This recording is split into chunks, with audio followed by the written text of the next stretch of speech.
Is Happy silenced? Right click. Oh, misses the right click. Looking for surrounding and he gets it on the DK. There's no TP for him anymore. Got it. That's locked in. Oh my god! There's a farm. This is not a fight that Kiwikaki can win here in the upper right. Can he win it somewhere else? Oh, But this is a moon. Does he have enough damage to be miscalculated? No way. Last serious. tunnel dead. Right click, Happy. How can you save this DK? You have no resources for a potion. Trying to nuke. Doesn't work. Step out. Funny composition, not the right one by Johnny Cage. Stormbolt, Where all the trees go? Perfect shockwave. You don't have much time. Shockwave. Here we go. One more right click. Lin, Guagua. Oh!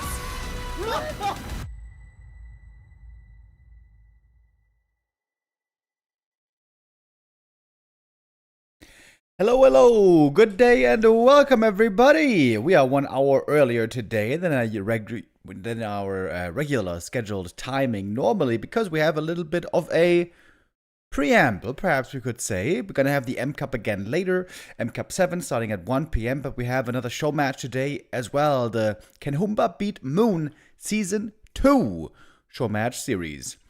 The concept is in the name. The question is, can a human finally beat Moon? Because Moon has been looking utterly unbeatable by humans lately. He's on a crazy run right now.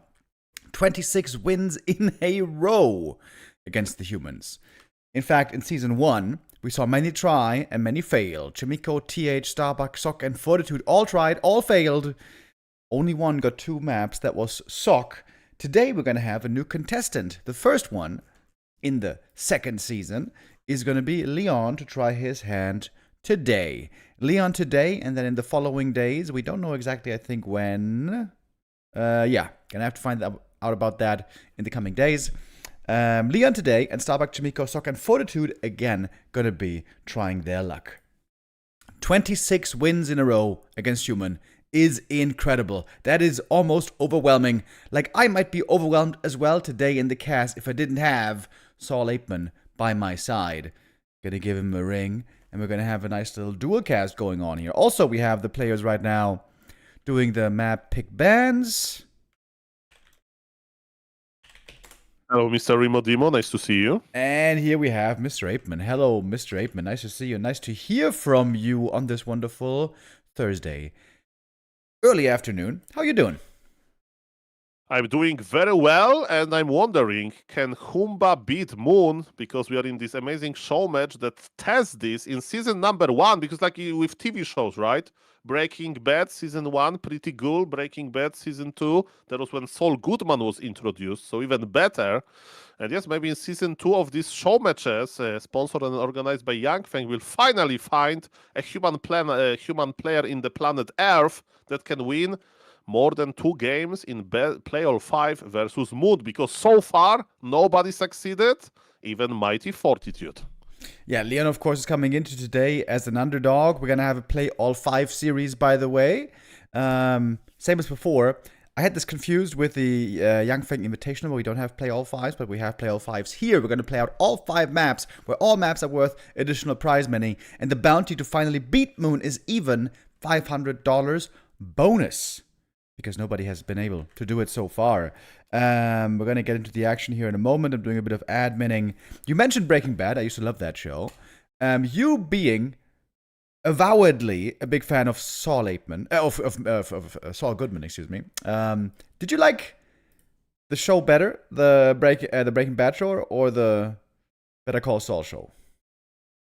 I mean, they're both amazing. It's like asking, do you like your, which children, one of your kids you like more?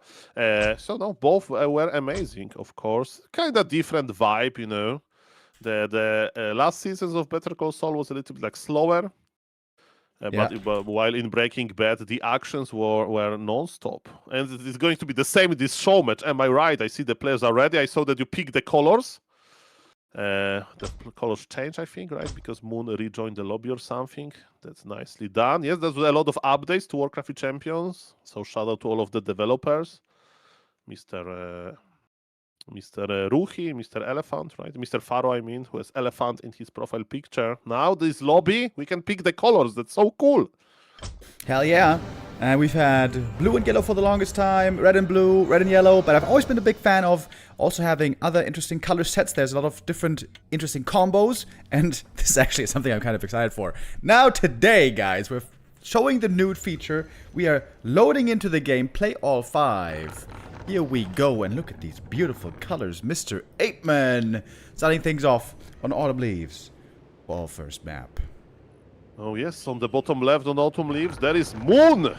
And he can play Demon Hunter. He will probably play Demon Hunter in most of the games, but if there is a map for Keeper Opener, that's the map, and Hammerfall maybe. As you can see, Moon Ancient of War is very close to the expansion. And yes, definitely he can counter-expand. He feels comfortable in a big, long games. What is Leon going to do, right? Because Human is usually the player that dictates the tempo of the game. If Human doesn't expand, right, there is no way that neither will counter-expand. Because yes, it's either 2-base, 2-base or 1-base, 1-base. Let's go. Yeah, chat already saying Leon made it to a scheduled match in time. Good job, Leon. He sometimes missed some of these in recent memory. Leon fresh out of vacation as well. Question is then, is he going to be feeling refreshed, re-energized, and amazing? Or is he going to be a little bit rusty? I know that always when I was not playing for a couple of weeks, it felt like my hands were made of lead and wouldn't respond. But the good thing is, Leon is a wonderful god gamer. Surely he won't have the same problems. He is starting things off with an MK first. MK Fast Expo. Something that has been very popular on this map now for a while. Yeah, Leon started his day today with Warcraft III session. He has been playing since like 8 AM, you know, a local time in Germany. He had an amazing game versus Jens already. And you know, Jens is like a mini Moon a little bit, you know. They like Keeper together, you know, they play very good Warcraft, so definitely. Leon, yes, vacations, as you mentioned, were present, but he's already back in the gamer mode. Demon Hunter here starting off with Immolation creeping, opening up that natural early. We've been seeing Night Elves similar to how they do against Undeads. Recently also in this matchup with very early counter expansions like 2-minute 40 and then going for a later tech, but want to get that expo up nice and early. Tome of Knowledge, great for the Demon. Mantle of Intelligence, not so good. And there is the Tree of Life, by the way. What's the timing? What's the timing? 2 minutes 30 even. It got even earlier, not 2:40, 2:30. That's about as early as it gets. And as we can see that the Moon is not going near Mountain King. He doesn't want to be bolt surrounded. Night Elf is creeping on his side of the map. As you mentioned, he will try to play defensively with protecting the expansion. That's the effect of the Mountain King. Trust me, versus Archmage, this Demon Hunter would be in the human face immolating. Really good drops here for the MK, by the way. Tome of Strength, couple of attack items. He's got the bash as well. He's got some good right click here, this little fella. Normally, we always think the Blade and the Demon have the best right clicks by far, but with bash, you gotta be careful here, buddy. Now, big moment in the game. The Tree of Life. Can you get the cancel? Do you attempt for it? If you try to get the cancel, but don't get it, and all the footies die, you're gonna find yourself behind, looking for the Storm Bolts around, and he locks it in. And that might be a TP force. Oh, opens up that surround. Small miss by Leon here. And good defense so far by Moon. Very tense moment. Can we cancel the expo? Can we kill the Demon Hunter? A lot of questions, not that many answers. Bolt before mana burn timing. I like this. The human Tree of Life, the Night of Tree of Life is going down. Was it worth it? I think so. There is not that many dead footies. Mountain King is not complaining. Can Leon be the guy that wins versus Moon? We'll see about that. Yeah, it's a big cancel, absolutely. Cost 1 footy, also cost lots of HP. So Leon's gonna need a shop very soon to heal up. Of course, the Demon Hunter can heal kind of for free, thanks to those Moonwells, to a certain extent at least, and he's back in fighting shape. MK picks up the boots, very important pickup there as well. Losing a footy, giving a bit more experience to the Demon Hunter, and now, strongest time for the MK is going to be over for a while. Now he's out of mana, thanks to the burn. MK now has to rely on those old right-clickeries. Oh yes, and there is no Arcane Tower just yet, so Leon still needs to buy a little bit more time. Dust of Appearance used, and you know the best defense is offense. You don't need mana to chase archers with boots. and you rely on buffs for this a little bit, I think canceling this expo is impossible now. There is not enough HP on the MK, but maybe Leon will try. He's sending the footies there, but no, he hesitated. He says, I'm already in a good situation here. I already canceled this expo once. I think let's go back to my main base and celebrate with some clarity cocktails. Indeed, the shop is already finished. Tech should be able to start pretty soon. Night of Tech, of course, has been going on here for a little bit. But you want to make sure that you don't give up the tower. Arcane Tower was kind of late here in this game. Footies narrowly, like a couple of these footies almost get away, but never they do. And the demon always got the experience for it, so now suddenly he's very close to level 3. MK, he's looking for his own kills. Getting close to the mana for one more Storm Bolt. Oh, but I know what the demon wants. He wants that burn, baby. He wants that burn. 75 mana now. At least he can use the mana burn. I mean, the Storm Bolt before the burn. Alright. A little bit of a mental victory. While Leon began the tech, macroing up, and ambitious creeping. Oh, and the Shredder's stolen! Night Elves love to go for the Shredder on this map. Here it's Leon taking it away. That's looking good, Remo. That's looking good. I mean, when you play human on pro level, you need to get used to being at red HP, you know, all the time, and actually enjoy this, you know?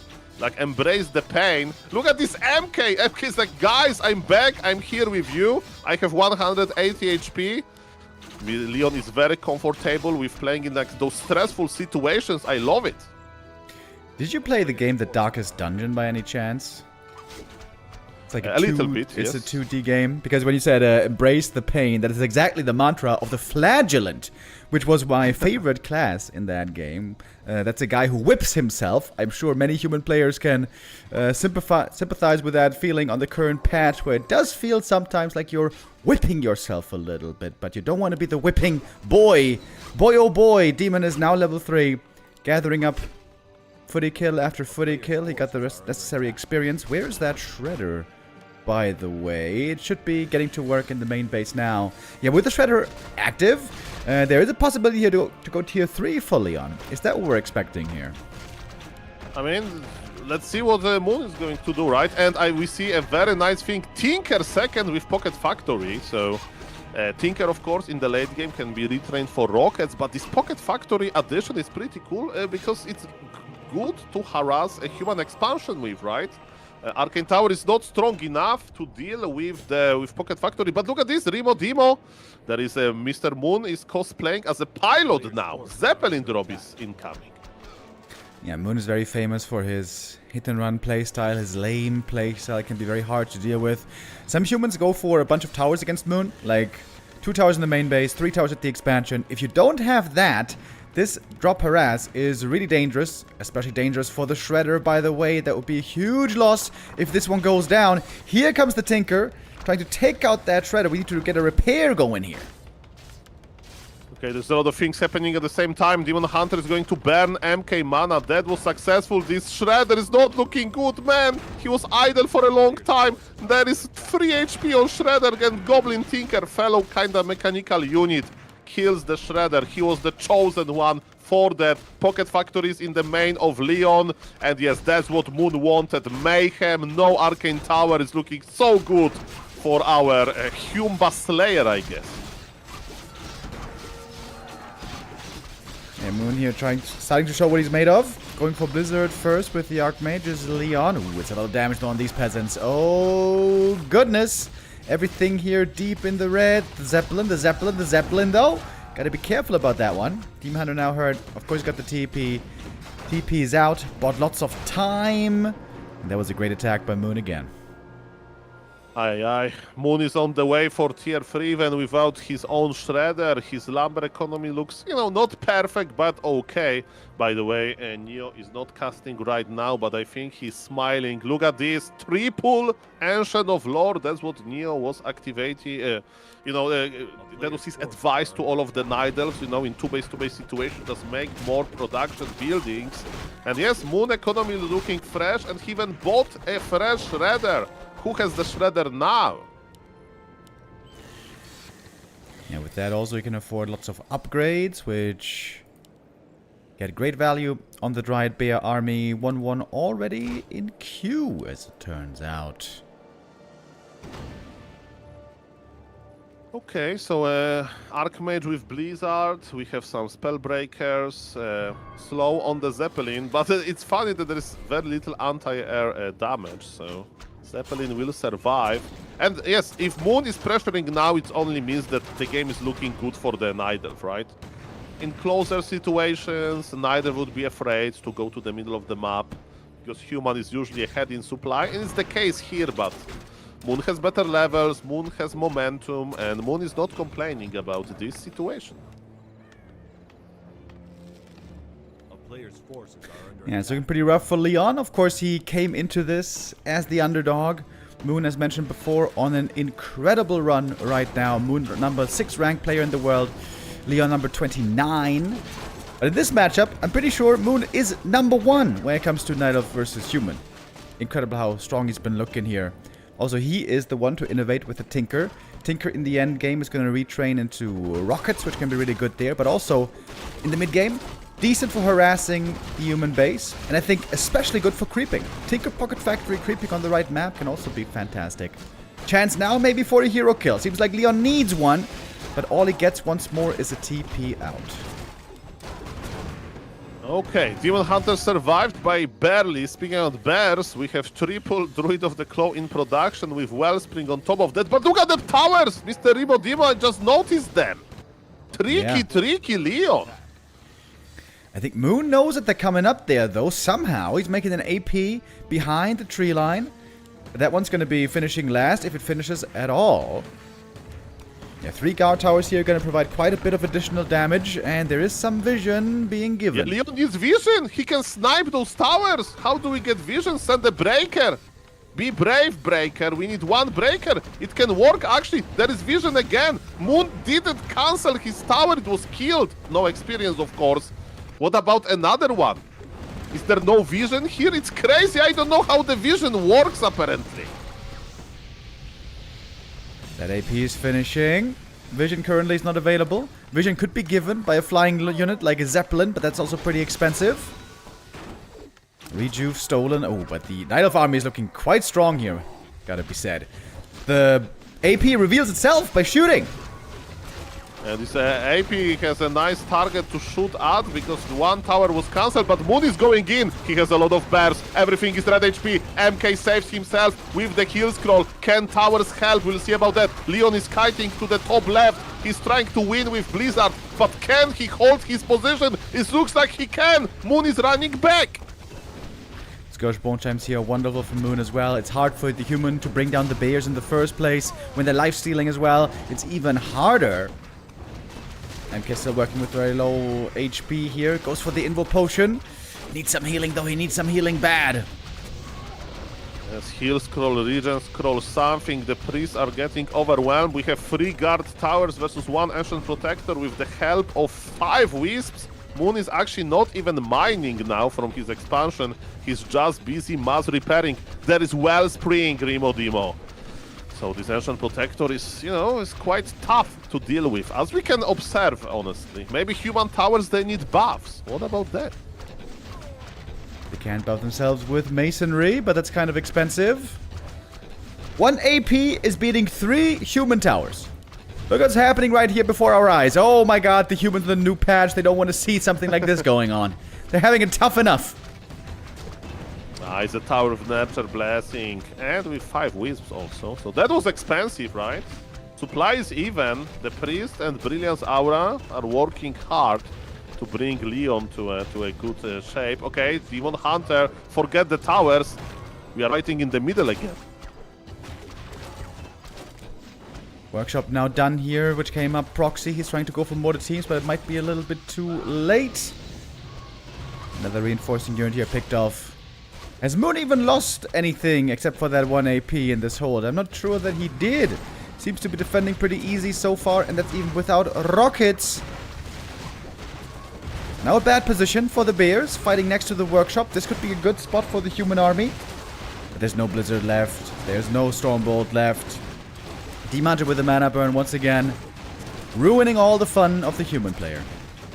Yeah, we have the first Mortar team. That's why we have Workshop here, but it's going to be the last Mortar team, I'm afraid, in this game. Leon is pulling back, but And look at this, Mr. Modimo. Leon is a fighter. Some people, some players, I'm not even kidding, would just GG out at this point. What is Leon doing? Instant castle, instant tier 3. Remaking a workshop in his base.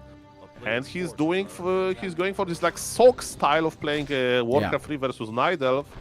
Give me tier 3, give me Inner Fire, give me Paladin Third, and Fragmentation Shard to buff Mord's damage versus Dryad, and maybe good things will happen. Who knows? And what is Moon's reaction to this? Look how fast he realized that. He's like, okay, I need one extra base. Thank you. Yeah, Moon here, no rush. How much damage is this Pocket Factory going to do, by the way? This Pocket Factory is actually doing pretty damn well. There is no easy response here. It's going to cost some peasants, going to cost some mining time. Demon Hunter now has the big item as well. Warsong Battle Drums. Other side, Hood of Cunning. AM finally got 3. That's a decent level up. But it all seems to take a little bit too long for Moon for Leon this game. Moon is like, hello, I'm here to spawn my Pocket Factory. Bye. And yes, you are right. The Pocket Factory is still valuable. Mamma mia. Can you throw a Pocket Factory, by the way, behind a tree line where there's no vision? Or does that not work? I don't know. I don't have that much experience with this beautiful spell. But as you can see, this spell, like the second best Night Elf in the world, thinks that Tinker second in 2-base situation is even better than Naga. So it's definitely worth trying. Okay. Leon needs to keep this expansion alive, or he's cooked here. What is the Moon doing? Meta level 5. Terrifying level up for basically anybody to face him. Yeah, Pocket Factory is still there, man. This Pocket Factory is so good, actually. Moon is just buying time, right? He has one extra base, he knows that. He has Scroll of Town Portal on his Tinker. He's even killing the altar. That's BM. No Paladin in this game. Roar is here. MK. Demon. Stabbed back. MK goes down. And we are in GG territory. Leon is not giving up. He's still casting Blizzard. Can Demon Hunter come back? Not really. He doesn't have staff. He needs to run on foot. And maybe it'll buy Leon some time. But it's 74 supply versus 57. And Moon is definitely not complaining. Look at all of those red HP Night Elf units. Look at this. So many bears. That's so efficient. That's crazy. Yeah, really cool. This is expertly handled by Moon once again. This was a perfect timing to go for that push right before the tier 3 upgrades were kicking in. We're about 10 seconds off now. Very expensive MK res. Gonna be attempted at the tavern. Leon certainly with the heart of a fighter.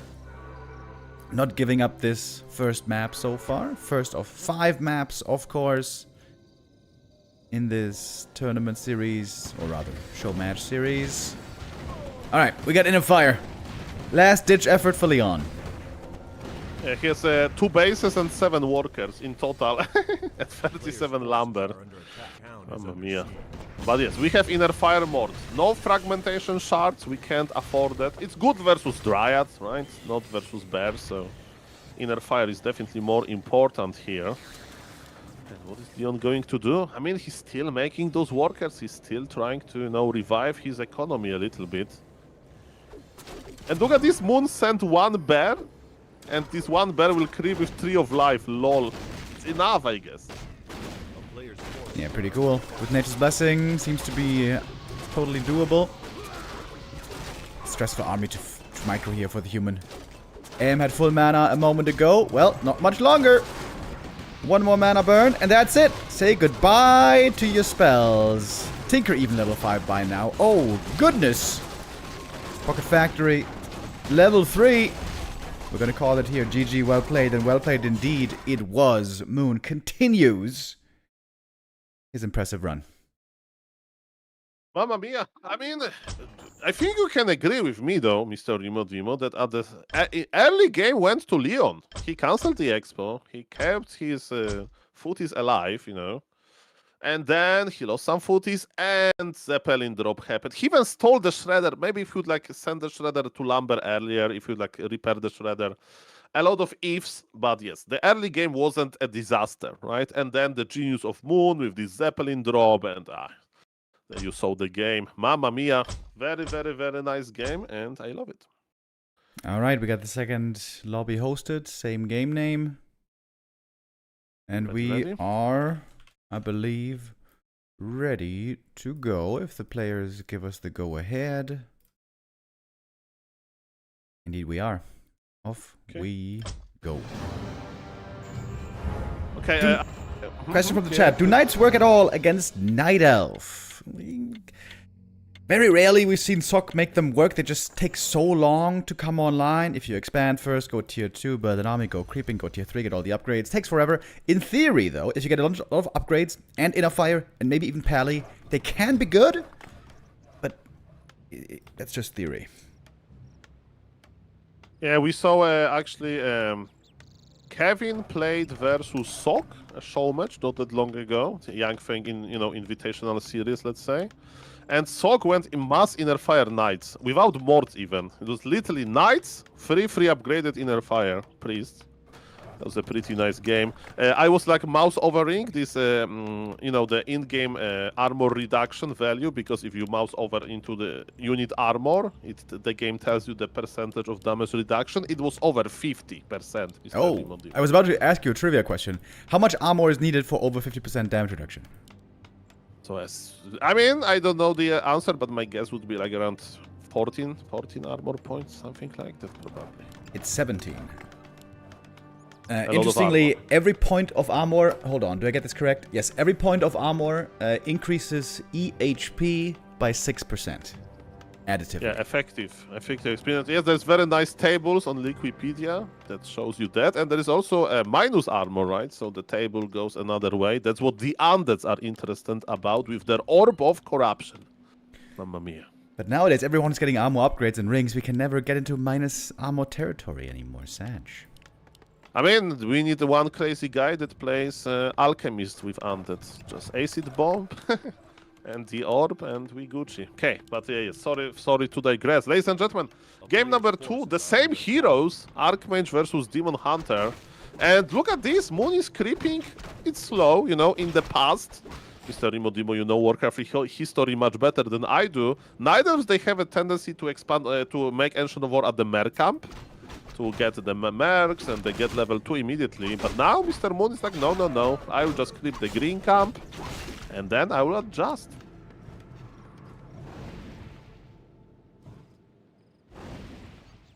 And we see an instant expansion by Leon over here. By the look of things. Demon Hunter with the Gloves of Haste. Yeah, in the past, it was really weird to get level 2 for Night Elves and also other races with his starting creep route, but nowadays it's very nice for the Night Elf. You go for the first green, you go for the second green, there you go. Level 2 and 2 items picked up. Ideally, some slippers. Oh, and he got him. There we go, crazy attack speed already. That Demon Hunter looks quite dangerous, but the good news for Leon, the camp is already gone, and is he going to try to get level 2 or something? No, they're just going to meet in the middle. Demon Hunter level 2, Archmage level 1. And yes, the peasants are power building Town Hall. There is no escape by Leon. It's going to be Expo versus Expansion as well. Moon with his proxy expansion positions. That's amazing. In general, you can make expansion in front of the mercenary camp, right? But why to force your beautiful tree to walk across longer distance? Just make it close to the gold mine, and Moon knows his positions. Yeah, this is a bit greedy. If it gets spotted, it can get cancelled pretty easy. But if that gets attacked, then the expansion for the human is also getting attacked at the same time. So the movement, the positioning here is outstanding by the demon. Selling the TP, another sign of confidence. He's got the boots now, he's very speedy, he's quite dangerous. And this is the annoying thing about the human creep route here. You might find yourself stuck on level 1 for a long time. Yeah, in the past, humans were power creeping the Mer camp, of course, but now the Forester of Shadow Priest is a little bit late. And Leo, okay, the demon is going a little bit for a game of chicken here with... Yeah? Nice block again, keeping the demon away from the AM for the most part. There's no TP! Wait, oh, right, there's no TP! He's gonna kill him here. Oh, shit. Big play by Leon. Moon may have forgotten there as well. He didn't have a TP any longer. That's a huge kill. Okay, Mr. Dimo, I'm sorry, I have a controversial question. I go in 30 minutes anyway to in real life, so I can afford them. What would you do? How would you feel if Leon, after getting this Demon Hunter, would type smiley face in the in-game chat? What would be your reaction? Because it was the perfect moment for a smiley face. You sold the TP, you wanted to be aggressive, you thought that you can afford this versus me, and I got you smiley face. Yeah, it's super BM. I hate that kind of shit. I hate it. Okay. I get like... I almost get blind with rage when people offensively GG, so that's not something for me. Just smiley face, just smiley face. No GG. Hello, fellow Warcraft 3 player. No, that's illegal. Get the hell out of here. Okay. Mamma mia. But yes, that was a good moment. And I think even though Mr. Leon is not typing the smiley face, he's definitely smiling in real life, you know? Getting level 3 here as well.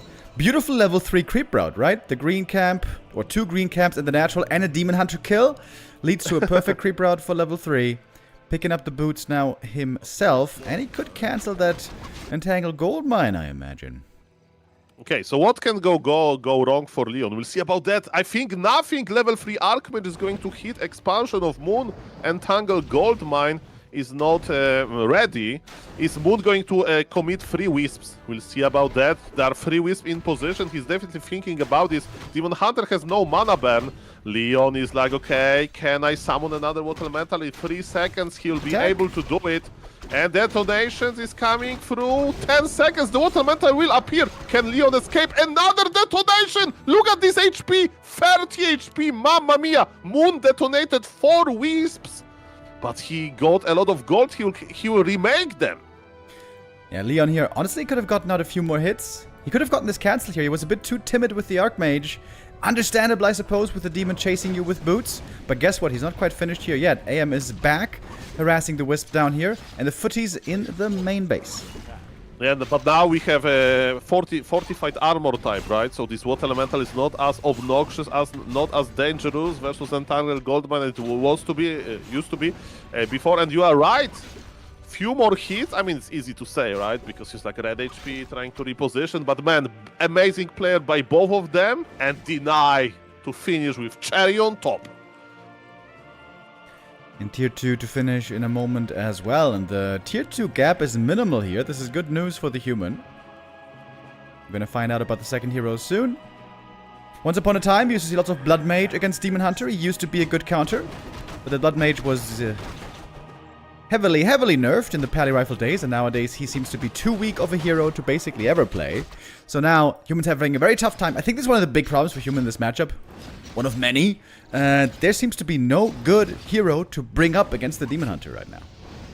Yeah, if there is competition, it means that there is no clear favorite. By the way, Moon has a clear second hero favorite here, and Tinker again. And Pocket Factory, Ancient of War, creeping in the middle. Guys, remember, Demon Hunter level 2 has fallen without dealing too much damage. And I think Leon is still ahead, but Moon says in Tinker we trust. And look at this Archmage, Fast and Furious. Giga low HP, but he's still running. Yeah, picked up his scroll and invuln here. That's quite nice. And the Tinker getting ready for the base attack. There's some unassuming rifles waiting over here. No catch to eliminate them easily. But again, a bit of pressure applied in that Pocket Factory. It can do some damage here as well.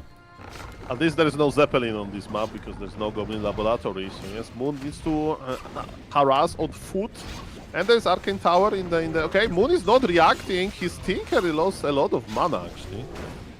5, 6 Arcane Tower shots. And yes, there is action everywhere, guys. I'm trying to click. Demon Hunter is following Archmage. And let's say Tinker is following the rifles. And MK is clearing Pocket Factory and Moon is lagging. Come back, Moon! Uh-oh.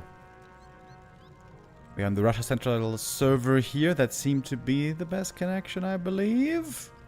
Wonderful War 3 champions. Reconnect feature. Can hopefully bring Moon back to us. Perhaps 25. Leon most of all wants Moon to reconnect, because this was a good early game so far for him. Oh yes, we have the pause technology. We have the reconnect feature technology. Shout out to Warcraft III champions. And we can actually type this minus RTT as observers. Funny enough, Moon ping looks good, Mr. Rimodimo. 156. The max, but yes, the spike was here. And Moon says, yeah! That sounds like a native English speaker. Mamma mia. That sounds like Lil Wayne. Lil Jon, I mean. Yeah! Mamma mia, that's a nice way to communicate. Okay, so Tinker is a nice way to win games if the game looks good. And what is Leon plan? Mountain King second, as you mentioned, no Blood Mage. We have 2 priests, 2 Sword Ladies are on the way. And can you agree with me, Mr. Rimodimo, if the game goes okay in the early game, mid game for human, the best way is to just get 70 supply and tower push the Nidal base or expansion. What do you think about this? Should Leon think about going tier 3 or trust the good old push? I'm not sure exactly what's better. I feel like human right now has tough choices to make and rarely easy ones. I am very biased in this question. I love the tier 3 plays, but I also am aware that they very often fail. Many top human players are very critical of it. 40 being one of them, Infi being one of them. They feel like the tier 3 is hopeless. I feel like very often, that's also what we saw on map 1. Very often humans try to finish the game on tier 2, and if it doesn't work, then maybe you try again with tier 3, but that also rarely seems to be a great position.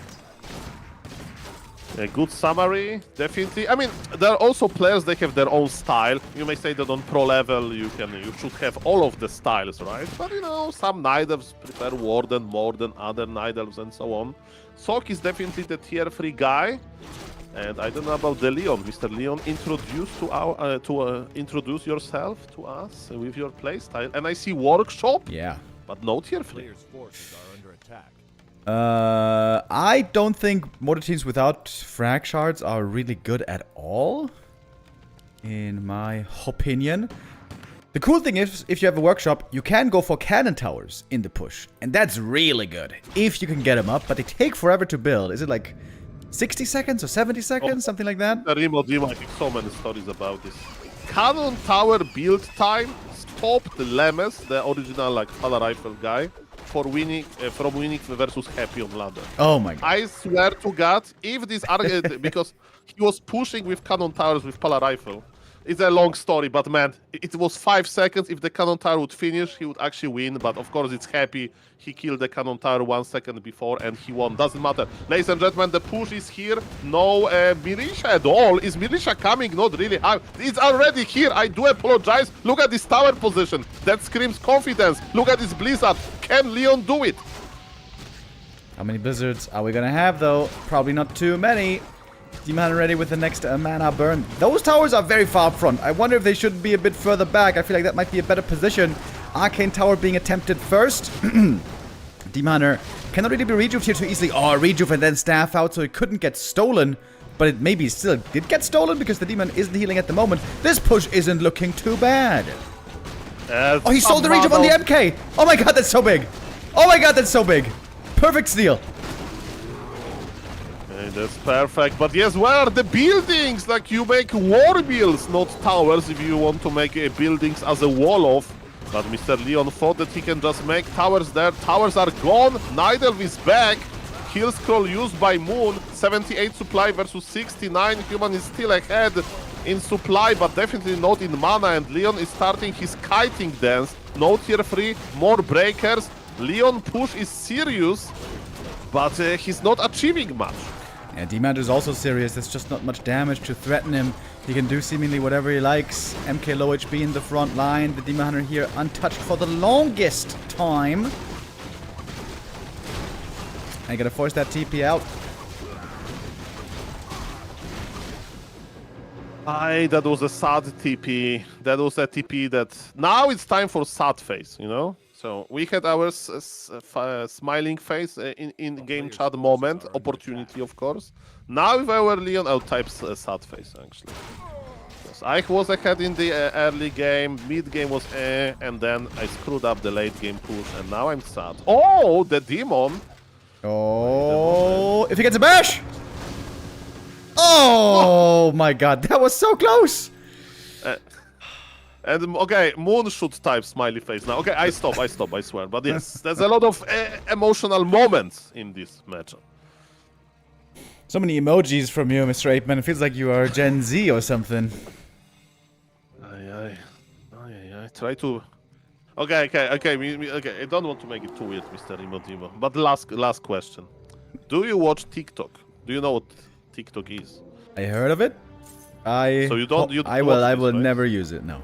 So yes, we can divide Warcraft reviewers into two buckets. One of them use TikTok, another one they don't. And yesterday I was trying to explain the AI slop fruit drama that was popular on TikTok, and nobody understood me. So I'm sorry, and I thought that you may know this, but if you are not into TikTok, you have no idea what I'm talking about.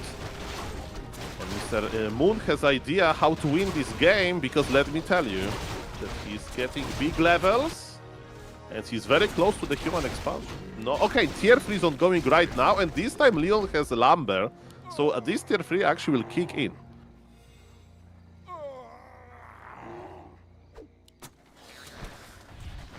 Are you googling the fruits, Kappa? Nope. I'm gonna leave that up to you. I'm sure you're gonna enlighten us on your stream. Oh, MK, what are you doing here? Oh my god, this is not the right spot for you, mister. Oh, no, not before tier 3, okay? This is a sad blizzard again. Mr. Moon is going to bridge this expansion. Mountain King was out of position. Supply doesn't look that bad again, but there is no mana. Level 5 Tinker. This Moon and his Tinker, man, that's so good. Yeah, I thought you always went for Pocket Factory, Rockets Retrain the late game, but not even really doing that. I mean, both options are so good, right? Oh, that actually works. I was like, you have to go for Rockets versus Blizzard. And Moon is like, no, I don't. And he's stuffing to the Pocket Factory. That was beautiful. It was a mistake. I mean, not mistake. It wasn't planned, you know, but it was beautiful. Just a highlight for us, the viewers. Guys, I do it on purpose, and I hope you like the Pocket Factory. Shout out to these useless mortar teams, by the way. I think, case in point here, like, even when the bears are standing still, the damage is just okay. Mortars without frag shards are just hot garbage. Unless you need something against, like, a tower siege or something. Anyways, this expo was sieged, and this expo was lost. Look, Fragmentation Shard is kicking in. Maybe now the mords will change the game. Wink, wink. Alright, more teams, do what you can. Thank you, Rabatska, with the resub. We are moving on to a clear 2-0 lead. Oh, when the frag shots connect against the Dryades, of course, it looks really neat. But that's about 5 minutes too late. Yeah, I feel like if you know, if your intention is to ever go tier 3, you should rather do it earlier than later, maybe. Not sure this plan B desperation tier 3 is the way to do it. But Moon certainly knows how to do it. He has been doing it time and time again. 26 game win streak that he's trying to improve on today. Yeah, already up to 0, right? So, yes, he needs to win one more game to not give bounty to Leon in the worst case. But let me tell you, Moon is thinking about winning 5-0. And yes, I had actually this crazy idea a long time ago. It was like actually like 3 years ago or something, when I was like trying to do active balance suggestions. And I had this idea to add heavy armor to Fragmentation Shards, you know, table. Then, you know, those mords will deal more damage to bears. Because the bears, they have heavy armor. And I did, you know, Fragmentation Shard is so late that it doesn't matter that much. Yep, nice ideas, nice ideas. I think it would be nice if the Blood Mage was not a complete useless hero. That's just my thoughts. Anyways, we are on map number 3 in our beautiful series here. This is a map where for a while we used to see some keeper play, but it seems like the keeper play is maybe fading out of relevance again, as Moon is not pointing towards the gold mine up there. Seems like this is rather gonna be another game of Demon Hunter. Isn't it fun, guys? Isn't it fun to have Demon Hunter in every game every day? It's nice. Oh, you definitely love Orc versus Night Elf. The heroes variety there. I checked, like it was like play all 10 show match or something. Demon Hunter, Keeper versus Blade Master, Shadow Hunter. Every game in this order.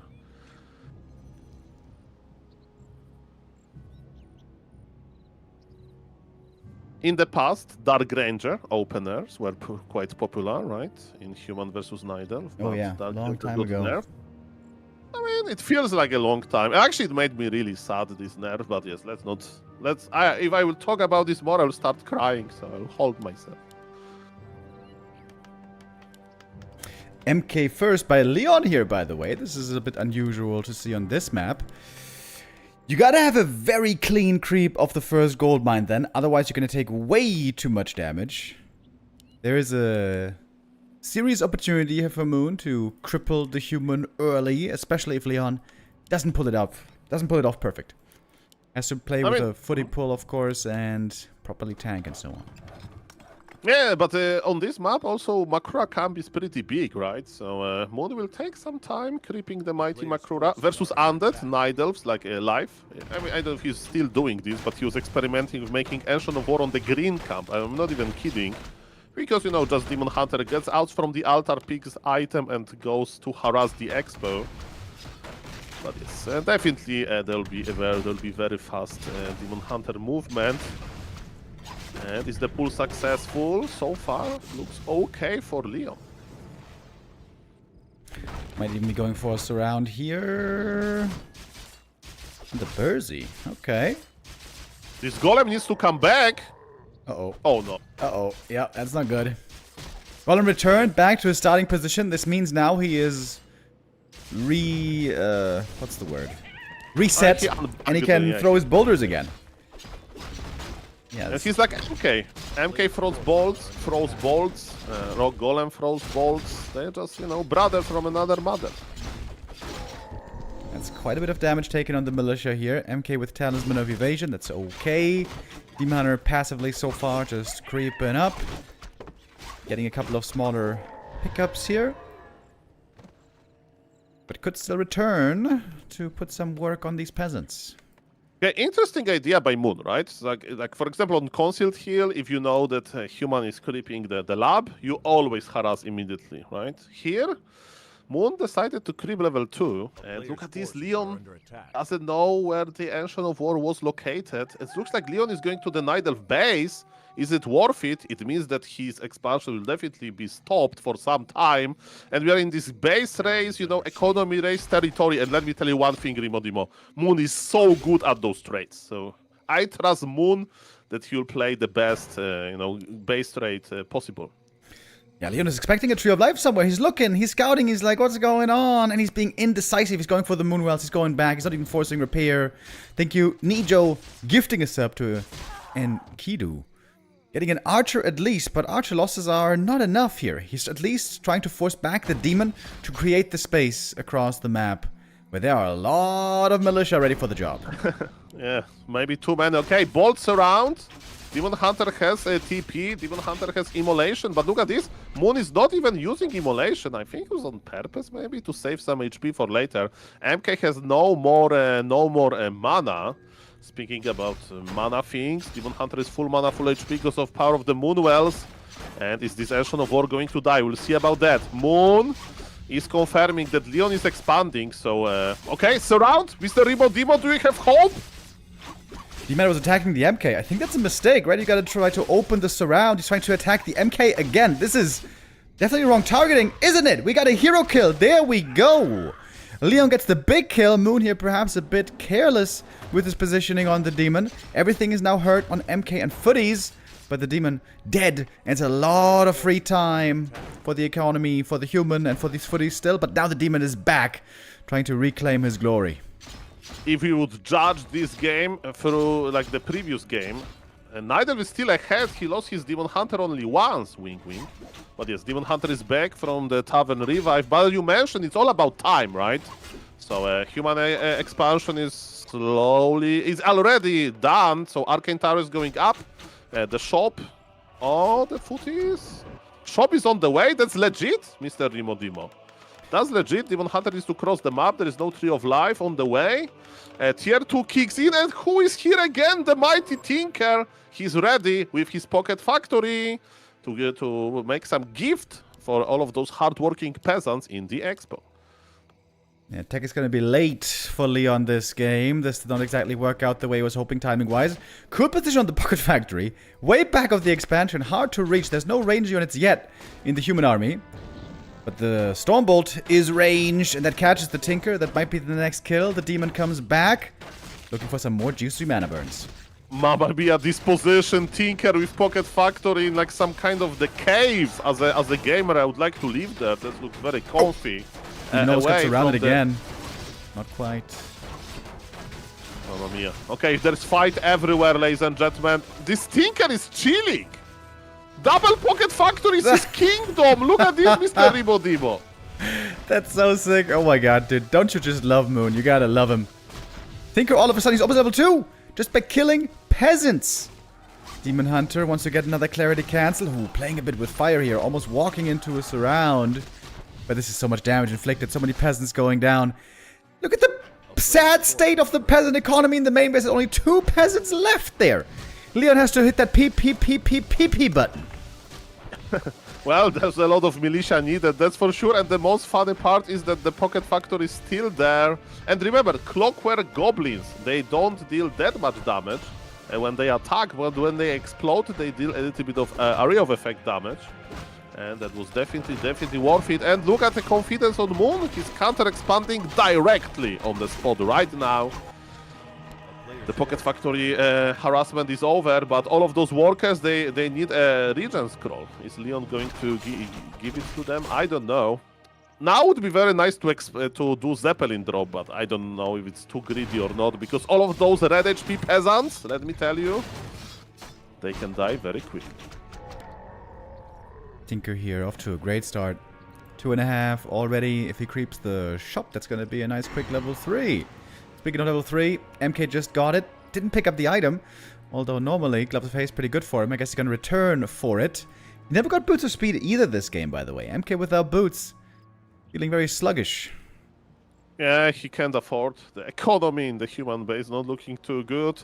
Yes, we have 2 Dryads already, you know, for the slow. There's not even, you know, there's no elementals to dispel, but Dryads, they provide a lot of map control.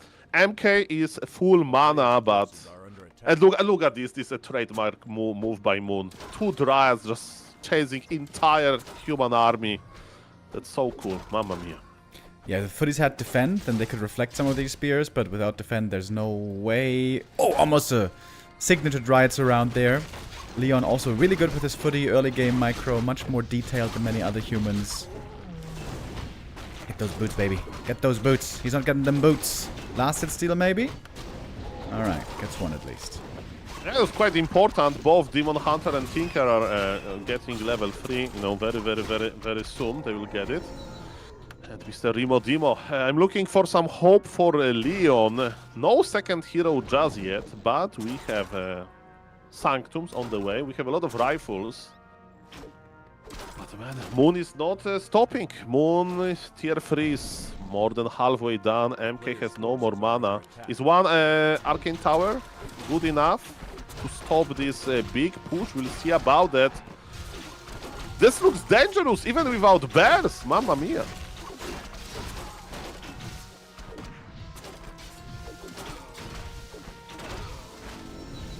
There's the Tinker level 3. The Pocket Factory is just so hard to kill. It doesn't even have that much HP at all. But there's just no units in position.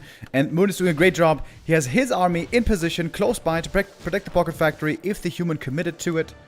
Moon is again playing a really strong map here. After a difficult position, again losing a Demon Hunter. But is it really a Night of game if you don't lose the Demon Hunter at least once? Probably not. Yeah, this is just once, you know. So. Kill him twice. Just get back from the tavern, go for some free healing, you know, ain't no thing. And now the expo's gonna be mining in just a moment. Okay, Archmage is on level 1. Archmage is the walking aura, so we have a Brilliance aura only. You know, for the Mountain King. And why you don't go for Water Elemental first? Because you want Blizzard, right? If you go for Blizzard, then you can be stuck on level 2 for a long time. And you don't need Blizzard for creeping, so... Brilliance Aura is not great, but it's like, you know, the least bad options from all of the other options, in my opinion. I would say the one silver lining that Leon has right now is the fact that the Demon Hunter is looking a bit underleveled. Previous maps, he got level 5 pretty damn fast, and when there's level 3 burn, there's just no chance any human hero ever has any mana. With only level 2 burn, maybe there is a chance. Aye, aye. Okay, level 3, I mean tier 3 is kicking in, double level. I mean, Demon Hunter is under level because this Tinker got a lot of experience, right? Tinker is ready to step up as well. And Moon is playing it very like safe, right? I thought that he has this opportunity to even squeeze harder, you know, when he was sieging expansion, like second or even third time, but he decided to pull back and look at this. Wellspring, taking it slow, 2 base, but Leon is doing the correct thing, Mr. Imodimo. He's like, okay, Moon, you want to take it slow? I'm going tier 3 immediately, and let's prepare our biggest and best armies. Okay, cool. Opens up the opportunity for a third hero as well. But same issue there as with Archmage and MK. There just doesn't seem to be a good hero at the moment for human against Night Elf. You need something that's good without mana, or something that can win the mana war, and Bloodmage didn't seem to be able to do that in a while. Got an Ankh here for the MK, I don't even mind it. It's gonna be a nice little bit of safety for him when it finally comes to a big fight. And we're slicing up the map here. Leon is trying to take up the rest of the camps here in the north. Would love to get the green and the shop and the natural. I think Moon should try to contest for these though. He's looking pretty strong at the moment. Yeah, that's a very good point. He has, you know, tier 3 goodies. I mean, okay, that's interesting. I actually didn't pay attention in the before games. There is no orb on Moon, you know. Close. But definitely, yeah, he'll buy later, right? The Orb of Venom. But yes, I wonder, you know, because you have 2 melee heroes, so maybe that's why he's skipping Orb sometimes. I don't know, but yes, he will definitely buy it. Night Elf Orb is very good. It is said to be not bad. Human Orb, on the other hand, it's good when you have a chasing army to slow down the opponent. But if you have a kiting army, doesn't do much at all. Yeah, versus Undead, we see Orb of Slow sometimes, but I think in this game the chance for Orb of Slow is 0. Like, yeah, once upon a time, Orb of Fire was plus 8 damage. I think that was a great choice because the effect was kind of weak, so at least give it more damage. And then we saw like 3 games of Pit Lord buying mass Orb of Fire, and I guess Blizzard didn't like it, and then they nerfed it back to being bad. Why, Blizzard? Why? It was a good idea. Okay. Orb of Fire, like sometimes because we have like you know, new viewers because of this Age of Empires tournament, so there are some people that are, you know, old school to Warcraft 3, but bold on the macro, I'm sorry, but yes, some people ask me, what is this new item, this Orb of Slow, because everybody remembers classic Orb of Fire. Yeah, Human Orb went through many iterations. Hold on though, right now we're going for a big attack, and reposition here on the TP to try to get into a better spot. We have a third hero, Pally, coming out now. By the way, could be great for an MK if he doesn't get mana burn too much. We'll see about that later. Once again, Moon is trying to hit a timing here before the human tier 3 upgrades kick in. But we can't even dream of master training, Mr. Apeman, because Leon, I think, kind of forgot about adept training. That's, you know, you need to dispel this rejuvenation at some point. Bolt on the Demon Hunter, but his double survivability item. The morts are in melee mode. It's the remote demon. Those morts, they never pay off. Militia is coming, mass militia. Leon has to teleport out again. Moon is squeezing, and Moon is squeezing hard. And so many kills for Moon right here. While the third is coming up, by the way. Gets out a Hoylite at least. Oh my god, so many losses. Yeah, brutal for Leon here. Look at this region scroll. That's so dense. I love it. MK is going down. He will be returning once, thanks to the Ankh. It is quite a few losses, I suppose, in the end for Moon as well, but this is certainly favoring him heavily. Remember how oh, nice TP. Gets out right before the Stormbolt. Quick reaction here by Old Man Moon. Nicely done. Great trade. And Leon has not much left at all. Also, the main base peasant economy, same as in the early game, looking dreadful. Okay, that was definitely worth it for Moon. And look, he's coming back to the full Moon Wells. He has base number 3 on the way. I think he just wanted, you know, to trade until it was efficient and he was in control all the time, as he proved with the Bolt. And Mr. Rimondi might have bad news. It's 1 p.m, so I'm going to leave you with beautiful Warcraft. I will rate my viewers to you, because this game can last some time. So thank you for the opportunity. I hope that somebody can stop Moon. Is it going to be Leon? We'll see, I guess, in this series. Thank you, Mr. Rimondi. Bye-bye. Pleasure as always, Mr. Apen. See you soon. Tinker level 5. There it is. No rockets at all this series today, at least not yet. Of course, we're going to play out the other 2 maps as well in this series. All those being worth additional prize money.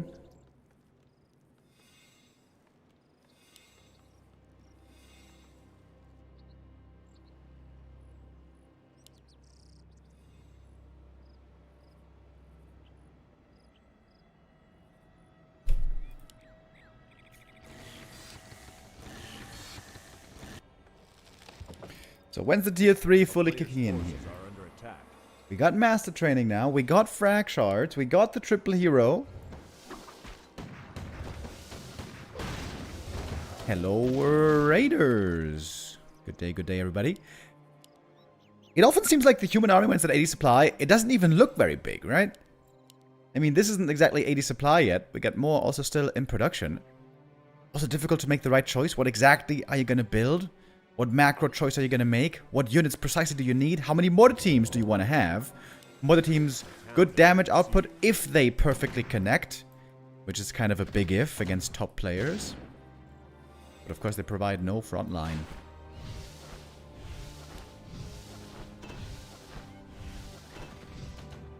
Look at the explosion damage here from the little rocket, from the goblins. Higher level Pocket Factory means more damage from the explosions and also more HP on the Pocket Factory.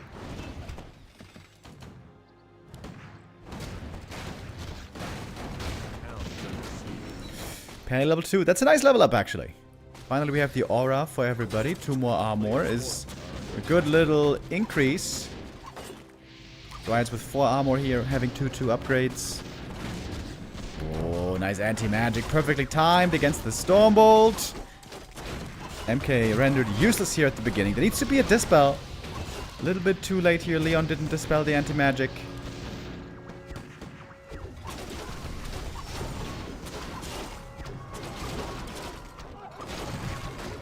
It's very hard to macro this human army perfectly. Very, very hard.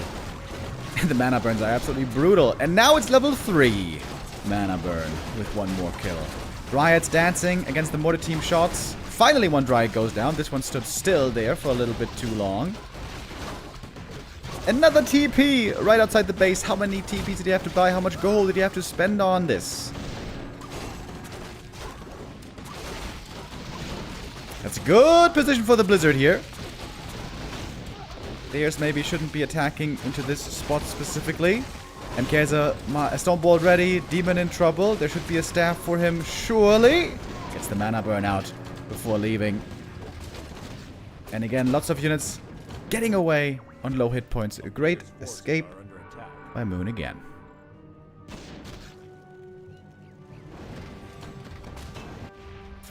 The Flare does see the Night of Expansion, and we see how much gold there is. Over 1,000 gold on Moon, so rich from these bases. Just never lost much, really. At least in comparison.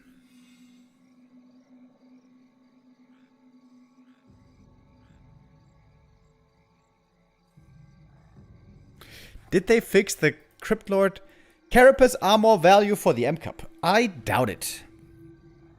Yeah, after this series, we're going to go to the M Cup, the ATR tournament, all the randoms. With random races, random heroes, random spells, and random mercenaries. And there we saw a game where 1 level of Carapace gave you 8 armor. Which is pretty crazy.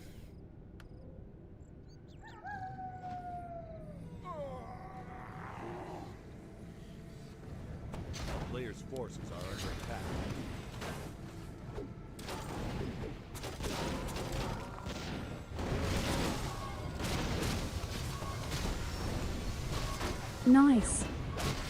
Thank you, Alves, with the resub.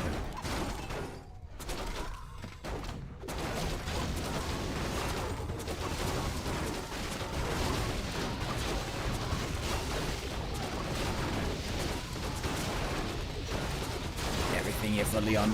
Damn, Hurt has to staff out the MK, but now the first hero is missing in the fight. Knights don't have really great upgrades here. 0-1 only against now 3-3 on the Bear Dryads. GG, well played. And Moon wins map 3 as well. In dominant fashion, Moon here is expected to be the stronger player, is expected to take this one pretty convincingly. Of course, we all knew coming in Leon was going to be the underdog here. So far, that is precisely the way that it's playing out. We have 2 more maps left. Springtime is coming up next.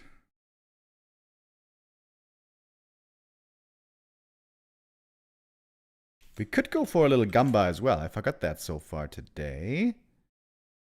Wait. Didn't cash out the one from yesterday. Who won the last map? Was that Chemico? No, that was Moon. That was Moon as well. He's winning and winning and winning. Keeps on winning. At least against the humans.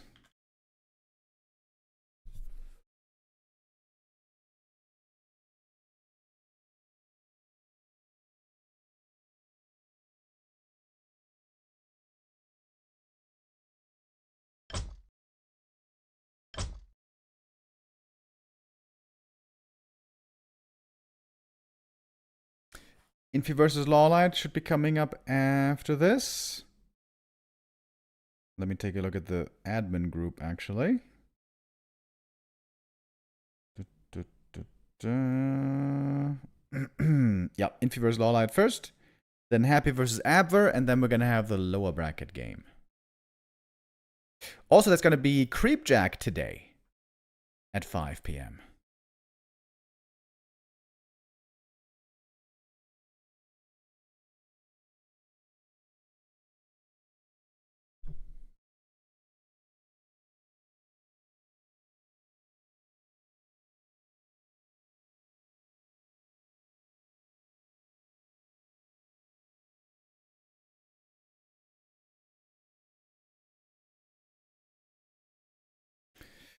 Moon not yet in the lobby. Maybe he's got a little bit of a connection issue here. Maybe he is overwhelmed by all of his success lately. Oh, there's also another game going on today. The Young Phoenix Cup is continuing. Oh my goodness, guys. Oh my goodness. Aren't we blessed with all this Warcraft action? We got the Can Humba Beat Moon series. We got the M Cup. We got the Young Phoenix Cup. Young Phoenix Cup yesterday, by the way. Elegant won, as expected. So Elegant right now on a little bit of a win streak. 4-1 against all these opponents. 4-1 against PCG, 4-1 against Icewalk, 4-1 against Arrow. I think he lost to Pink before. Yeah.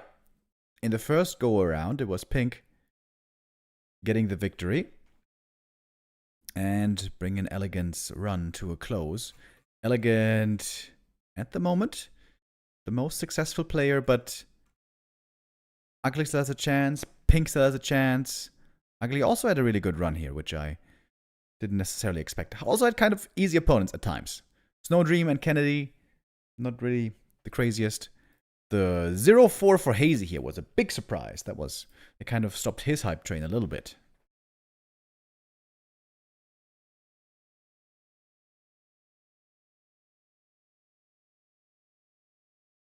What is Creepjack? Creepjack is the German Warcraft show that Neo does normally with Florentin.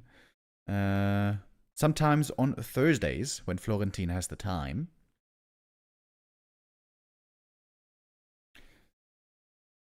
Where they go for amateur German league matches and things of that nature.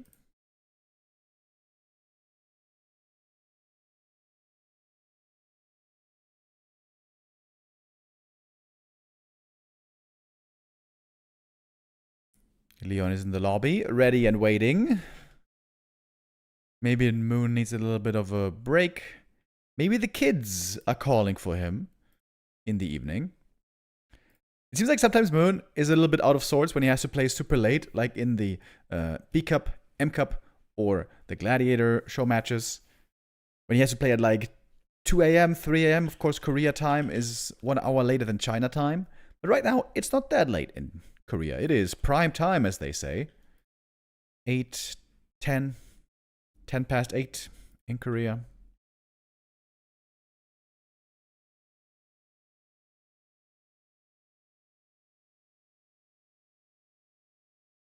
Looking forward a lot to the game later as well. LawLiet versus Infi. Both really, really good random players. Two of the best that we had in recent years. LawLiet also normally pretty successful in the M Cup. I don't quite remember what his last... Oh, by the way. Looking at the results, do you guys remember this game? Get kind of surprised by this here. A little over a year ago, B Cup 17, Leon defeated Moon 2-1. Don't remember that. That's a crazy result, though. That's super cool. That must have been amazing for Leon. Beating Moon in a tournament. Imagine what a feeling that must be. Something that none of us will likely ever feel, unless Starbuck is in the chat as well. He has done that also. Last year, to be honest, also Moon was playing a lot weaker. Moon has had some ups and downs over his career, as every player had.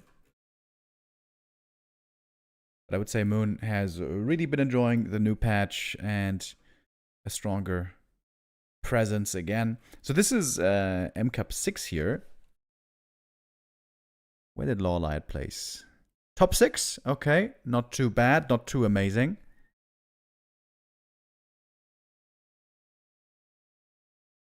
Hello?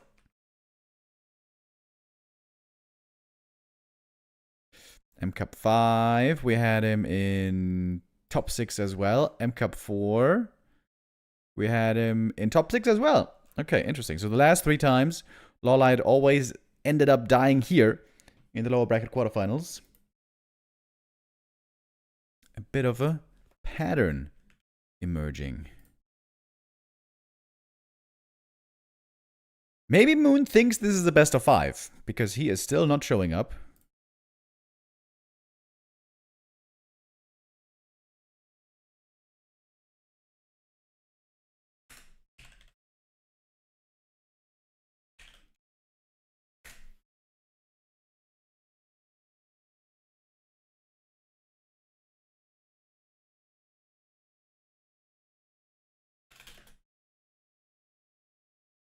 Yeah, Leon wondering the same.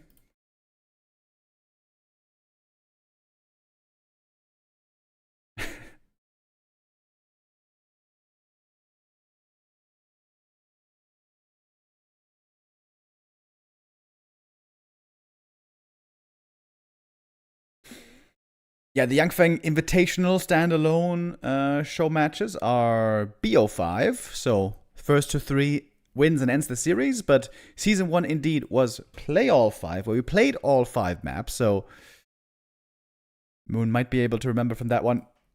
To his credit, though, if he forgot, I also forgot about it. I also thought it was BO5 today. Not Play All 5. There was 4-1, 4-1, 4-1, 3-2, and 4-1. Sok got the closest to winning. With some Fire Lord play, with quite a bit of Blood Mage.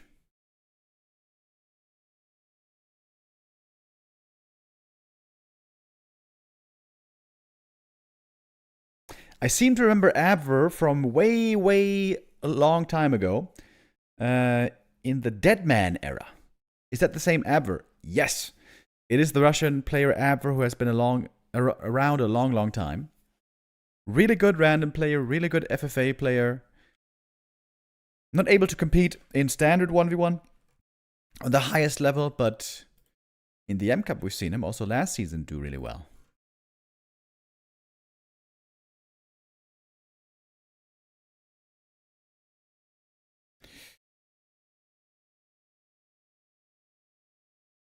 We're going to give Moon here a couple of minutes to return.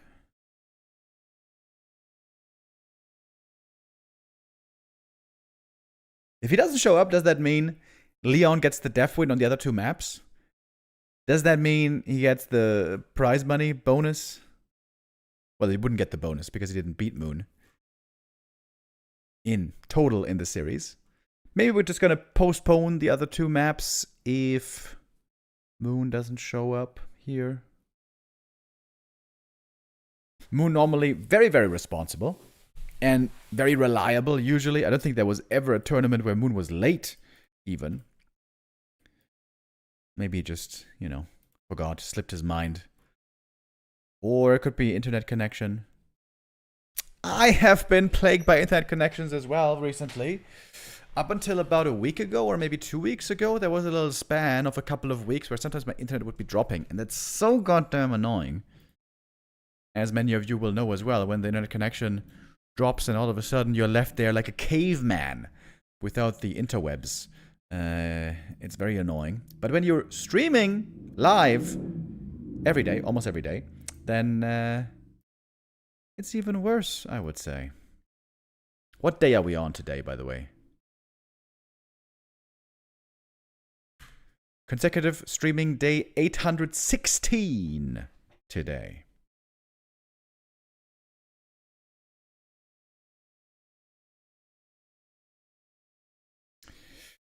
All right, we've been waiting for about 6 minutes. Let's give him another 10 minutes.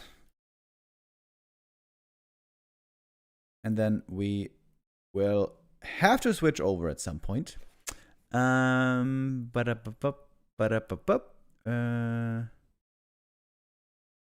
can't just, in the meantime, look at what's going on BBC stream. Apologies here for the low quality of the video, guys. This is...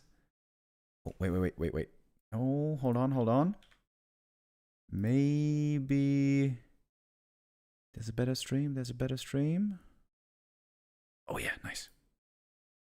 So, this is the M Cup match. We're going to check this one out while waiting for Moon. We're going to switch over to the M Cup later, of course. We're on TH's stream here. So, first map in this BO5 ATR. All the randoms. Both got their main races here. LawLiet with Night Elf. Infi with Human. We got a Blood Mage with Beetles. That seems pretty good. What the hell does the Fire Lord have? He's got Flame Strike and something. What is that other thing?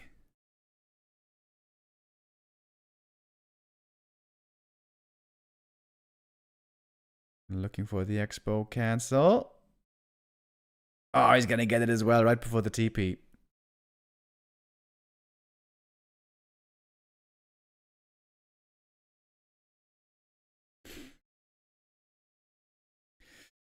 So, Infi's got the Expo up and running.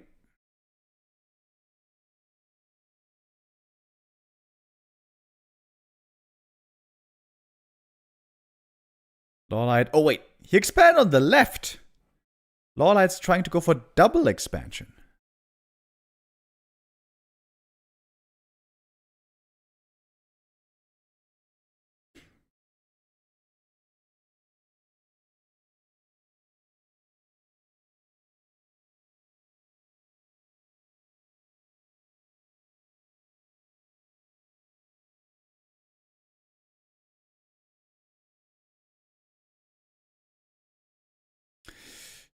Flame Strike used here, damaging his own buildings and peasants a little bit.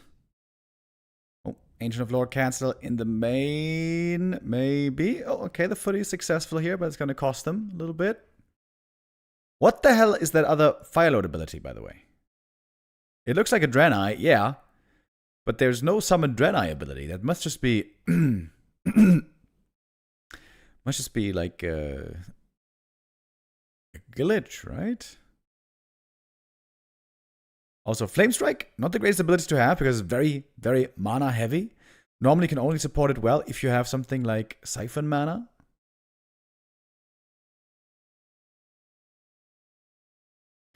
Let's quickly check in with the lobby. Nope. Moon is not here yet. Infi go in tier 3. Oh, that's a big surround. He's got Siphon. Ah, he's got Life Drain, rather. He's got Life Drain. Okay, so Life Drain has a bugged icon for some reason. Okay.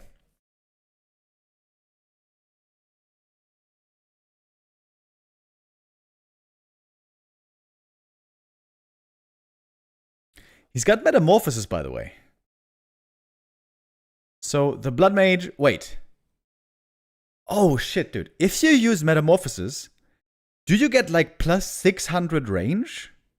Attack range?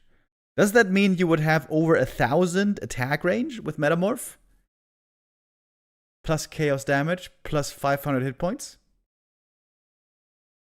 Honestly, it wouldn't even be that good then. Because the Blood Mage stats, of course, way worse than Demon Hunter, and going from melee to 600 range is way better than 600 to 1,200 range. Would be kind of funny, though.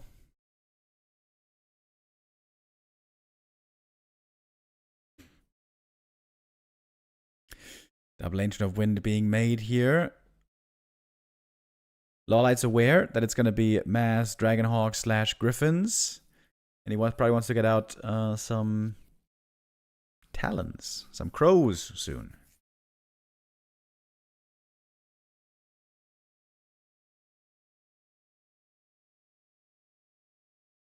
Why is LawLiet on human? Well, LawLiet is actually Night Elf here. But it's weird heroes. Maybe you mean the human hero. This is the ATR tournament that's been going on the last couple of days. M Cup 7. ATR means all the randoms. Random races, random heroes, random spells, and random mercs. So far, no mercs in this series.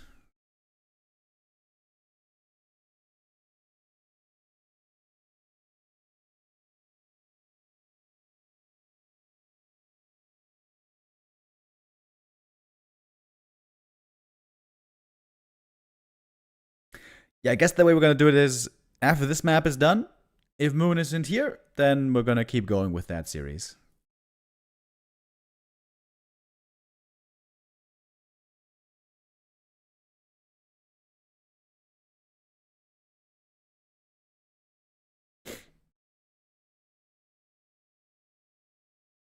Ooh, Fire Lord here. If he kills him again, he's getting very close to that ult.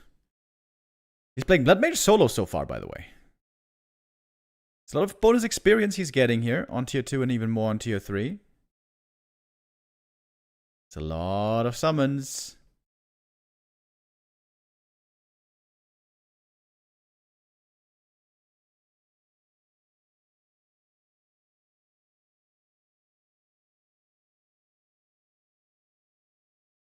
Water Elementals and Beetles. Oh, I think this might be ending pretty soon here. Infi's having a very tough time holding on here. It's very rough to be stabilizing at the moment. Second hero's out. Blade Master with Beetles. Retrains into Heal Wave.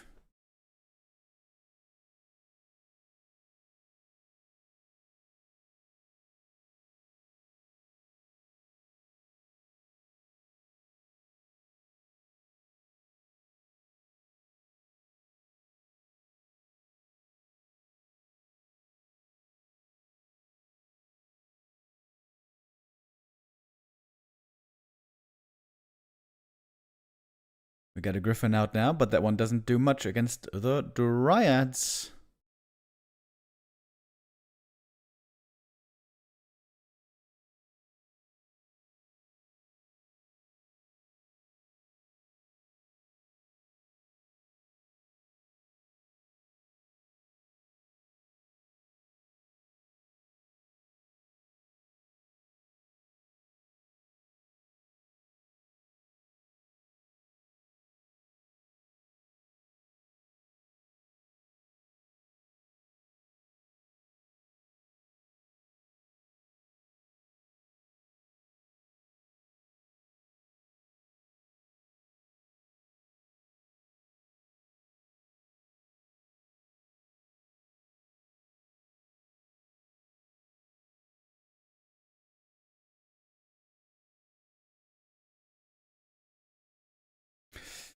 Well, Neil always says whoever gets the fountain on this map wins the game. Infi's the one to get the fountain, but I would say his winning position is not looking too promising here. Down by 30 supply is a bit rough. Interesting army by LawLiet. Guys, Lich second, by the way. He's going for Unholy Aura. Very good, always, Unholy Aura. Other abilities, not so good.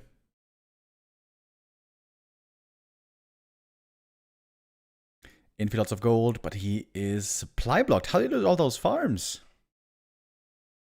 Crows flying in, crows landing as well. Lich is a bit AFK. I think that's okay, though. I hope we get to see the Metamorph here. Oh, level 6! Come on! Where's the Metamorph? Oi! There it is! Metamorph! Looks like a Demon Hunter. He doesn't have the great Demon Hunter stats, though. Of course. Does he have 1200 range? I'm guessing not. I hope we're gonna have a chance to see it. Wait. Run. Run far away, buddy. Run far away. Whoa, that is the weakest Metamorph we've ever seen. Turns out, not everybody has those amazing Demon Hunter stats, now do they?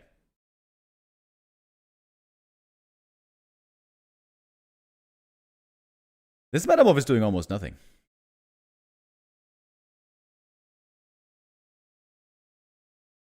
And it's over.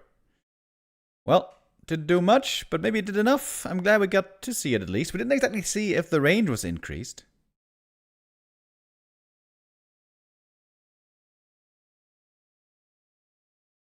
$28 supply for Infi. Seems like the writing is on the wall. It did say 600 range? Oh, okay. And that is GG. Okay, now I gotta be fast. Is Moon here? No, he's not.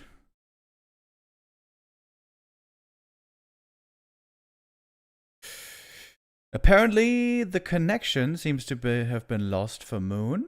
Alrighty, then we close this one. Oh, wait, where are we going? Are we on KK? Are we on Warcraft Champions here?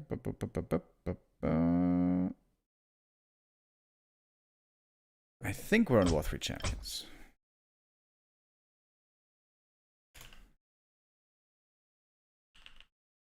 Fuck.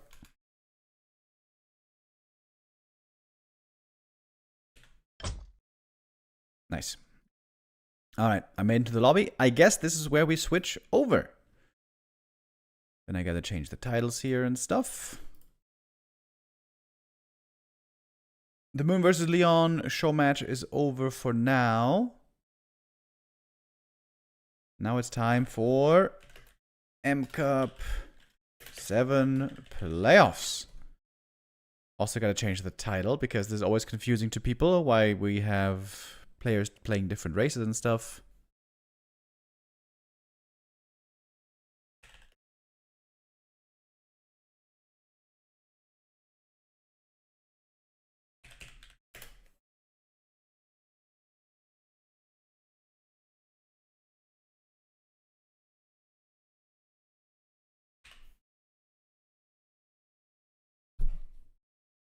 Okay. I think we got now everything set up. LawLiet winning map number 1. Map 2 coming up in a bit.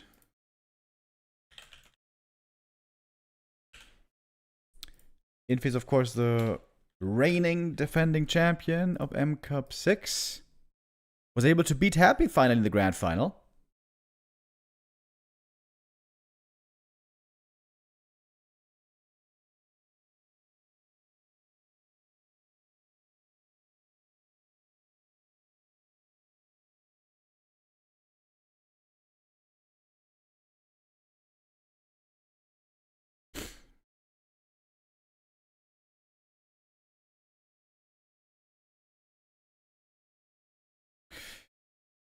Yeah, Yangfeng was trying to reach out to Moon, but it seems like just his internet connection is gone. Apparently.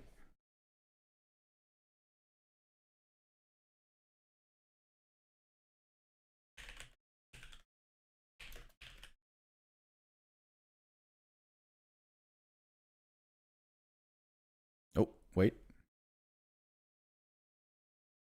I think we had a join bug here.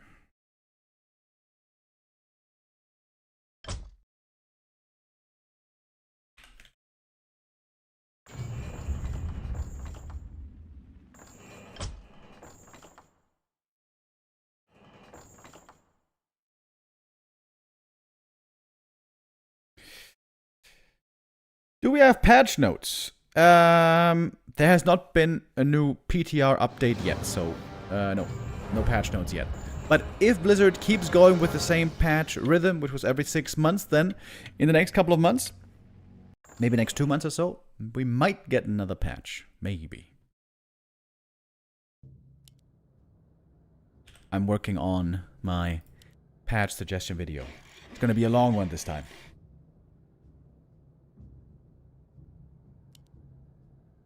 Okay, so who do we have here? LawLiet, Orc, Infi, Undead.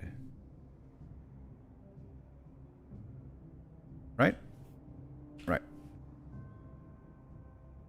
Okay, now our overlay crashed a lot yesterday, so we might have to disable it later on. We'll see how it goes.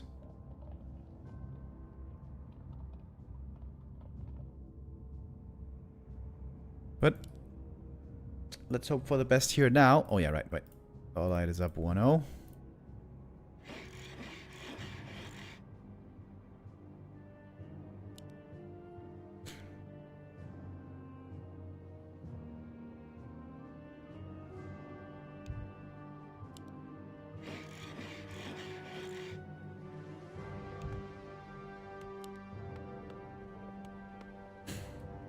Let's roll those dice. Undead normally pretty good and pretty popular for Fast Expo. But as you guys may know, this map is not very good for fast expansion. Easy to attack. Easy to reach. Oh yeah, right. I gotta change the grid command as well. Oh my goodness, oh my goodness. So many things to do, you guys.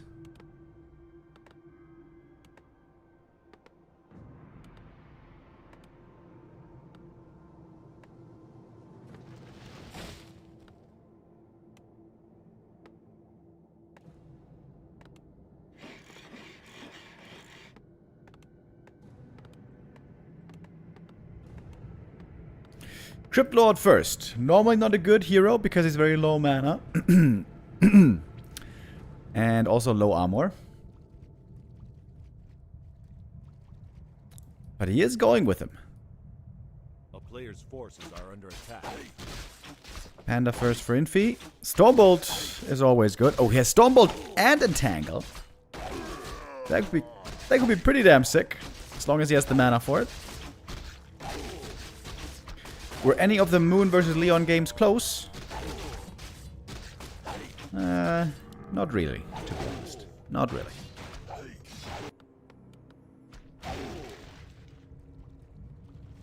Is this correct? Did they both not skill any abilities so far?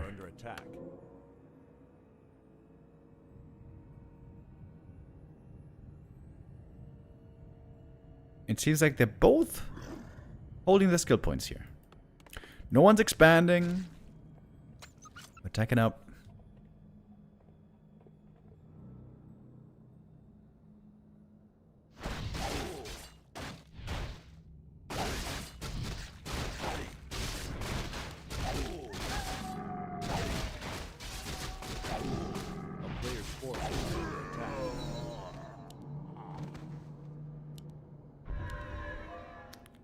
Okay, so we got the aura here.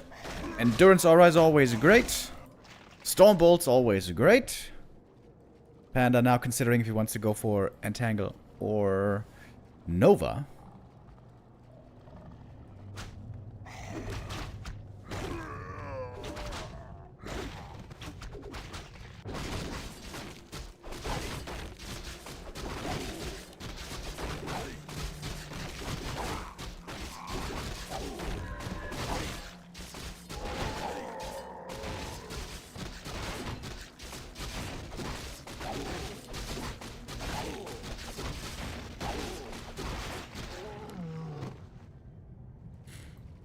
Coming for the panda here, not too bad.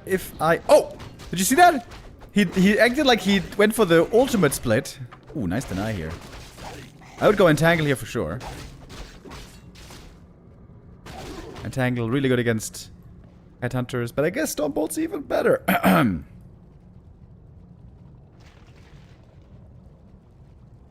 Is Potom arrow ranged? I mean, yeah, normally it is, but of course, doesn't give these heroes ranged.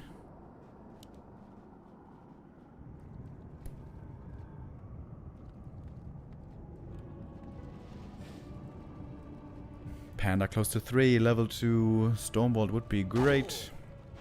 Oi! There's another one. That's a surround. Oh!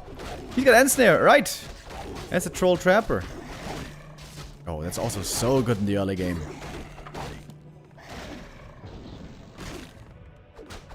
Next Stormbolt. This one might not be dying though. Ah, with the Ensnare, it will be dying. A deny here would be quite nice to stop that level 3. Nope, never mind. There it is. 2 more Stormbolts ready. Bonk! Oh, painful losses for LawLiet here. This is pretty bad.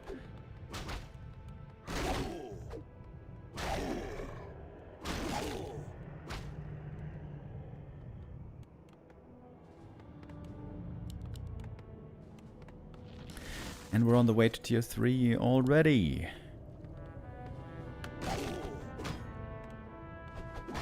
Can you ensnare heroes, by the way, with the Trapper? Of course, for the creeps, they never do. Oh. Cryptod level 1. Dead! I think this game's kind of over, to be honest.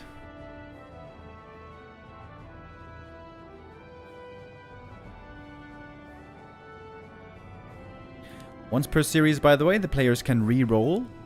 If they don't like their race, if they don't like their hero, they can say restart, and then we restart the game. Once per series, each player has that opportunity. Maybe LawLiet should have done that here. This game is now very, very, very, very likely gonna be going to Infi. He's almost 3 levels ahead, which is insane.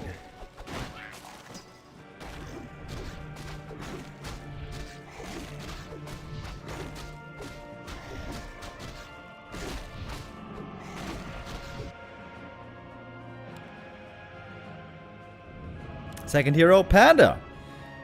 Got a double Panda over here. He has Windwalk and Heal Spray and Cluster Rockets.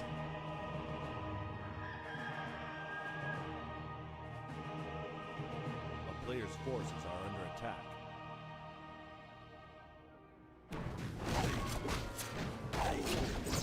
And I guess now it's time for the expansion.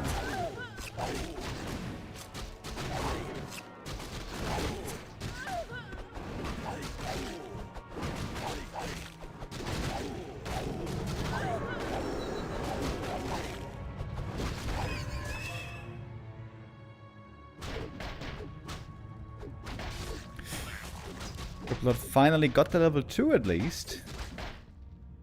Did the first Panda choose a second spell, by the way? He didn't, right? He still is holding the skill point.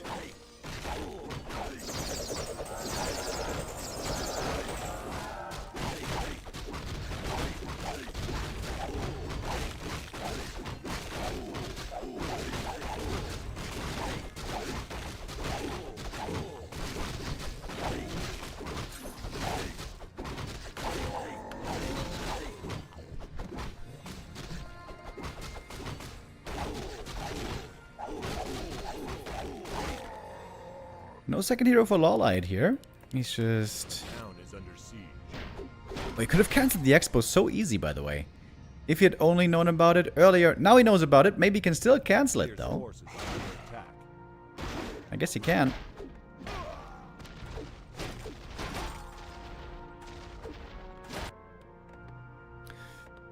Infi's going for his own counter-attack, though. Frenzy Ghouls into the main base. Panda Breath of Fire would normally be great here against these burrows. I guess Cluster Rockets is also pretty good. Oh, Reinforced Defenses. just finished. LawLiet is trying to lame as much as he can. TPing home, forcing the TP out. And he got the level 3 finally. All of a sudden this game isn't even looking so bad anymore. It was a terrible position earlier. And now it's looking kind of okay.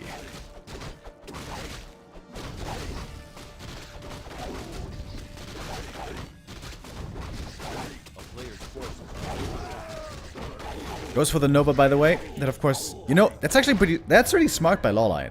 By Infi, I mean. He never went for Entangle, trying to figure out if he would need it. And, of course, Entangle would do nothing against Wyvern, but Nova is really good against Wyvern. Great call, actually, by Infi. That's pretty neat. He does need a Orb of Corruption, though.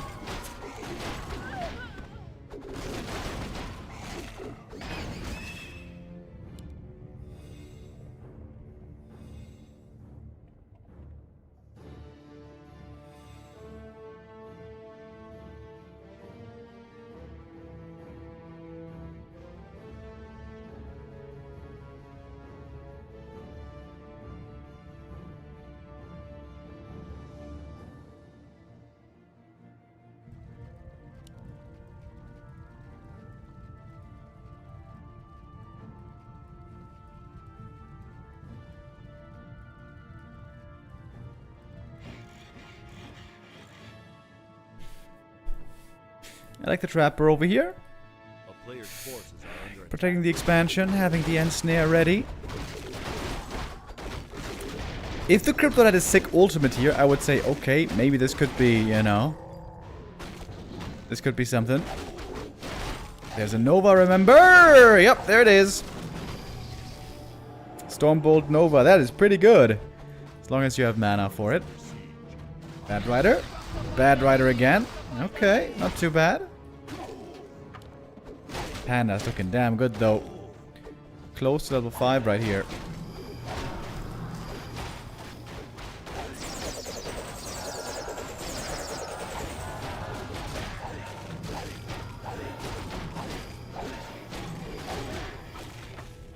Trapper with the end snare. Very nice as well.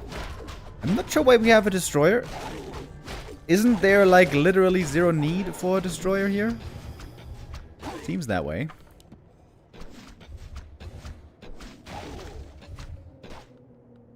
Crypto taking a long time to be rezzed here. player's forces are under attack. I feel like Infi went for really smart skill choices this game. I, for example, would have gone for Entangle way too early. Would have ended up being a detriment in the late game. Well done here by Infi. Well done, our reigning champ. Looking pretty good. It would have been nice to have one Ziggurat also back here. If you have both sides protected by a Spirit Tower, then Wyvern can't do much anymore.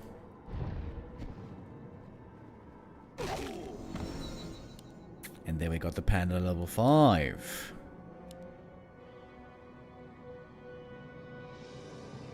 A player's forces are under attack.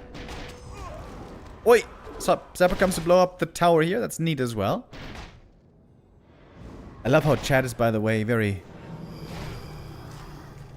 actively, in a rather heated way, discussing probabilities. When people think that they are right about their math, they are very... they are very passionate about it. They want to make sure that they got it right, and they want to prove to everyone that they got it right. I remember back in high school, we also did 11th grade or something. I think it was roughly 11th grade. We did probability calculations. And I enjoyed that a lot. I used to be really good at that as well. And I forgot basically all of it.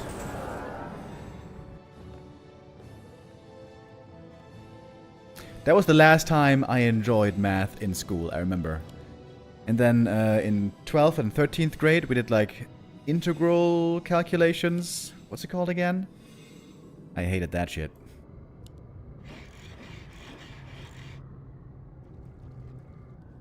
We got a tiny Great Hall.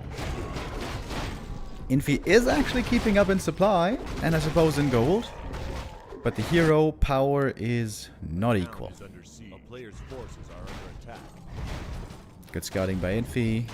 Always on the job. Ooh, perfect timing here on the peon slide. I love that as well. When the peons arrive exactly at the right second. Beautiful.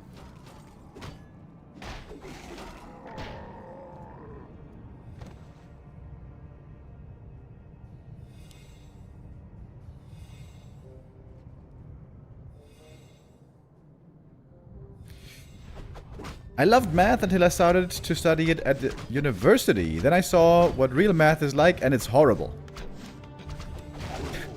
Sag, bro, Sag.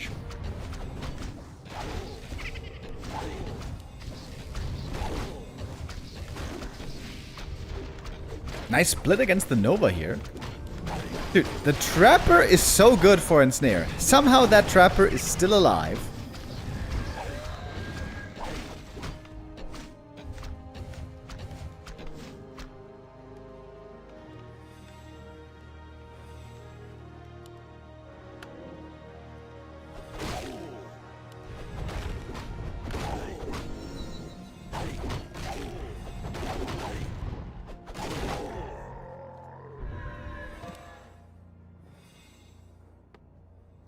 Expo holes.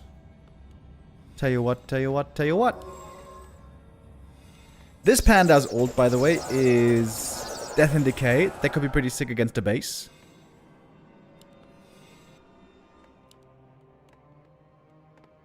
Actually, these are 3 of the worst ults in the game. Death and Decay, Tornado, and Animate Dead. Where are the mercs? Oh, there it is one. The Nether Drake. Okay, piercing damage. That doesn't seem bad.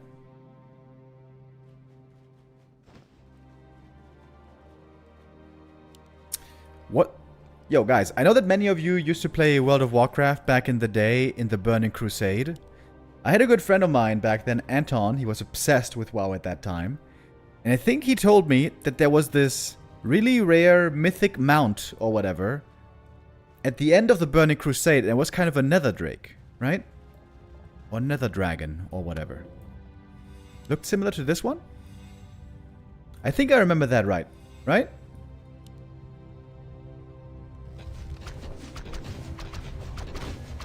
Ashes of Alar, apparently.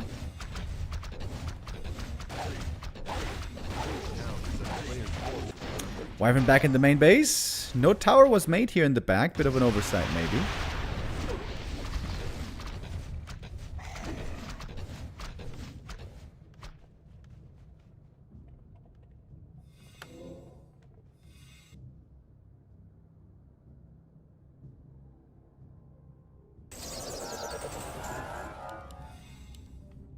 It's a Phoenix, like the Blood Mage ult.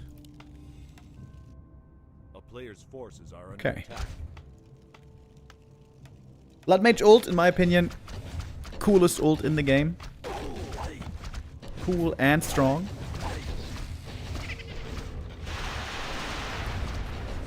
Is LawLiet gonna win this game, dude? He might, actually. Look how hurt the Panda is. Can't really heal his units. Panda has to TP out. Another kill. LawLiet is stabilizing here, but there's a lot of gold on Infi. He's low lumber. The Shredder has to work overtime.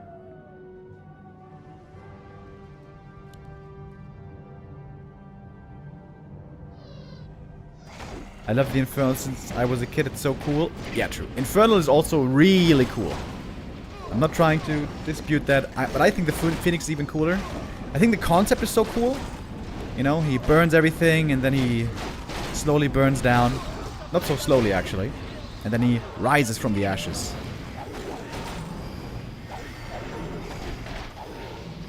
Dude, LawLiet is kind of owning.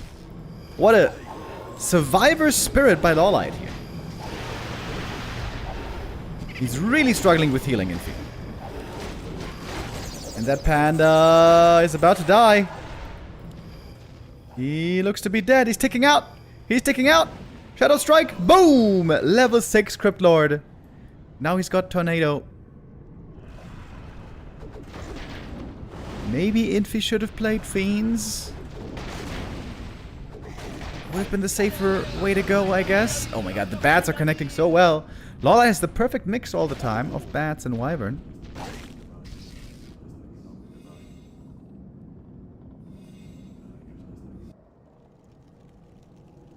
A player's forces are under attack.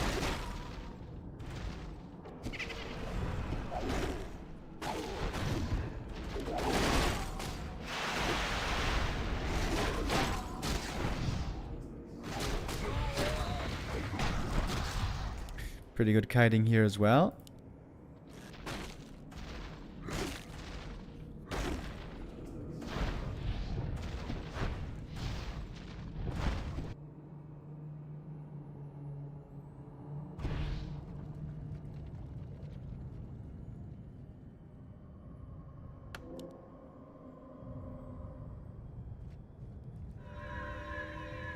Oh, even catches the shade. Damn, dude.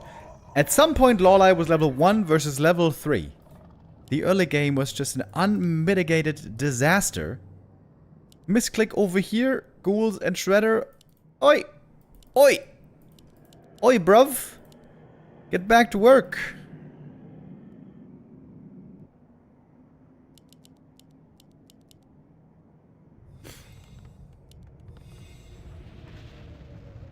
Infi getting closer and closer to a 0-2 in this best of 5. Main bases expire.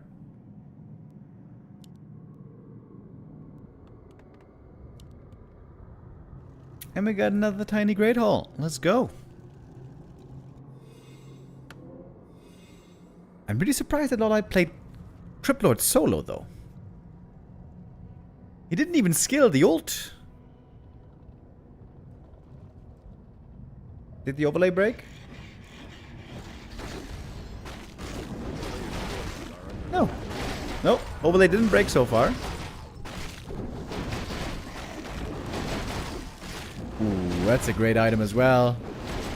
We got the Unholy Aura over here.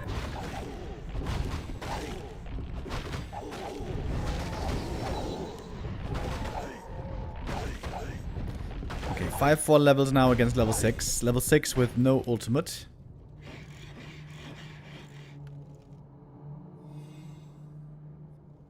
Great survivalist spirit here by LawLiet. I'm pretty impressed.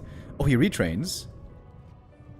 A player's forces are under attack. Into Tornado. He does train into Tornado here. To take out towers in the main base, I guess. Or maybe the Expo.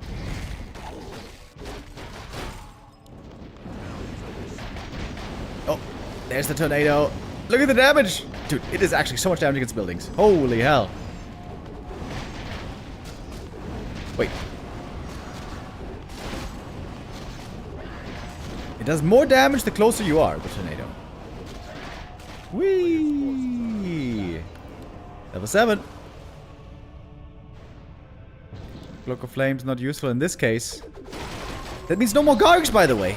Oh, no more Gargs can be made without tier 2. Panda. Very low HP. Oh, that's gonna win this. Dude, the Mass Wyvern have been looking amazing.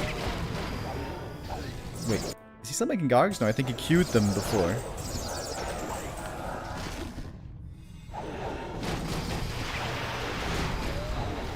And the Panda is dead again! The Crypt Lord solo, almost level 8! And GG is called. LawLiet wins this game after a unmitigated disaster in the early game. Absolute catastrophe. Kind of crazy. That was a crazy strong comeback. Well done, LawLiet. Well done. Very close now to kicking the reigning champion into the lower bracket.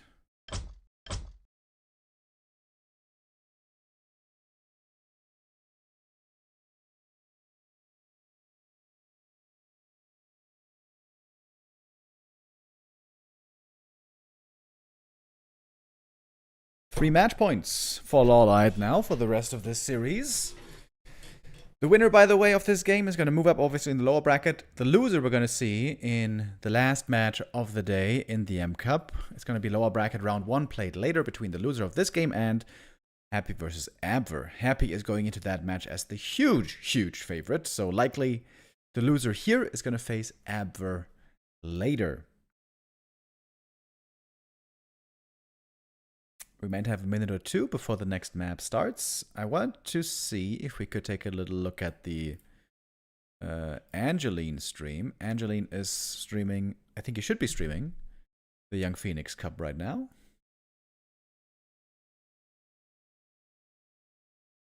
Okay, maybe he is not.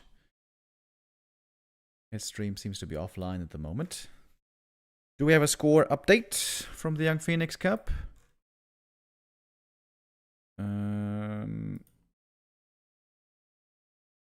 Not really. Maybe it's not taking place today? I'm not sure.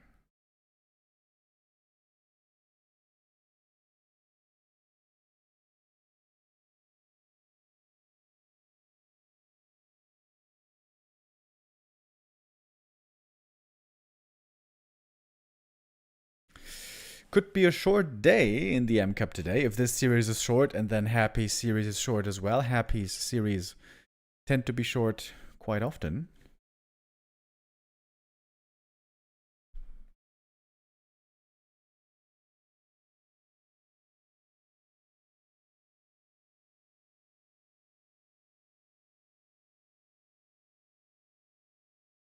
I am respecting the masked riots, the masked wyvern, masked wyvern more and more.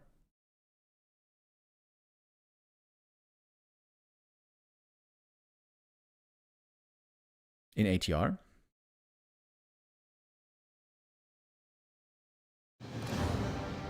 Alright, both players saying go, go. Both players still have one opportunity each to call for a re-game if they don't like their roles. On race and hero. Oh, interesting. We have on map 3 both players with their main race.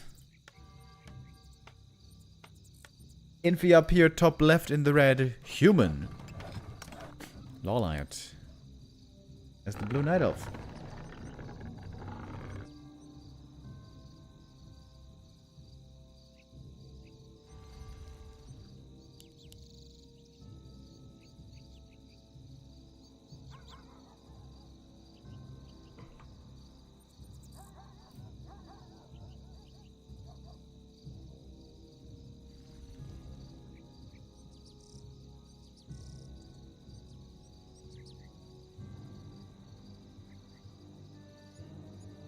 This map is normally quite good for expansion play as well. This green camp here is easy to take.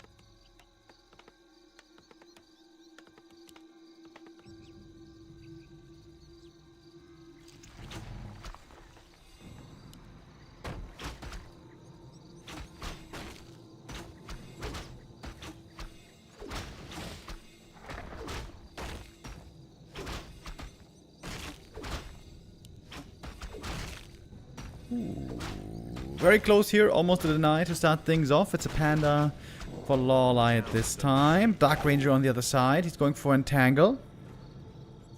Panda, he's got Heal Spray, Divine Shield, Treants. But he re-rolls.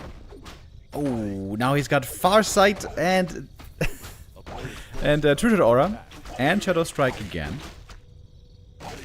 Shadow Strike did decently last game. in the later stages. Oh, early Hunter's Hall. Did Infi see that?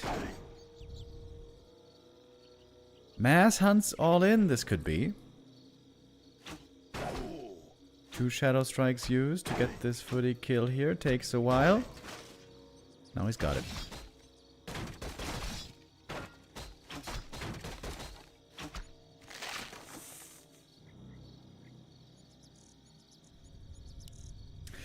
Yep, there's the Legion of War, okay. LawLiet getting ready for an all-in. Something, of course, he has many games of experience with. Mass hunts all-in.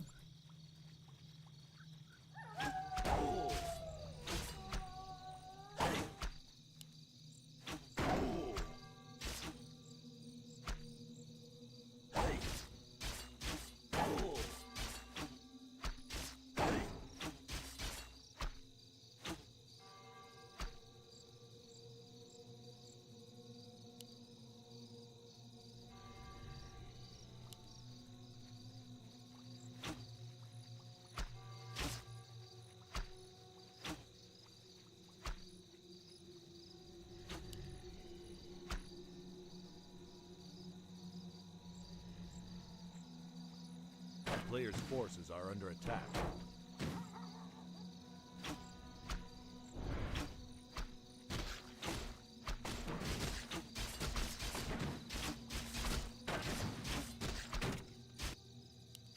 And we got an AP coming up already. This is also something that was tried yesterday against Infi.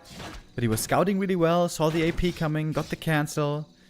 Seems like such a gamble. If the AP finishes, of course, it's great, but this should be scouted for, honestly, by Infi. Looks like it's slipping his mind at the moment. Panda is gonna have that true shot aura soon. It's gonna be nice for the hunts.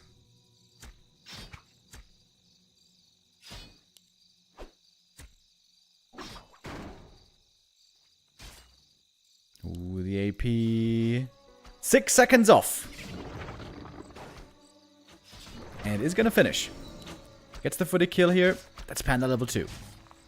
Not benefiting from his own aura, which is kind of weird.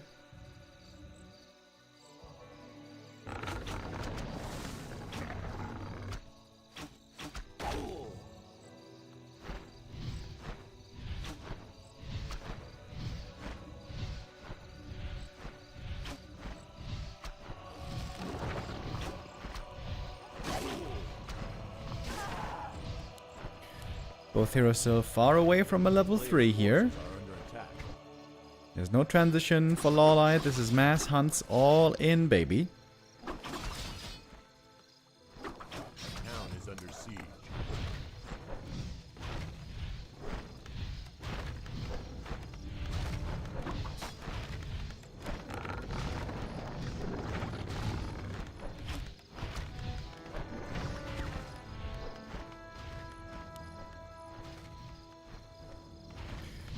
Second AP now done. We're even getting a Moonwell up here.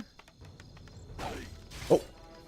Surround on the Dark Rangers. Yes, TP away. Over to the shop. Needs to get some healing in here. Ideally, you want to use the TP to TP in with Mass Militia.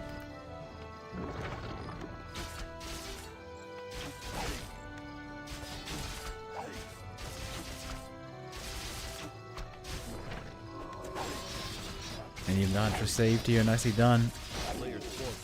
Hunts, as always, trading pretty well against the Footman right here. Oh, and the APs have marched forward. They have fortified armor. The Arcane Tower is doing nothing against them. Infi in a rough position. How's he gonna break this? Has to call a lot of militia. Double racks, mass footies. He's got a blacksmith even.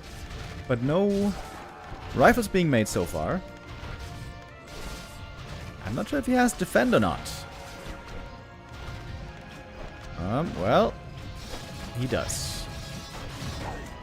Nice positioning on the footies, by the way, preventing repair for the most part. They can take out these towers, but it's going to take a while. If the Dark Ranger gets surrounded again, that would be a huge kill to get for the Panda here. Not quite gonna happen though. Good defense so far. Towers are down. What about these hunts now? Both heroes getting closer to the level 3. Panda might be the first to get it. If there was one guard tower here, that would be such a big help already. There we got the level 3. Panda now ready for the level 2 Shadow Strike. The Dark Ranger is up here. Not yet healing. Not yet level 3. Panda has a lot of mana, by the way. It's a lot of hunts here as well. What's happening on the light side? Nothing else really. No tech, no expo. We are just going balls to the wall here.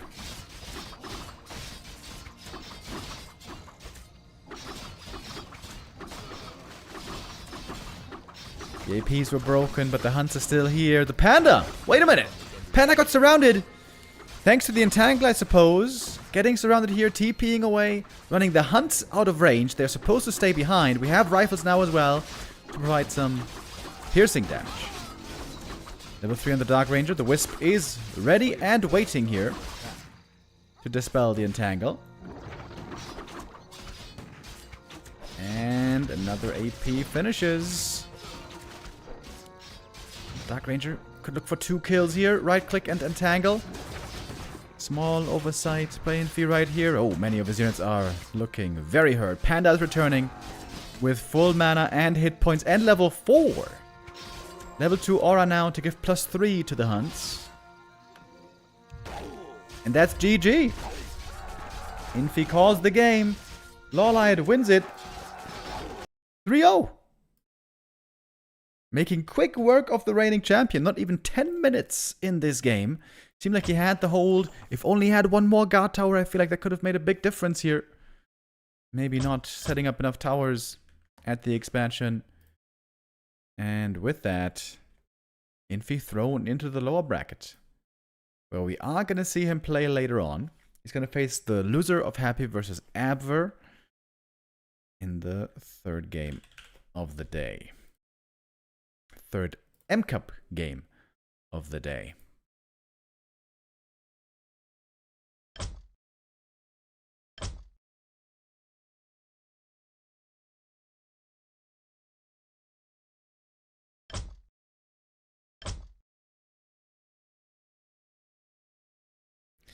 I'm still trying to see if anybody is streaming the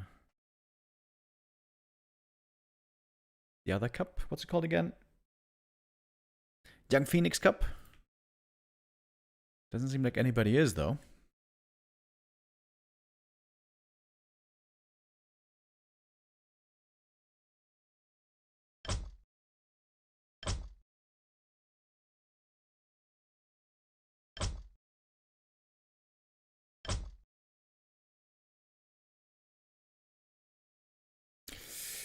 Colorful is streaming something.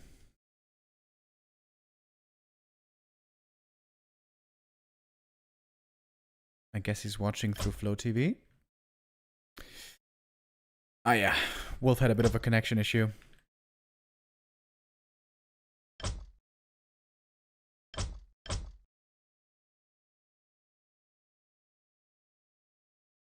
LawLiet with a 3-0. Hasn't been super successful lately with his Night Elf endeavors, but here with random, as mentioned before, LawLiet always has been really good with random, but he only in quotes finished 6th in the previous editions. This time around, he might have a stronger showing.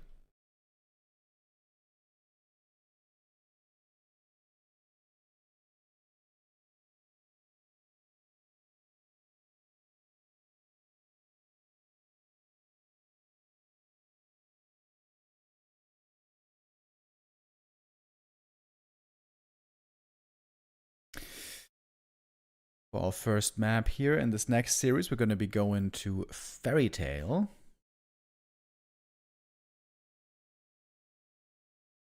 I feel like Happy in his games has been vetoing Lost Temple and Gloomstalker for the most part. Either he or his opponents. Which is a shame for me. These are my 2 favorite maps by far. Okay, at the risk of sounding biased, I feel like Gloomstalker is an amazing map. Lost Temple is a very interesting map, but kind of bullshit, to be honest, without forced cross-spawn. Lost Temple should be forced cross-spawn. I think Boulder Bay is also a really cool map, but pretty small, really bad for Expo. I feel like the quality of map on Devil's Forest and Volcanic Mines, visually and also structurally, is quite a bit lower. Fairy Tail, decent map, a little bit too small, in my opinion. But we do see still there a good amount of expansions.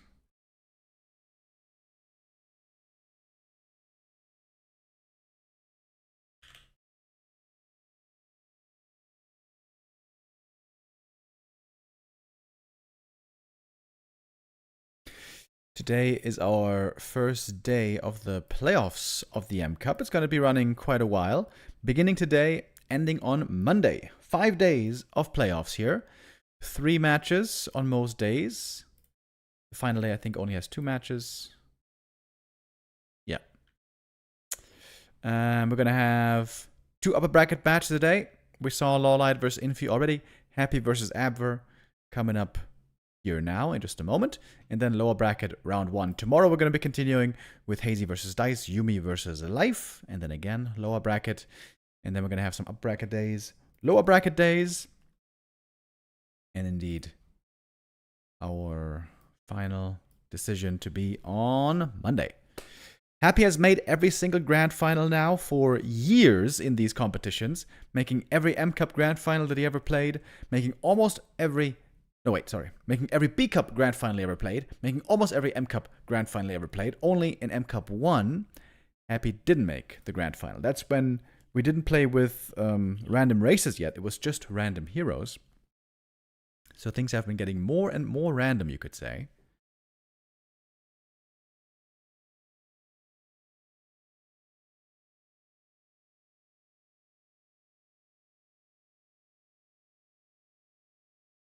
Oh, well, we're playing on Russia Central server here. This is amazing ping for these 2 players. This is 3 ping versus 4 ping.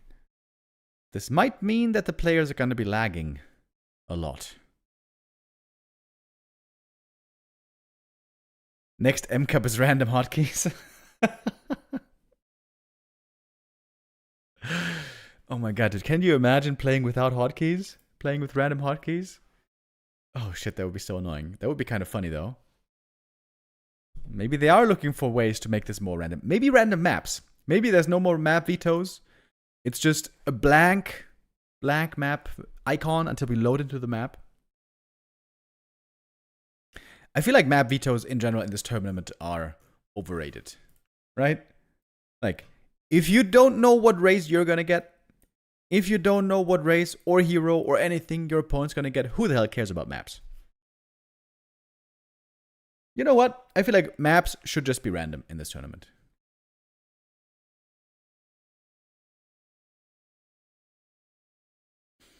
Imagine you find an item that inverts your opponent's mouse movements. That would be hilarious and awful.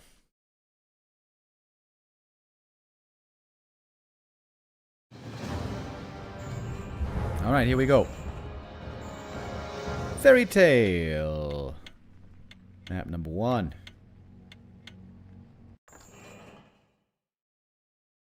Some map makers actually sent me randomly generated maps for Warcraft 3. You mean like randomly generated like a Minecraft map? Where the map only is produced upon creation? Is that possible in the editor? That's crazy, bro.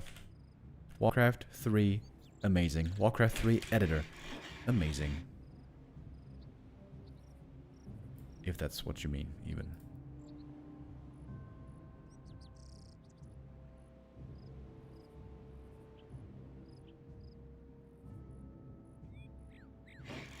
Oh, right. Age of Empires, I forgot about that. Age of Empires also has random maps, right? I gotta admit, guys, I know almost nothing about Age of Empires. I remember from what I knew from back then from playing many years ago.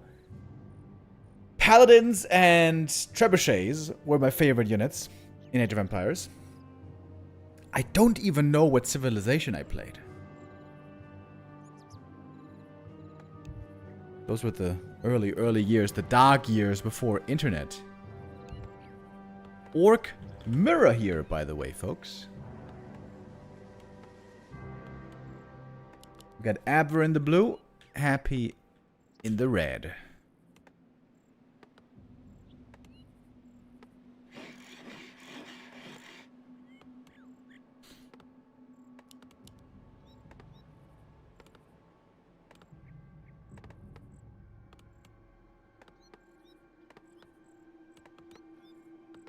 It's a map that will random everything like neutral buildings, spawns, creep camps, expansions.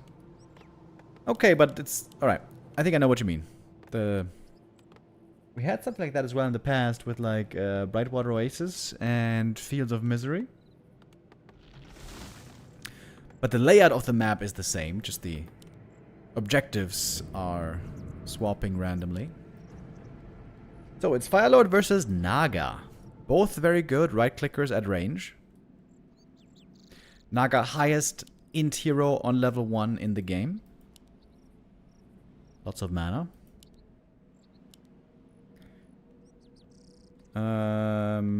Both not really with very good abilities, I would say.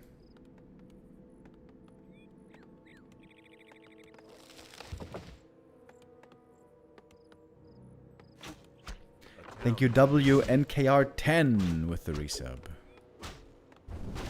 Shockwave first for Abver.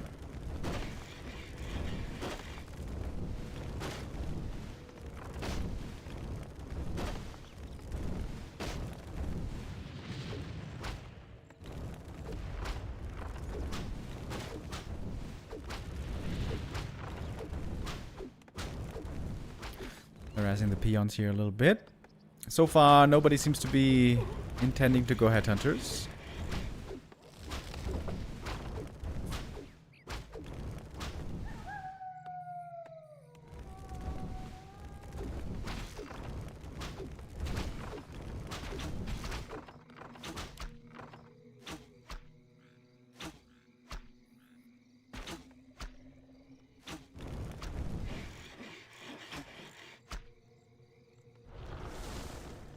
Koreans now for Happy.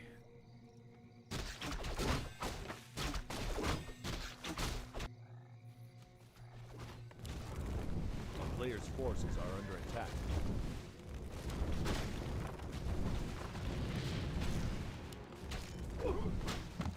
Two peons lost.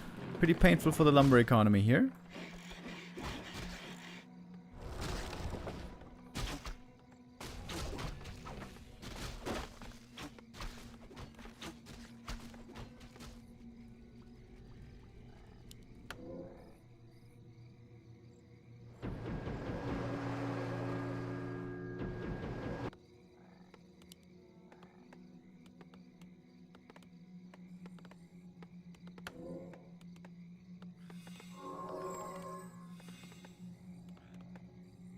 A player's forces are under attack.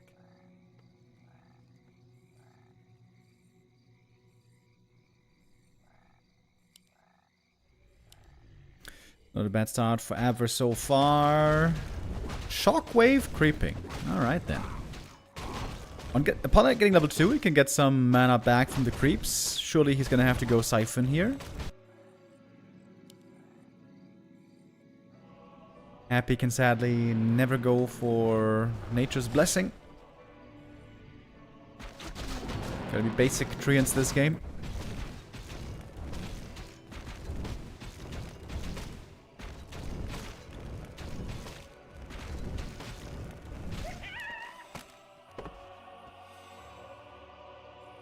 A player's forces are under attack.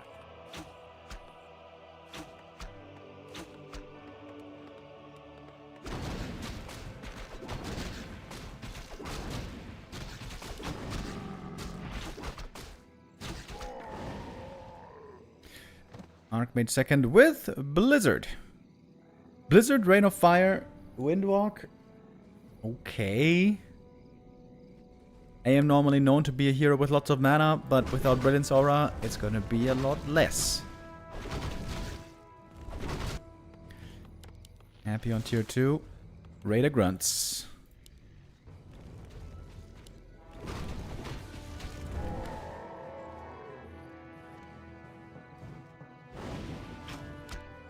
we'll be finding one easy expo cancel here. A player's forces are under attack.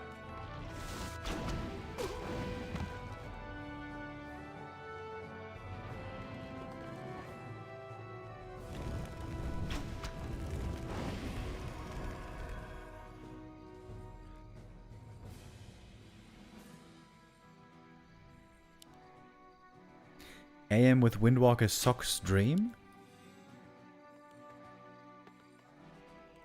Why? I don't get it. Why is it Sock's Dream? A player's forces are under attack. Okay, we got a Beastmaster here. Life Drain and Devotion Aura. I think that's good enough. Devotion's really good. Life Drain is decent.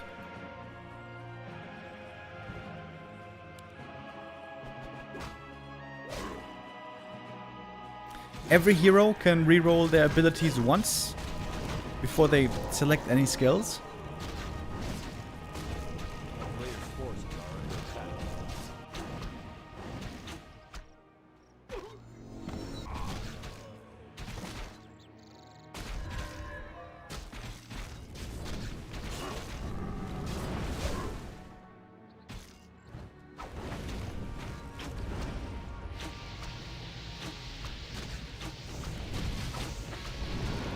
Decent damage on the Blizzard here. Blizzard and Heal Spray. These fights look so weird. Ooh, the Siphon mana is wonderful right here. Oh, look at all that mana drain. Even if it's just level 1 Siphon so far. And there's plenty more Shockwave. We got 2 more. Ooh, nice little surround. Happy closes that one in quickly against the trees. Archmage with Windrock. Here we go. Speed scroll, looking for a chase kill. Nicely dodging that Devourer as well. Abver isn't playing a bad game here.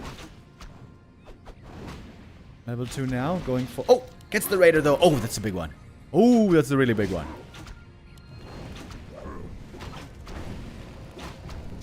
Yeah, now Life Drain. Life Drain, Siphon mana. Sucky, sucky. But the Beastmaster is still dead, I guess. Sort of hard to kill, but down he goes.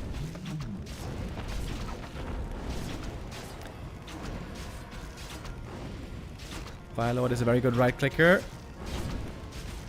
Shockwave comes in as well. Maybe Happy is gonna lose this map right here, folks. Even in supply though.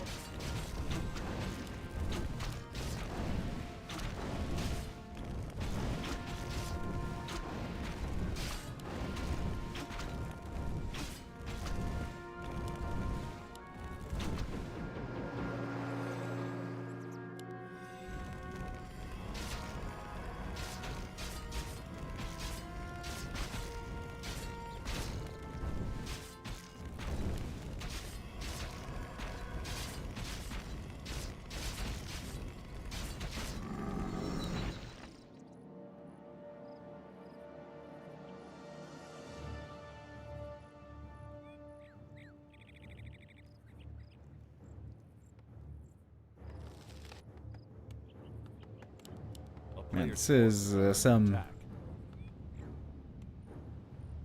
interesting playstyle here. Mass Raiders on both sides. Razorman-esque.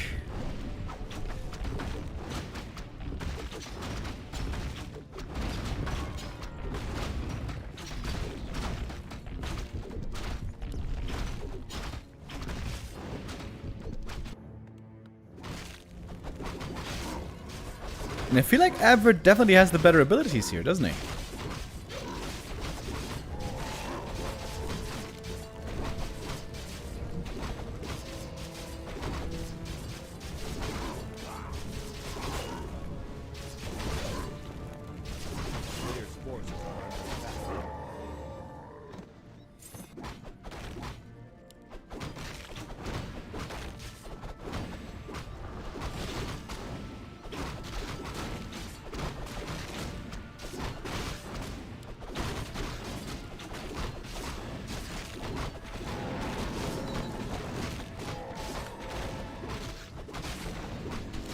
Level 4 now for the Naga. Level 2 heal spray is decent.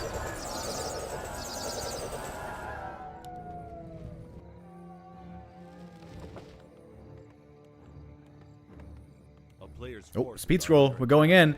Maybe she's going for the stronghold right here. There is no spike barricades. Oh, this one's just dead, isn't it? No, Abver. Closer than anybody else so far to taking a map off of Happy. A lot of damage on the stronghold. Happy is trying to repair as best as he can. The shockwave, of course, also great for taking out the stronghold. One more shockwave should be enough. It's cooling down. Ready in a moment. There it is. And the stronghold falls. Abver doing damn well. On this first map, looks like Happy is going to be getting bested here. Without a main building, what chance do we really have left? Almost nothing left over for Happy here. He's selling some items. Has to sell another one, maybe? Oh, yeah, he has to sell almost everything. Get back that Great Hall. Here we go, but it's almost 2.5 minutes of no mining. That is devastating. The Kodos have eaten 2 raiders. He's gonna get a bit of experience here. Abver also with a big mercenary. Furbolg Elder Shaman. Is that the guy with rejuvenation? I'm not exactly sure.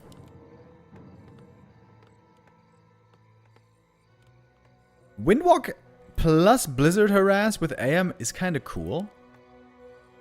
A player's forces But there's are under Ensnare, so he's not 100% safe. Maybe Happy's gonna drop to the lower bracket here, guys. This is only map 1, of course, of this BO5. But Happy versus Infi, grand final rematch in the round 1 lower bracket, that would be something we certainly didn't expect.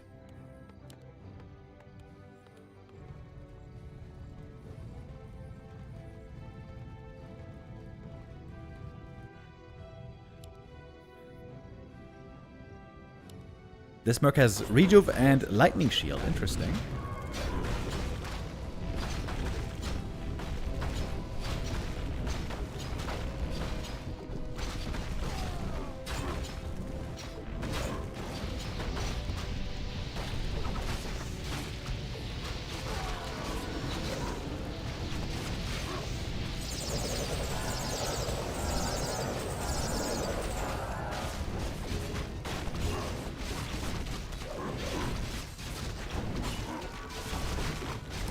Creep drag here in the corner. Abver is kind of caught back here.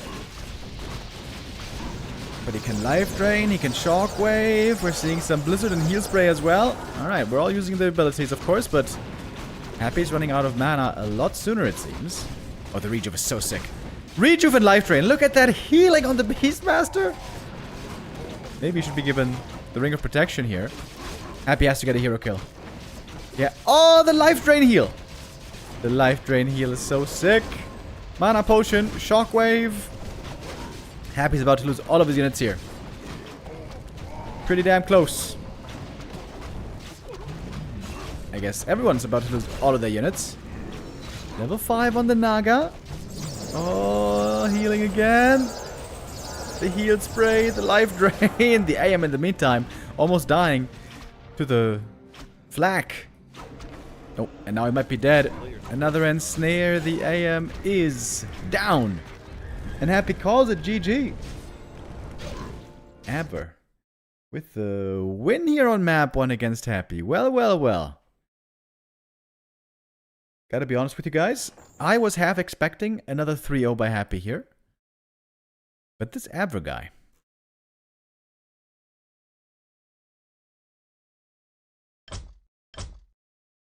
Not to be underestimated in the ATR. Especially the second hero for him seemed to have the better abilities. Beastmaster, decent stats, good aura. Life Drain also good in the right position.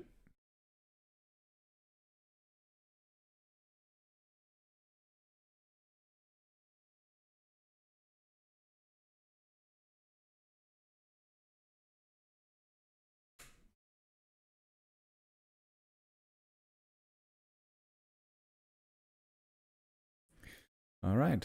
Very good start for Abver.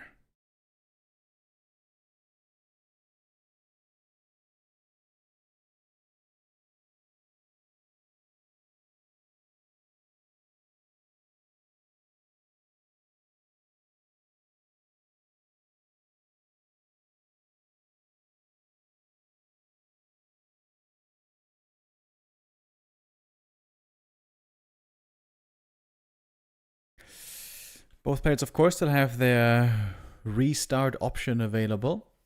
The admin's also reminding them as we're sitting in the lobby, ready for map number 2.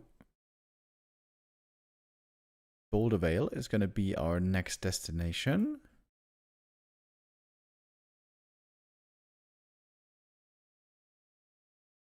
Angeline still isn't streaming, right? Yeah, my assumption is that the Young Phoenix Cup didn't even take place today without Angeline. Maybe they're going to continue on tomorrow.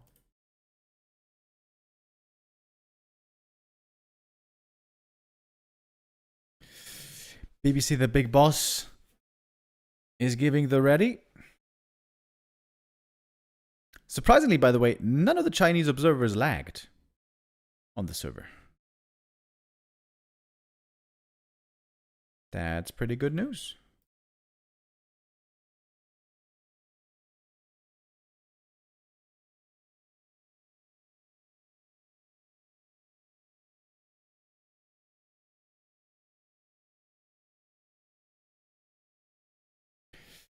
All right, Abver says he's ready.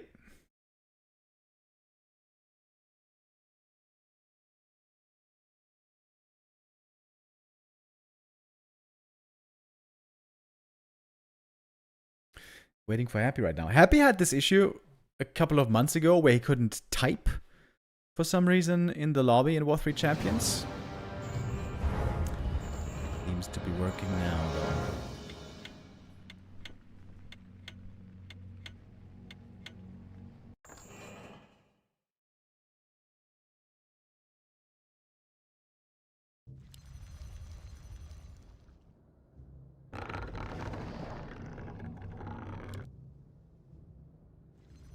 Okay, what do we got? Abver as Night Elf and Happy as Human.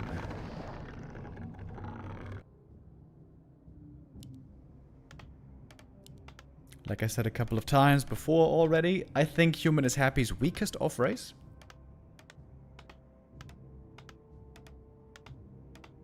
We don't have a chance to make that judgment too often anymore. A couple of years ago, there used to be frequent challenges for Happy to play a certain tournament with an off race, to play some ladder games with off race, and so on. And I always felt like his Night Elf was amazing. Like, he was so on point just with standard Dryad Bear play. His Orc also was really solid with Fascia Headhunter, when that was still good and playable everywhere. His Human always seemed to be a little bit lacking in comparison.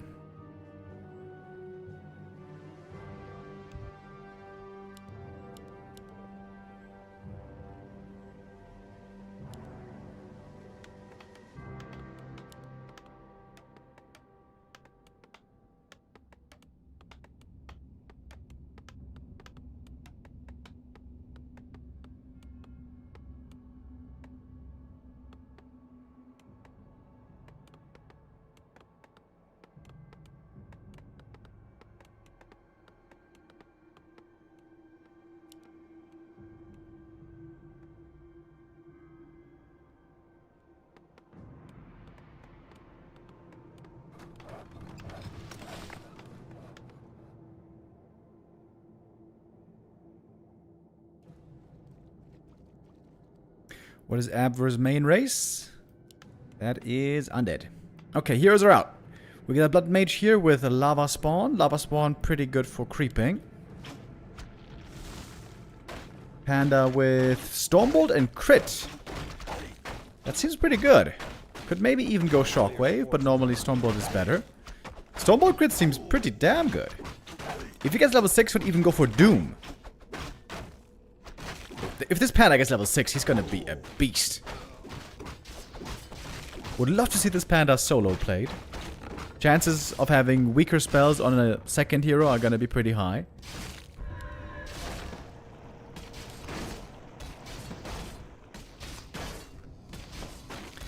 Happy gonna get level 2 first, though.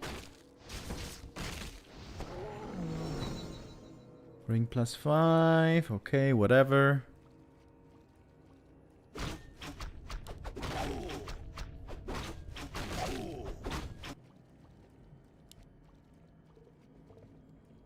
We're Not seeing the second skill point by Happy yet. Teching up. Going for the first little push.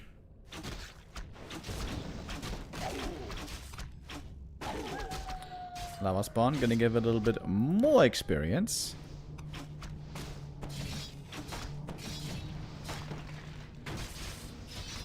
Did you guys remember what the other skill was for Happy here?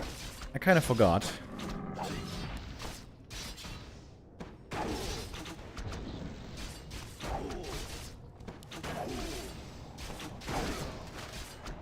Oh, lava spawn didn't split.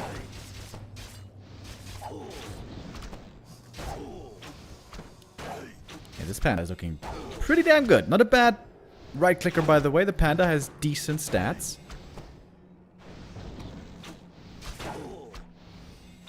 One stone bolt after the next. Looking for these kills here. That's another footy going down. A little bit of a crit.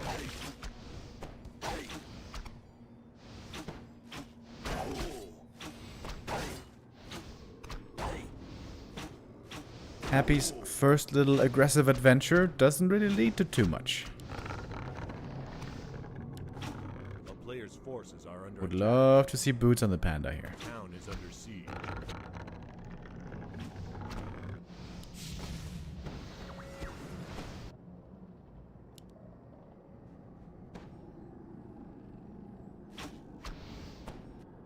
Yep, there we go. Boots for the panda. Very nice. Oh, look at the wisp juggling even. Abver with the off-race Night Elf. Okay, missed that one, but for the most part, doing this really well. I feel like the staff is a bit unnecessary here, but fair enough. Gets the panda back, forces the Blood Mage away, and there's an Ancient of War creep available right here. A player's forces are under attack. Happy going for rifles. Second hero. No Sanctum yet. Playing casters without AM is definitely a lot less easy. With Brilliance Aura, it seems like the casters rarely run out of mana. Without Brilliance Aura, they always seem to be running out of mana.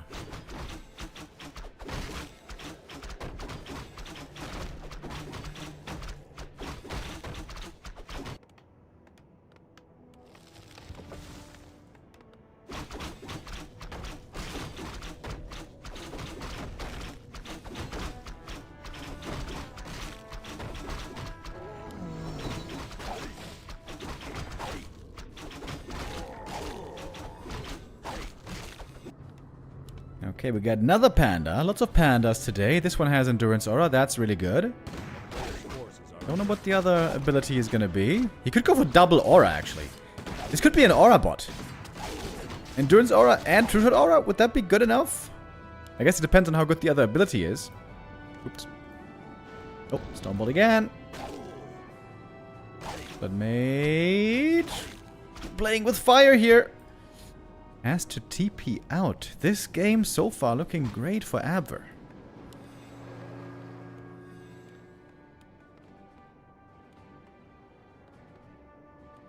A player's forces are under attack.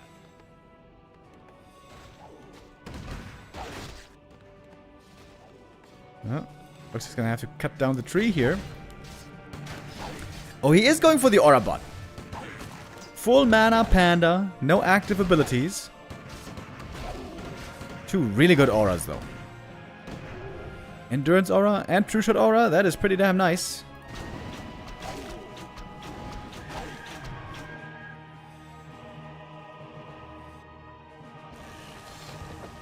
Abver is going for a second hero here.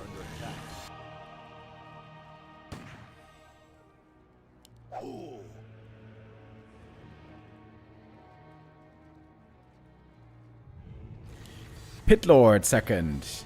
Beetles, Mana Burn, and Searing Arrow.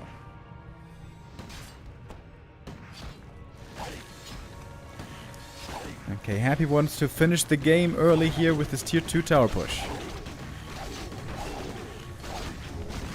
The Blood Mage still didn't skill his other ability, by the way. You know what would be kind of cool actually in ATR? if you could do it the same way you could do it in Dota in the past, like if you could also go for stats, +2 or +3 all stats.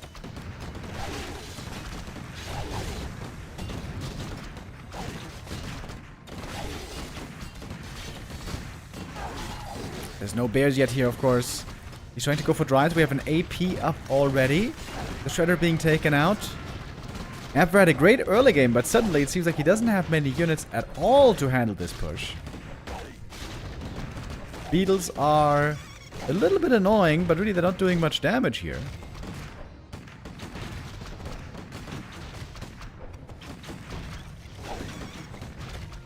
And the Panda, meanwhile, he's almost dead! Oh, Happy says, not so fast, mister.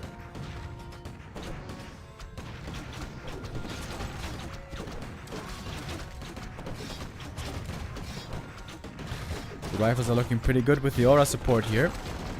Look at the priests, though. They're all out of mana, I swear.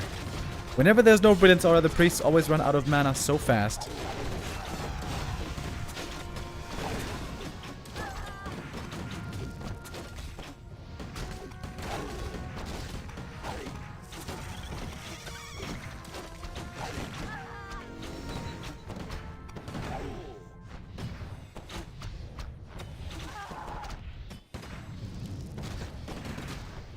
Towers are inching their way forward. There's just not enough healing.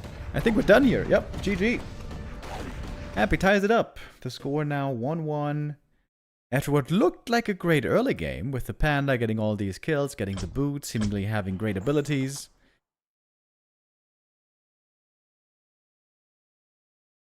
Did he mismanage his lumber, maybe? Did he need to protect more wisps and then... you know, to make sure he got tier 3.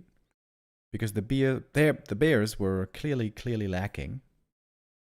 Rejuve on the Panda could have also been sick, but we never got to bears, we never got to Rejuve.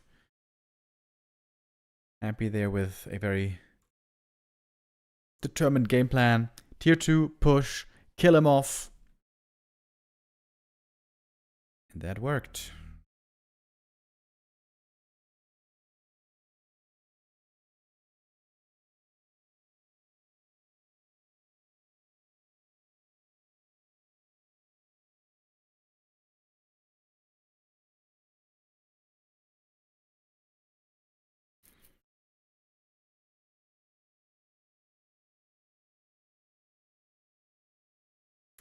Oh, apparently, the bugs were fixed.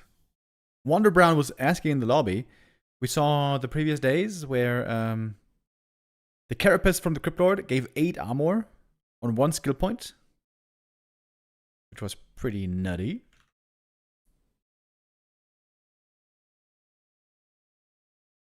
Apparently that has been fixed. Is cleave plus crit possible? I mean, I think so. Probably. I think we never saw a game with Demon Hunter Cleave or Blade Master Cleave. Like, that's the only time that Cleave really is very good. You need to have a hero with strong damage. Like a Blade or a Demon. We've seen Cleave plenty of times on, like, I don't know, like a Tinker and like a MK. Doesn't do too much.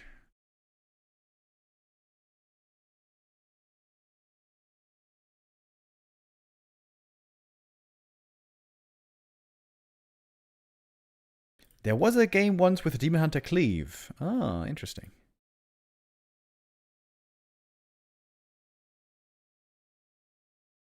The winner of this series will be moving on in the upper bracket, where they will be facing LawLiet in the next round. That is going to be the day after tomorrow, upper bracket semifinal. The loser of this match is going to have another game today in the lower bracket against Infi.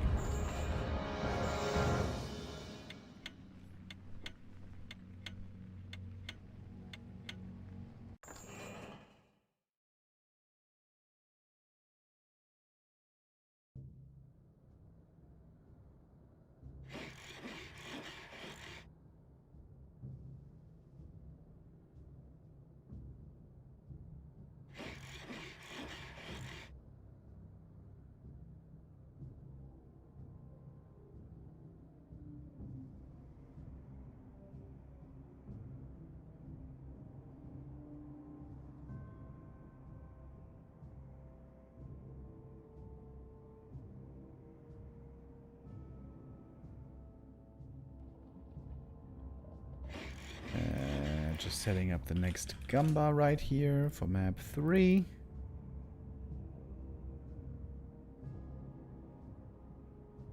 Here we go. So, now we have Abver as the undead and Happy as the orc.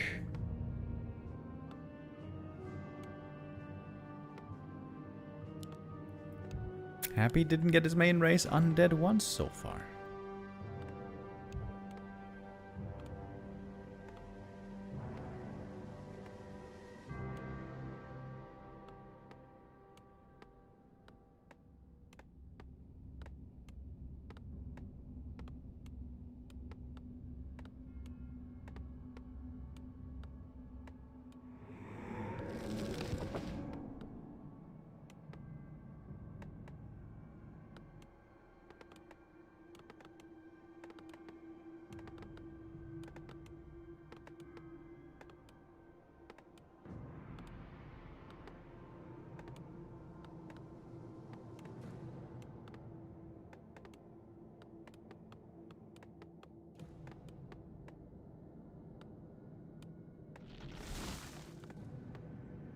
So, Tinker first for Happy, retraining right away. Doesn't like it. Mana burn, sleep, and devotion calls for the regame. Okay. Good time for the regame as well, because his opponent got his main race, which he didn't know, actually. Little lucky for Happy, I guess. Falling for the regame right then and there, when he was against Abver's Undead. That means Happy can no longer call for a restart for the entire series. One chance and one chance alone. Abver still has that opportunity.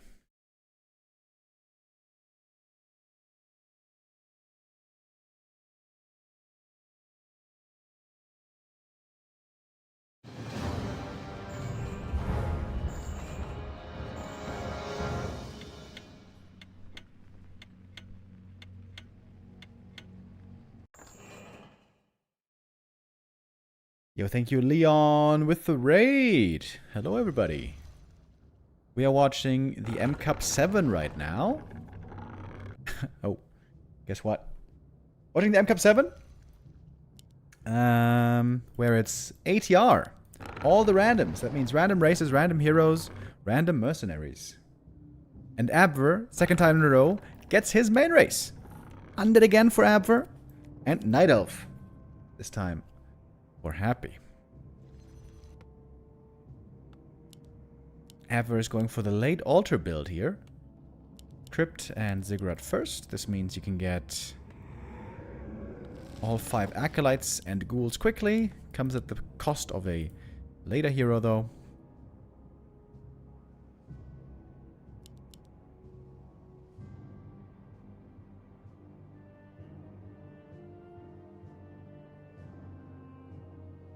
There's random skills as well, yes. The heroes don't have their normal abilities, but fully randomized.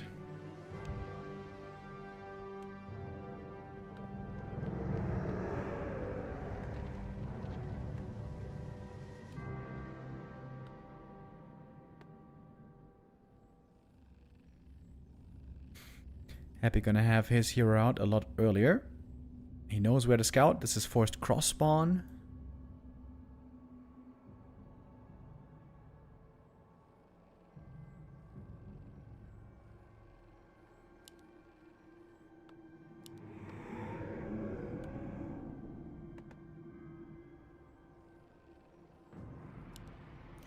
Is it random hero too? Yes. Random races, random heroes, random abilities, and random mercenaries. Okay, who we got? It is the Pally with Bear and Aura. I think that's pretty good. He goes retrain. Oh, I think that was a mistake.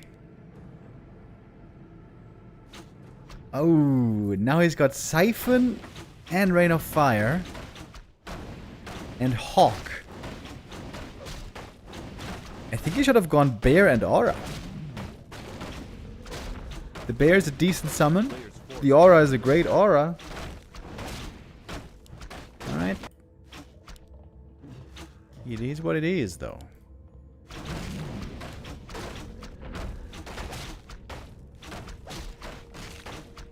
Other side, we got the Naga. She has the bear. And looking for a fast expansion. Players' forces are under attack.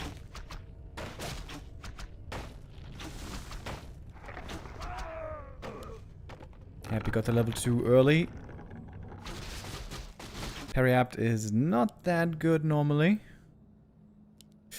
Oh, double Ancient of War. We're going mass hunts all in, baby. Happy does not want to go for the late game here. Rain of Fire is really good against buildings. A player's forces are under attack.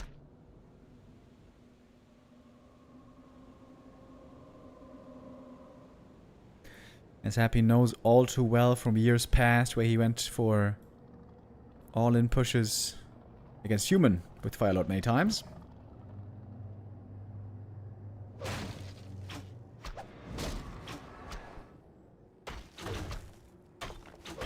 Happy did not choose a skill point here so far.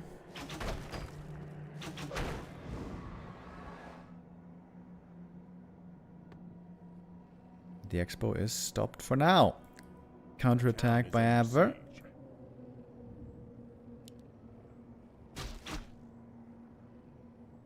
Drunken Brawler on the Naga seems okay. Not great. The Harpy Rogue this early is kind of nice. There's almost no anti-air. Ooh, nice little surround. Look at that. 4 points surround on the Huntress.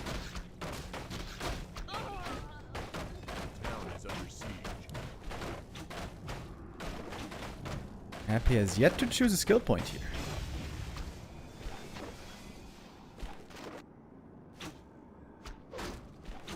Oh, detonate! That was a pretty good one. Landing on 3.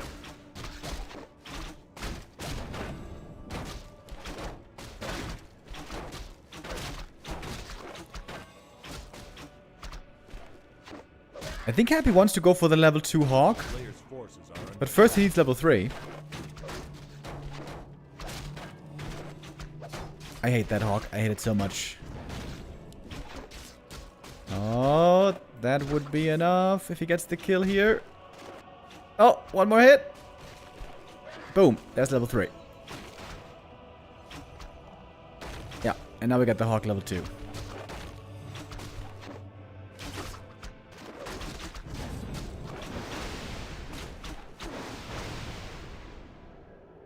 A town is under siege.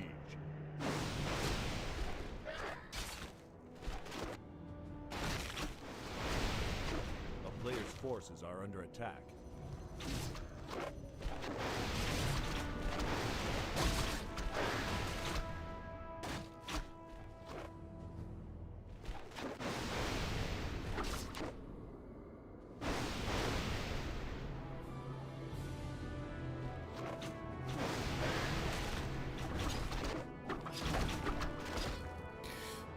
Arachnithid Earthborer.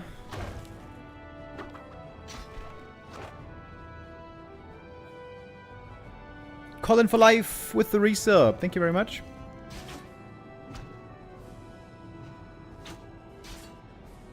Happy knows there's no expansion. As long as there's no expansion, Happy is happy.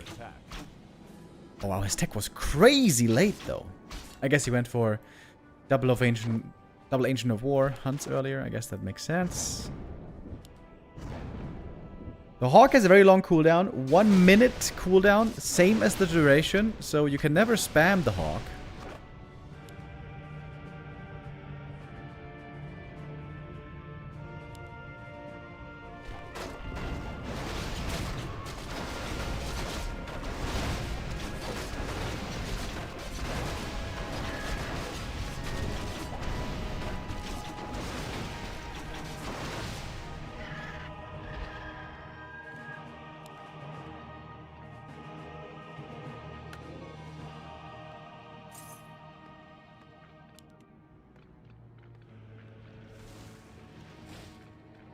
player's forces are under attack.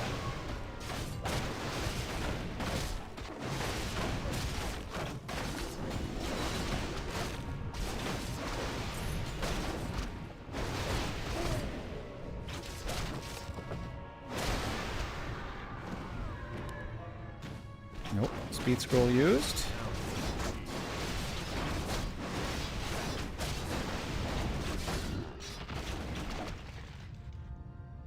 A player's forces are under attack.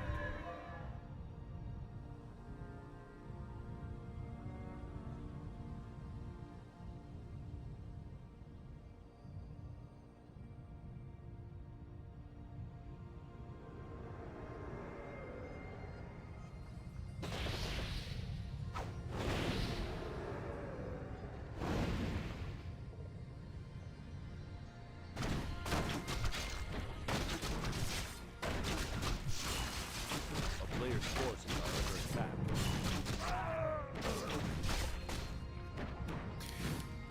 Get a one of negation here. That seems to make a lot of sense against this Hawk especially. It doesn't instantly kill it, but doing some good damage to it. And with the interesting army here. Clap from... No, Stomp rather, from the Pit Lord. Oh, and a stun on the Naga. And the Naga is gonna be going down here. Ah, right, the Salamander. The Salamander has Firebolt and Immolation. Getting another kill here, level 5, Pally. I'm a big Hawk hater normally, but level 3 Hawk is really good. Level 1 bad, level 2 bad, but level 3 Hawk is really, really good.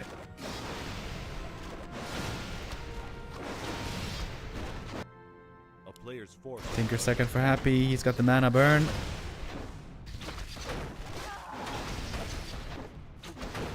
Ooh, look at the statue damage. The Hawk here with the magic, over 50 damage.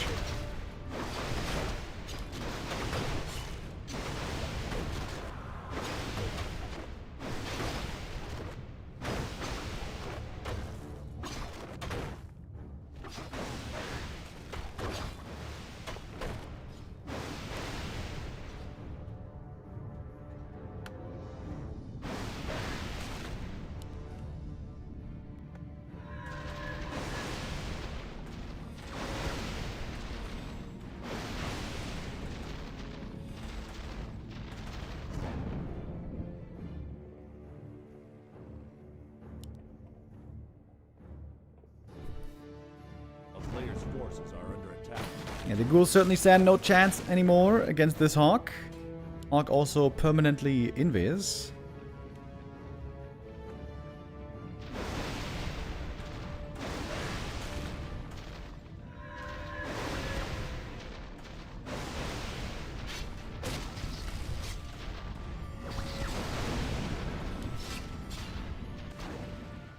Meanwhile, Happy didn't even expand this whole time. Maybe now is when he's going to decide to.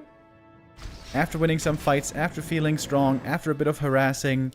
Also staffing out here at a TP as well. Owl Scout. Tinker with Mana Burn, Owl Scout. A player's forces are under attack. I'm still hoping to see a game one of these days where we have Blink and Stomp or Blink and Clap on the same hero. That would be super sick.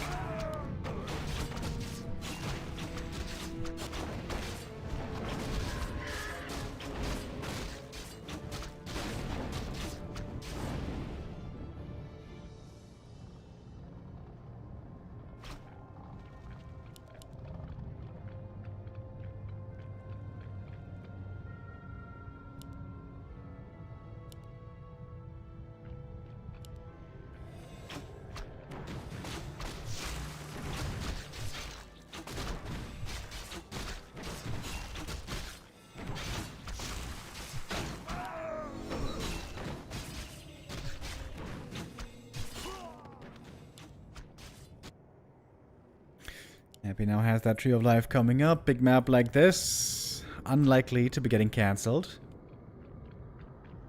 Yeah, Abver really needs destroyers. A player's forces are under attack. Against the Hawk alone. Owls and Hawks in Happy's army.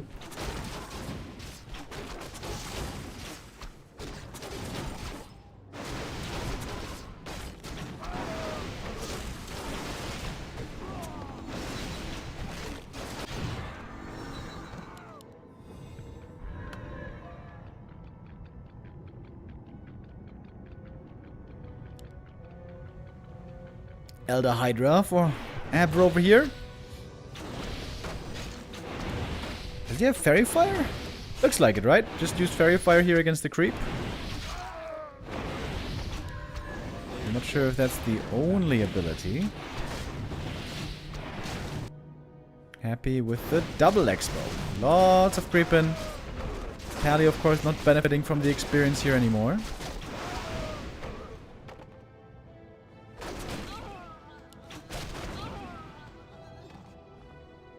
Happy still just tier 2. I'm surprised he's not going tier 3, trying to go for bears. Can the Hydra devour? Maybe you're right. I'm not sure, actually.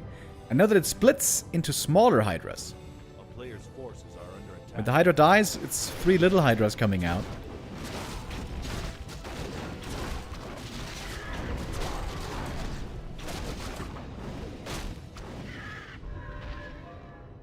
What about a hero with Divine Shield and Big Bad Voodoo? That's actually hard-coded into Warcraft.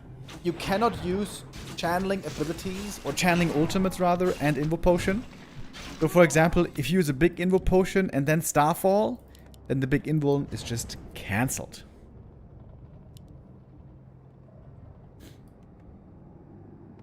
And I'm pretty sure it's the same with Divine Shield. A player's forces are under attack. Happy has another Salamander. Salamander Vizier. This one has Bloodlust.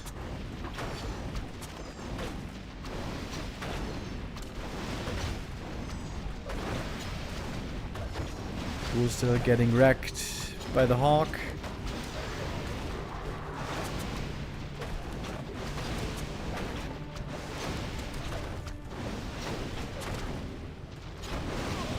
Abver has to return home to defend. He still doesn't have tier 3. No orb, no destroyers. No third hero. By the way, is it just me or are we seeing Tornado and Death and Decay a lot as ultimates?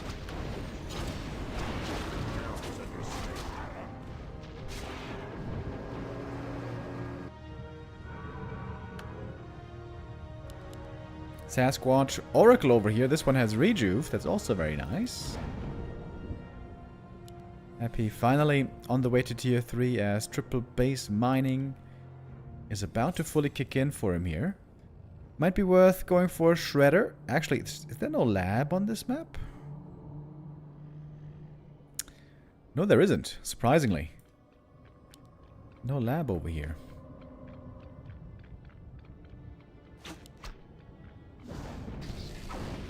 By the way, in 2 hours, there's going to be Creepjack, folks.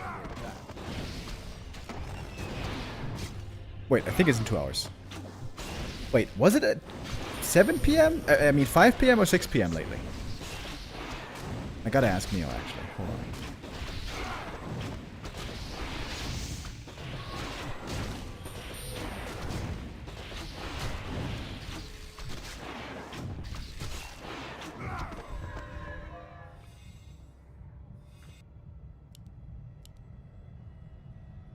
A player's forces are under attack. Man, that Hawk has been a pain in the butt. Still no tier 3.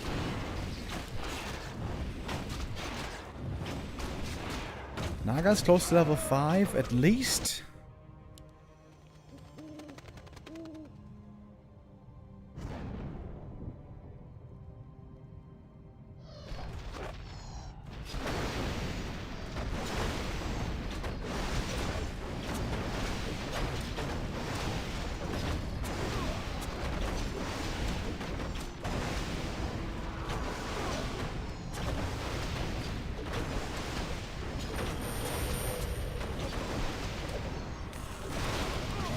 He doesn't want to take the fight here yet. He's got a nice little ragtag group of mercenaries. He's also got the Furbolg Elder Shaman. I think he also has Rejuve. It would be cool if there was, like, some way to tell what these abilities were. A player's forces are under attack.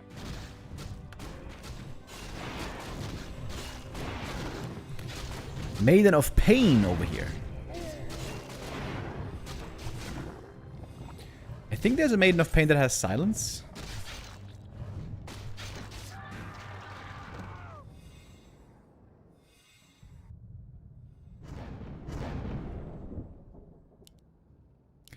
Happy getting quite close to the level 6 right here.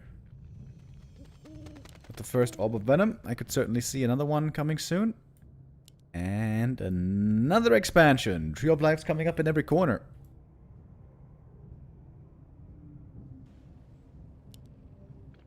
We haven't seen a real fight here in a long time. A town is under Happy is up in supply. Quite a bit.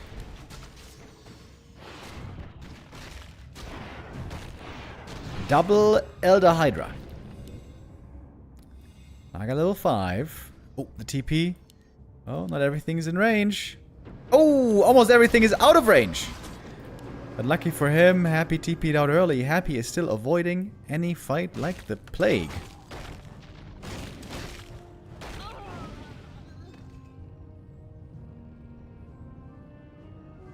A player's forces are under attack.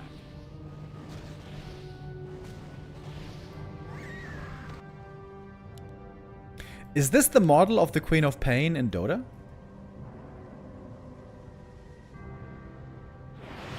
She does look like almost the same as the Dota 2 Queen of Pain. I never played Dota 1, I only played Dota 2. That was certainly the inspiration for the Dota 2 model. Queen of Pain was a very fun hero. Really cool hero. Kind of a noob stomper.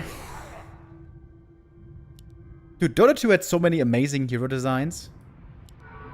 My favorite ever was Clockwork. Clockwork is so sick.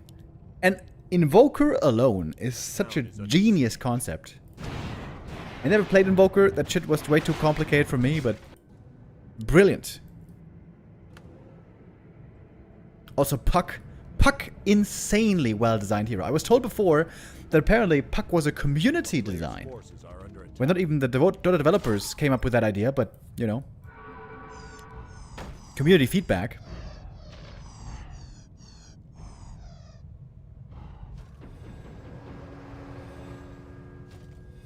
Yeah, Puck and Clockwork were always my favorite heroes to play.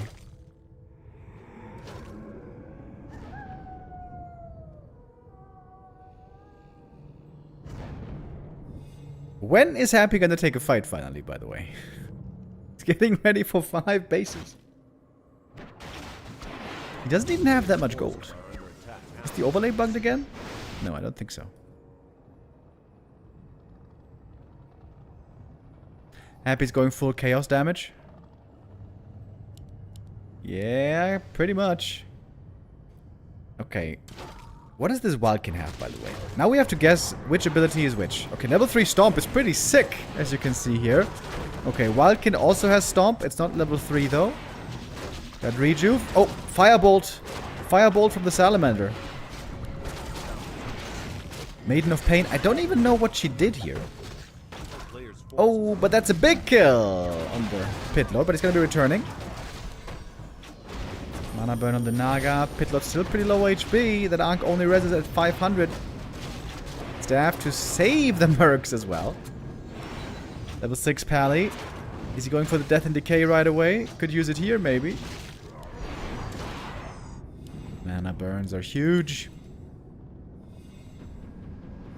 Have you seen Arc Warden? I would love to see Happy play Dota 2 and Master Arc. Yeah, Arc Warden, interesting concept, but I didn't really like all those rat style heroes where you just send summons to a lane, summons to a lane, summons to a lane. I don't like those really. So he has the bubble, and he has that little little ghost he can summon. And with the ult he can duplicate himself. I even forgot what the third ability was of Arc Warden. I feel like there's way better hero designs though. Oh, Bad Rider! Bad Rider, by the way. Bad Rider, amazing hero design. Very annoying to play against, but every spell synergizes with the other, you know. Very unique to play. Bad Rider, amazing in Dota 2. Super fun hero as well. Oh, look at that. Siphon mana to give mana to his big mercs. We got an ancient Wendigo over here. Is he the same as the Wildkin? He's almost the same as the Wildkin, just slightly better stats. Yo, big merc army. Both with the ancient Wendigo.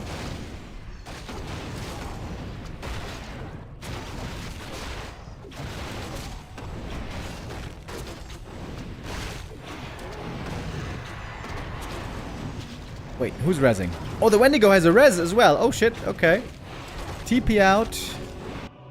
Destino tier 3, by the way. Oh, Abver calls for the GG.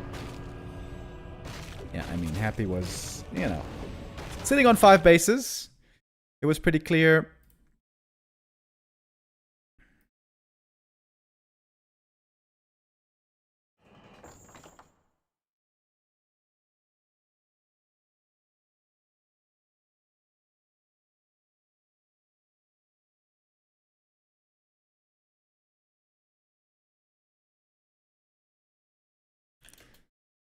Oh, by the way, a little surprise, guys. Apparently today Creepjack is going to be earlier at 4 p.m.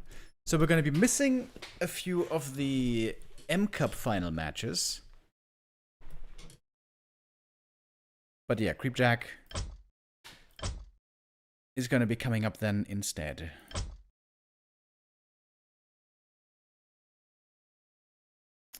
Okay, Happy up 2-1. 1 map away now from the decision.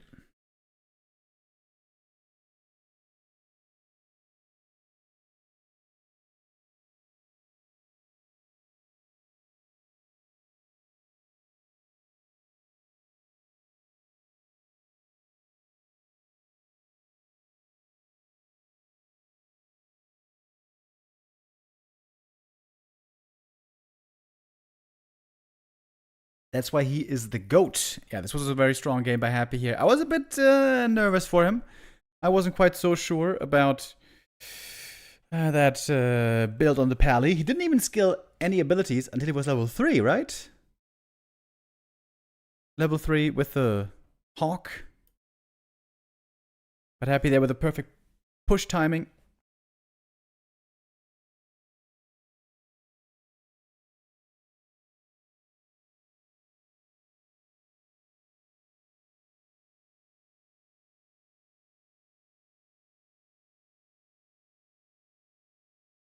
Getting the expo cancel seemed to lay the groundwork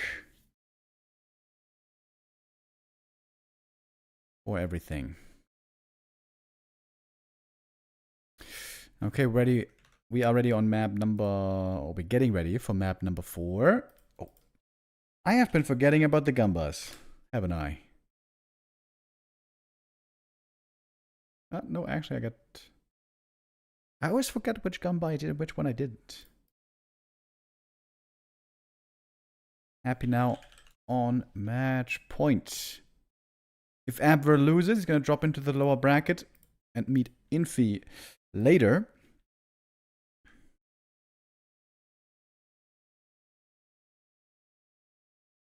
I don't think we ever got any confirmation that the Young Phoenix Cups were happening. Young Phoenix Cup games were happening. I think this just didn't take place today.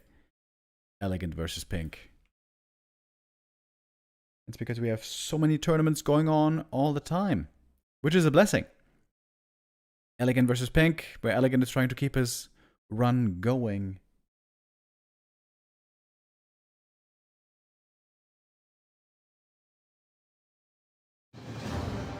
And here we go with map 4.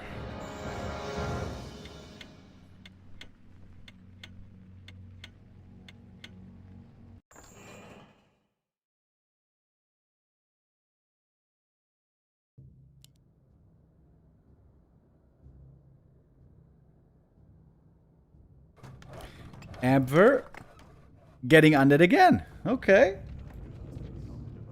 Good news for Abver. Good chance, I suppose, to get a 5th map decided between the two here if Abver wins this now. Happy cannot restart anymore. He cannot re-roll anymore. Abver with his best race. Happy with his worst race, probably. Not a bad chance here for Abver on map 4.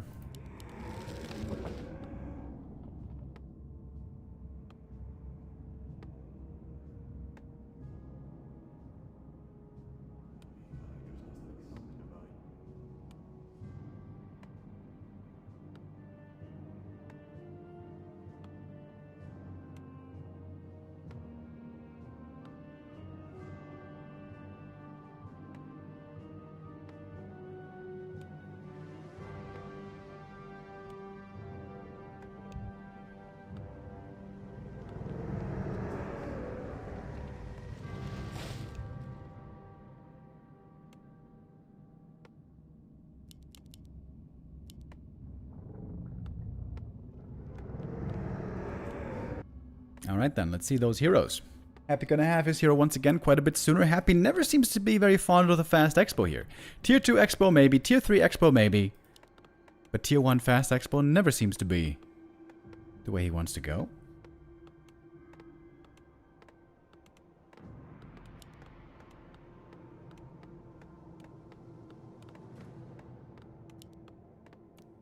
I think if Happy had the chance here to reroll, he would do it.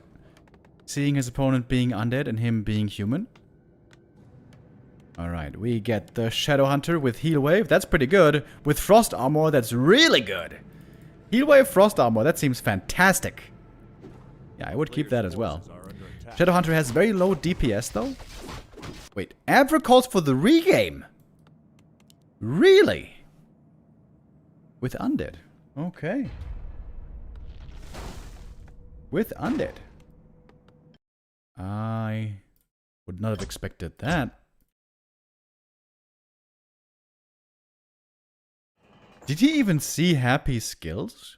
No, right? We saw the skills. He didn't see them. He saw Happy fast expanding and then he's like, okay, screw this. Regame. Alright. Let's reroll. Wait, you can reroll? Yes. Every player can reroll once per series.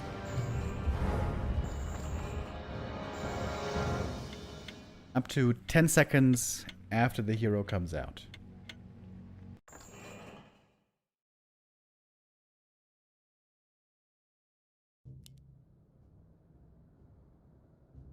And for the first time today, ladies and gentlemen, now Happy gets his main race. With Undead. Now he's the one spawning bottom right. Abver top left.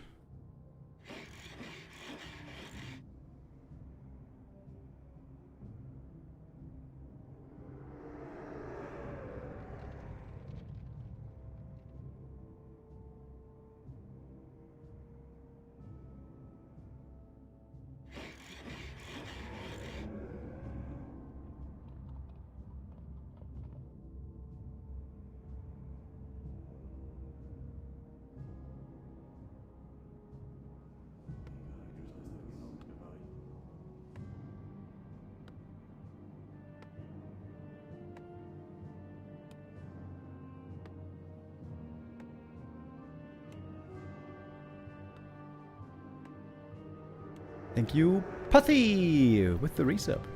Much appreciated.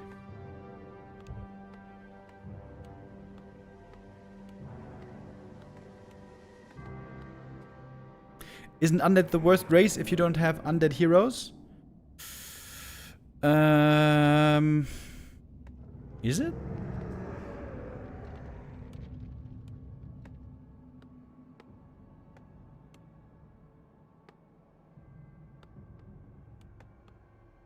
I'm not sure.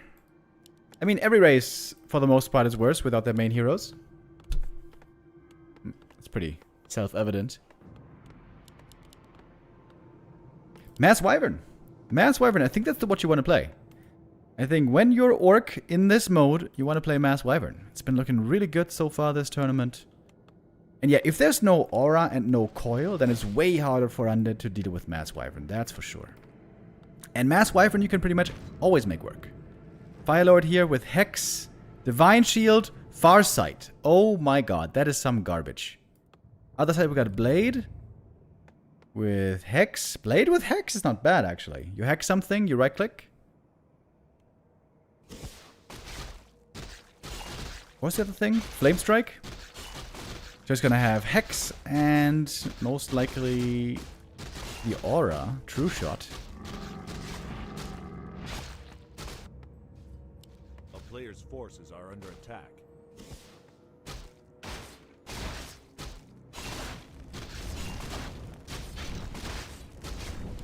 And there's the Hex. Oh, and the Steal. Nicely done.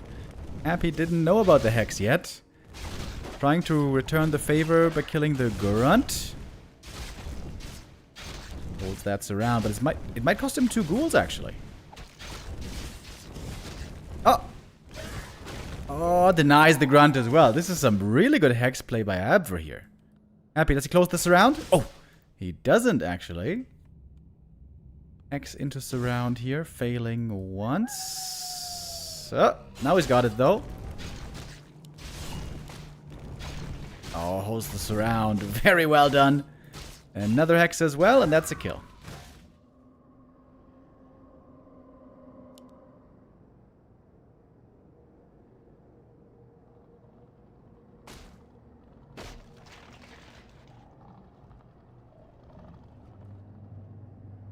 Happy is not going for the expo here. He was about to play fast expansion for the first time when he got human, but there of course we saw the reroll. Oh, Hex trying to surround again. They're slippery sometimes, these grunts. It's funny how Happy seems to be better at Hex surrounding than orcs are. That's my goat. That's my goat. Yo, the creep stole the last hit though. Grunt kill denied, or Grunt experience denied.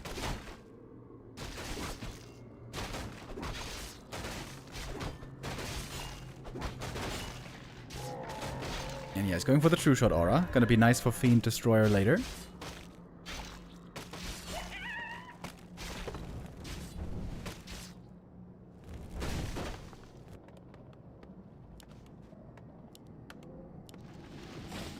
A player's forces are under attack.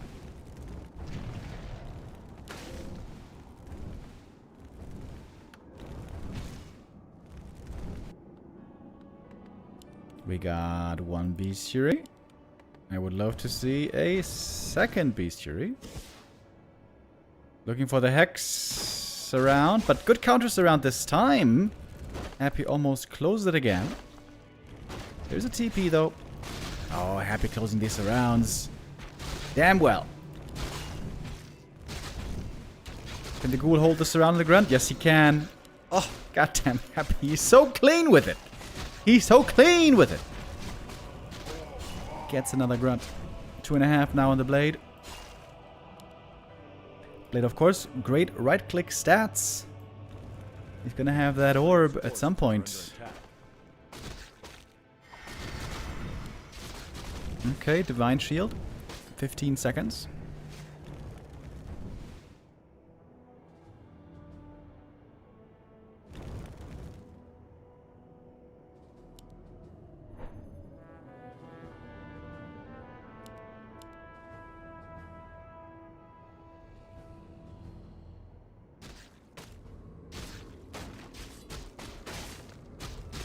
Player's forces are under attack.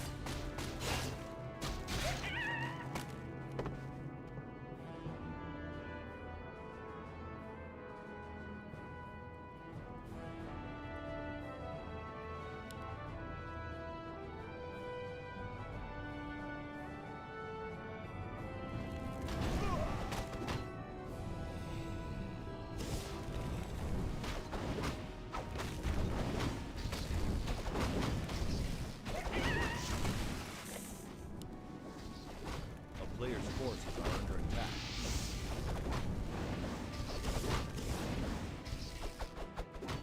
We do have Wyvern coming, as recommended. What's the Archmage have here? Breath of Fire? That's okay. Actually, that's pretty bad, I would say. Keeper second for Happy. Not a great stat hero. Going Serpent Wards. A player's forces are under attack.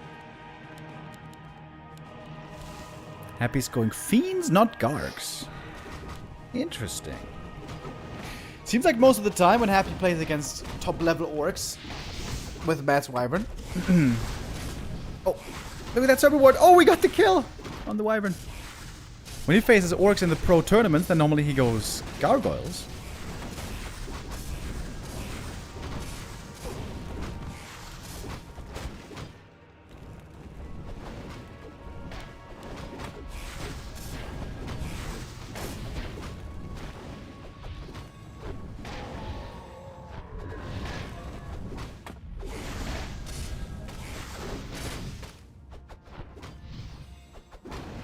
Blade Master would love to have an Orb of Corruption here. Serpent Wards are low damage, but piercing is still really good against light armor. Does two-shot aura work on snakes? No. No, snakes are weird. They don't get benefits from most things because they're wards, I guess.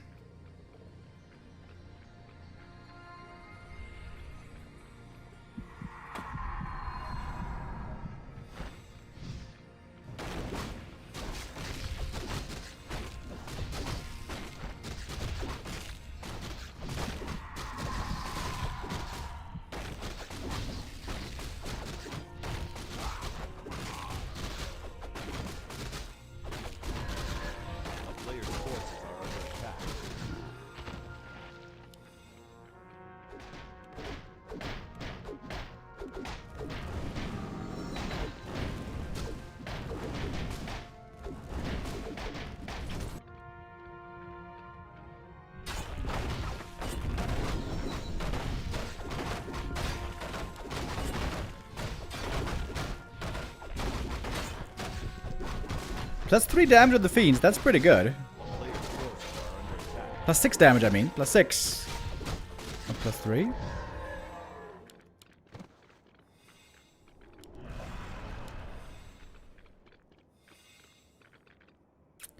And Happy is expanding here now once more on tier 3.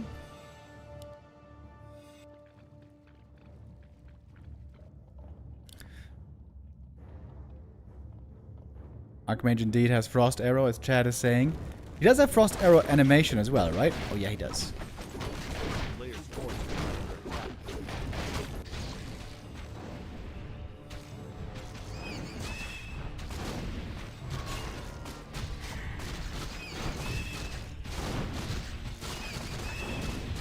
I feel like Happy goes Destroyer here out of habit. Destroyers are not really needed at all. Nice sentry ward, by the way. Always seeing a possible export timing. We got a peon up here. Might be going for the expansion. Though, looks like Abver doesn't have the money for it right now.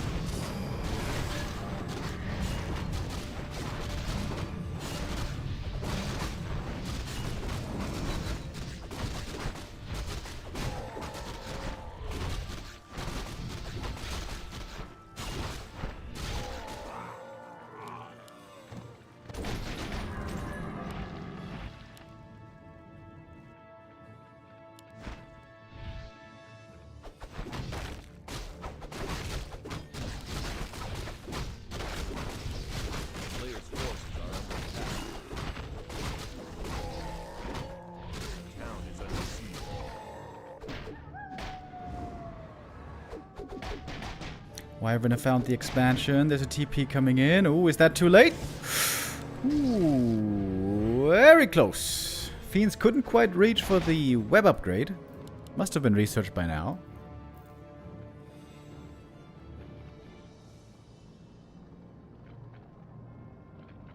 Destroyer versus Hex. Oh, you're right. You're right. Sorry, I forgot about the Hex on the Fire Lord. You're right. My bad.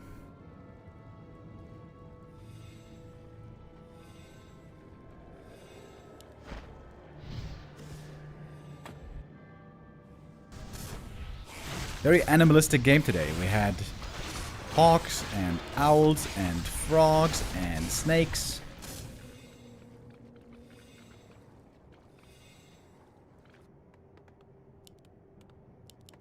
Oh, and there's not even tier 3 yet for Abver, but he's gonna have it done soon. He needs a tiny pretty bad.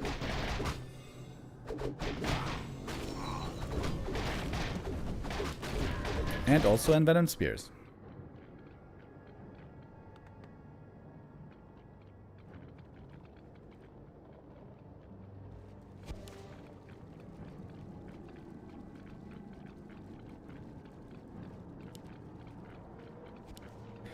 The fiend count for Happy is still really low here.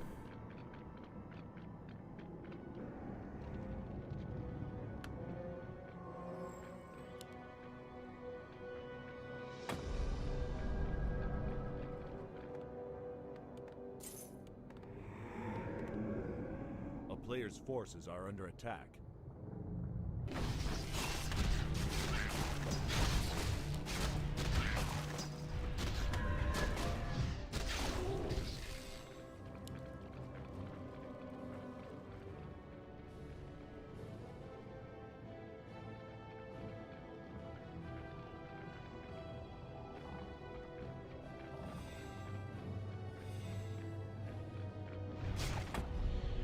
Ooh, that tiny Great Hall being lost in production would have been a disaster, but it did finish just in time. Happy's army, as I said, still looking pretty small here. And we do have envenom spears now. The damage is quickly ramping up.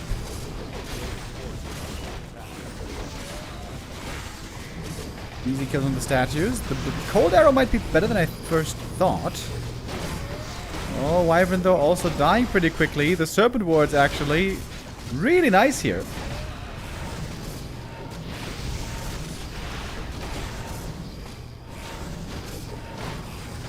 Both players with heavy losses as it seems. Blade Master of course doesn't have the crit here, but still has a good damage output here with strong stats. Suddenly only a single Wyvern left. I thought Happy wasn't going to win this fight with only a single Fiend right there, but he's going to TP out. He knew there was a danger of Hex coming. Getting back home, and now he's got level 5 Blade. Oh, that's why he went Fiends, didn't he?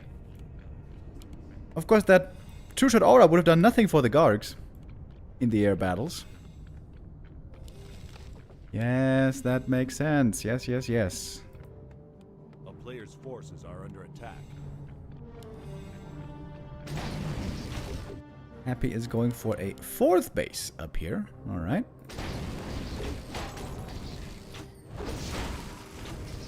Archmage has Bladestorm? Wait a minute. If he uses Bladestorm, is he going to be spinning around fast in a circle? Is he going to make the horse dizzy? Is the horse going to throw up? Oh man, I would love to see that. I doubt we're going to get to that point though.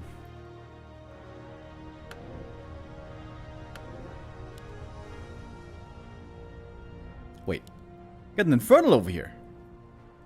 Infernal Mercenary.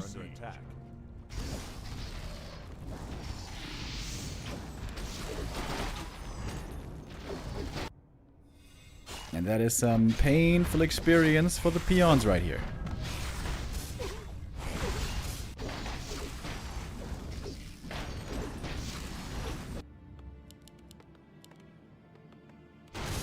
Happy doesn't even have too many resources here once again.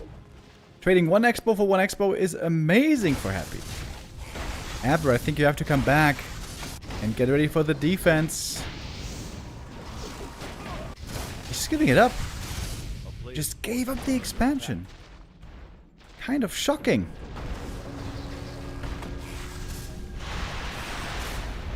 And a little bit of cluster rockets here as well. Ouch. Scary for the Fire Lord.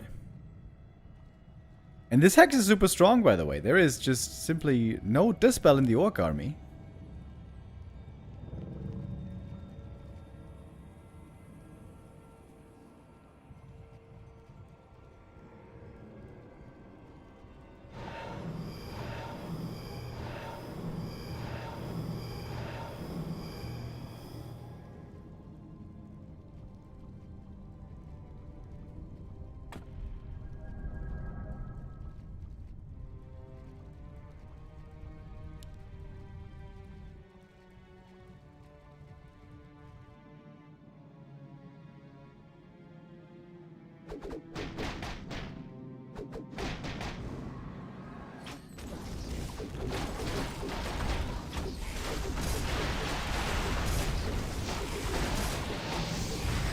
taking lots of damage here, but he's got the big Bingo potion.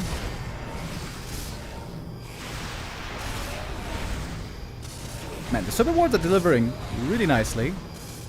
If he gets to level 3 Serpent Wards, of course, they have crazy, crazy damage.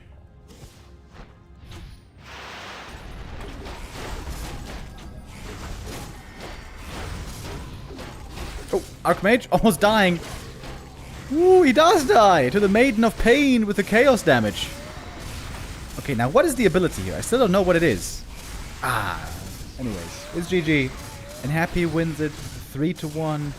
Abver had a good showing there on the first map. But Happy, once again, prevailing, making it through. Happy is going to face LawLiet the day after tomorrow in the upper brackets semifinal. Where we're going to be in for a treat right there. LawLiet looked amazing against Infi today. Happy was barely tested so far. It was Shadow Strike. That makes sense. Remo, wasn't there an undead in the past that used to expand all over the map with mass towers and would never defend the expo, just re-expand somewhere else? That sounds like FFA. Can't really do that in 1v1 normally. Certainly on most maps. And I don't really know what you're talking about.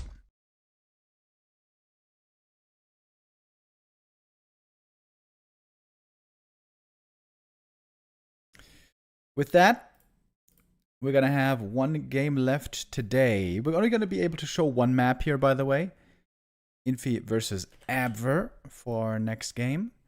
After that, it's going to be Neo taking over with Creepjack today. Creepjack today quite a bit earlier, starting already at 4 p.m.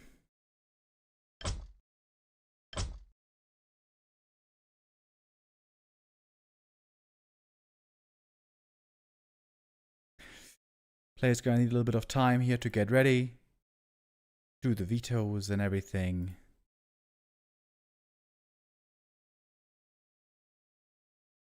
I keep looking for possible updates from the Young Phoenix Cup, but I think it just simply wasn't played today. Tomorrow we're gonna be returning with a doubleheader, by the way. Tomorrow, of course, M Cup 7 continues. Oh, wait. Maybe I got that info wrong. I thought there was also Young Fang Invitational tomorrow. Is that not tomorrow? Oh, no, it's not. My apologies. The next Young Fang Invitational, number 35, is going to be on June 2nd. That's Tuesday, right? Yeah, Tuesday. And that's going to be a very interesting game. Young Fang Invitational 35 is going to feature Infi and X-Lord. BO5 random races. How did we get to this specific rule set, by the way?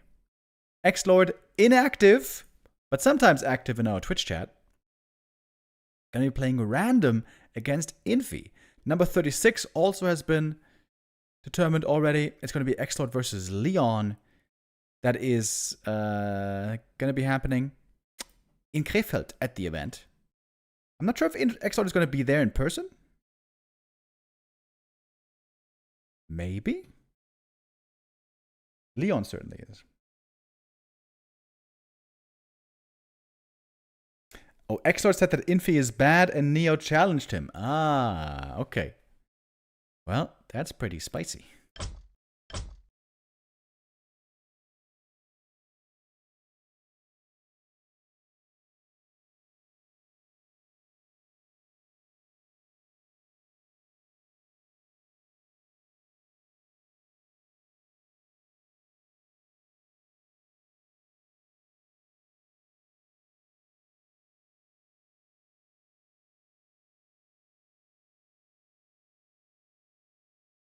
Yeah, so Infi versus X-Lord next week on Tuesday, May 2nd.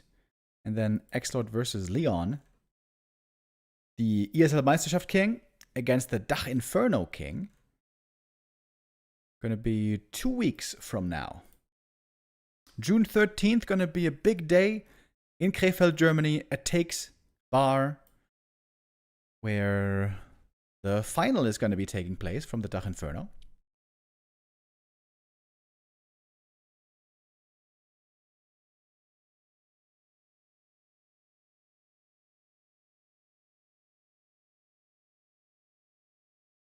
B2W hi.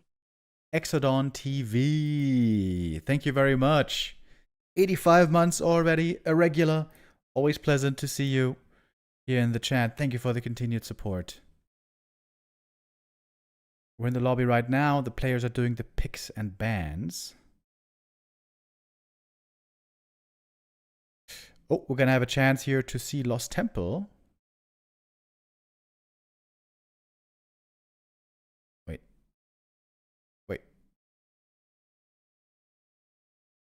IB? What the hell is IB? Are they talking about a different map pool right now?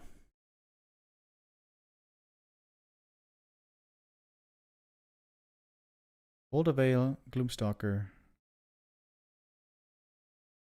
think he left out Gloomstalker.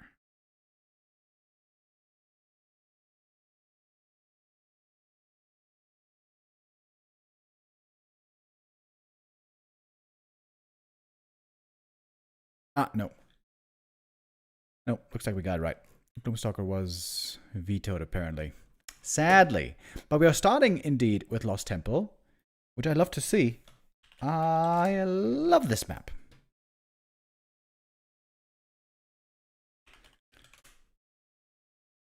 Infi is certainly the favorite here for this game.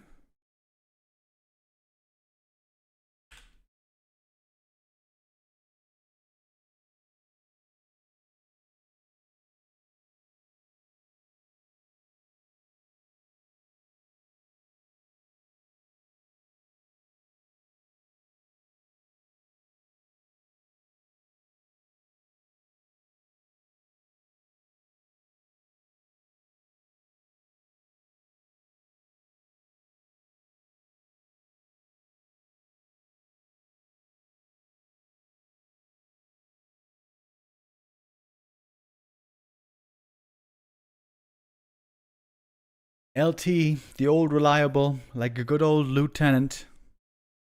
Or lieutenant, as the English would say.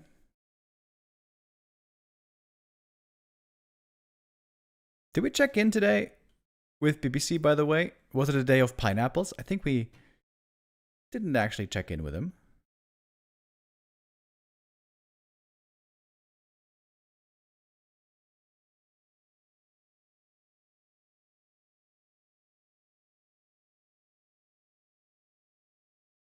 Remo the Goat, good morning from the West Coast.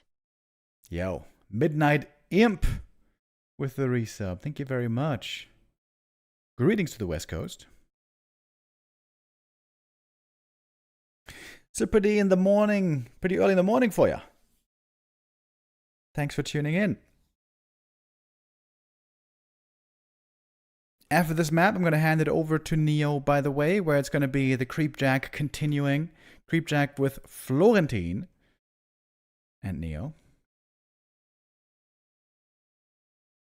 Why isn't Lost Temple in the War 3 Champions ladder? Honestly, it's a really cool, interesting map for observing, but it's really weird for playing. Like, the big maps are very often very exciting for observers, but if you're playing, it's a lot more complicated, it's a lot more stressful, it's a lot more work to really get right. So, bigger maps are always less popular, and they're going a lot by popularity.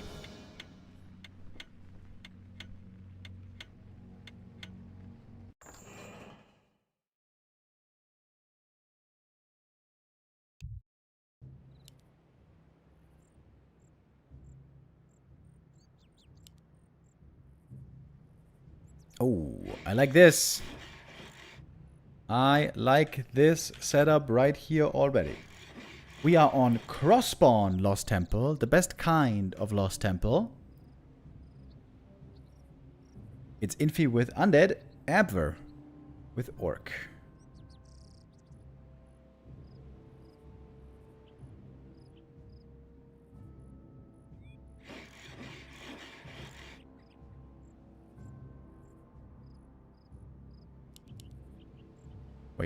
Wait, I got the overlay wrong.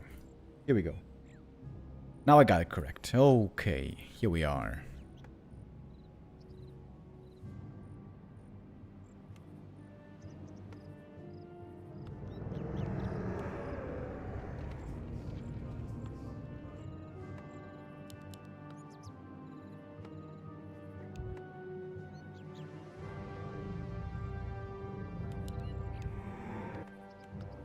Fast Expo here seems to be a guarantee for Infi. Abver isn't going scouting here. Orc normally the worst race at fast expanding.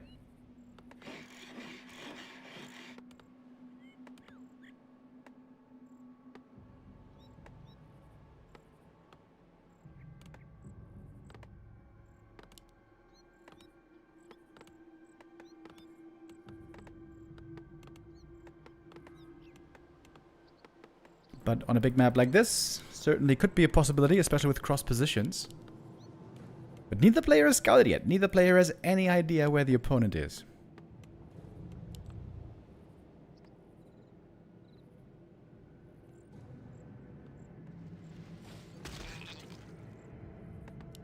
TC first. Okay, he retrains. Has to be Lava Spawn. It was Lava Spawn, Banish, and Mana Burn. So Lava Spawn, Mana Burn it's going to be. Firelord here has Water Elemental, Entangle, Coil. A player's forces I are would under not attack. go Water Elemental here. I think you should go Entangle, Coil.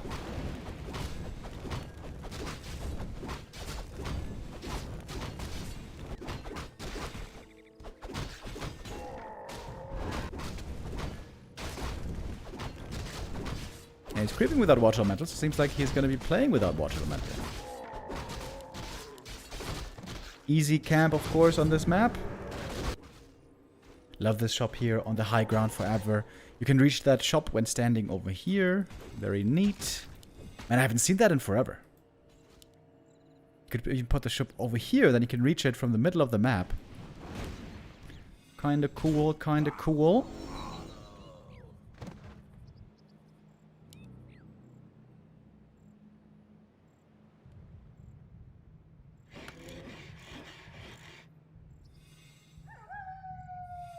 A player's forces are under attack. Undead expansion is going to be finishing pretty quickly. Orc expansion takes quite a bit longer. Does the blight from Skull remain? It does remain. Unless it gets dispelled.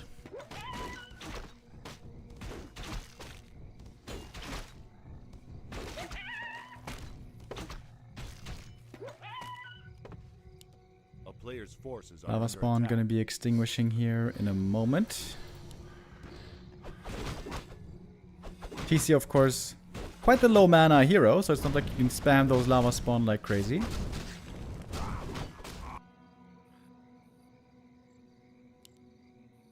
Skelly Scout going to be finding the expansion pretty late. Got ghouls moving out. If Infi gets the cancel, it's going to be huge for him. A town is under But if he gets intercepted here, which looks like he A is, player's forces are under attack. could be a different story. Oh, Entangle is really good right now. Ooh, Entangle is really good right now. You may have to TP here to save these grunts. Ooh, that's brutal. 2 grunts lost right away. It could be a third one. Level 3 on the Firelord. Oh, God. Didn't even use his other skill point here. 2 points now in Entangle. Heavy losses for Abver. He has to save the expansion here. It's an absolute must. 20 seconds.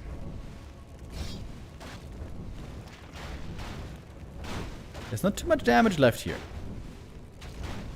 I think Abver has enough, just about, to save that expo, but Infi's mining already, Infi's teching already. Player's forces are under attack.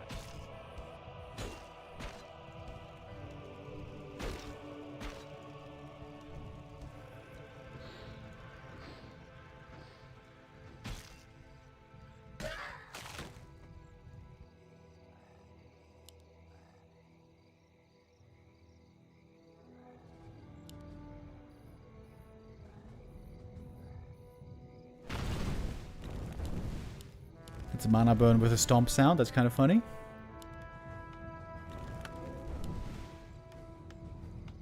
But Philo still has decent mana left.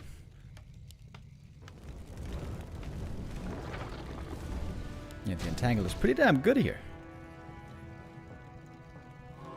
Seems like it's been years since we saw Entangle looking good. Peon did scout on the right-hand side, not able to find the undead there. I wonder if he is now realizing it is cross position.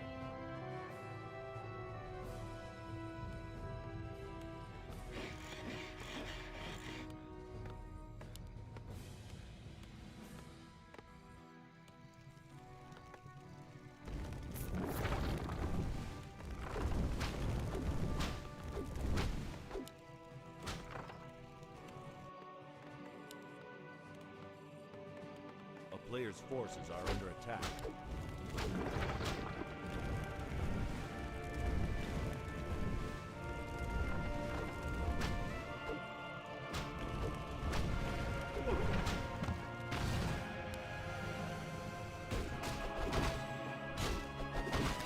Abver trying to set up a base very early here. A crazy good scout by Infi. Seeing this right away. He's got the tele staff as well. A player's forces are under attack.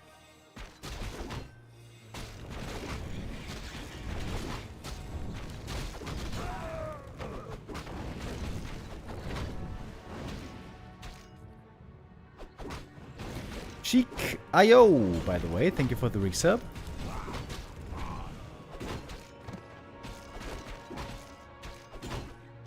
Second hero's now out. We got the Farseer for Abver. Brilliance Aura. You gotta go Brilliance Aura, right? Brilliance Aura is so good. Clap Brilliance? That seems really good. Although it's not so easy for the Farseer to clap perfectly. The Beastmaster has Howl of Terror and Immolation and Windwalk. That's... yeah, he rerolls.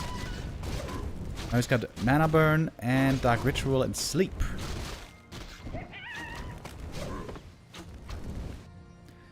He's got Mana Burn against the Mana Burn.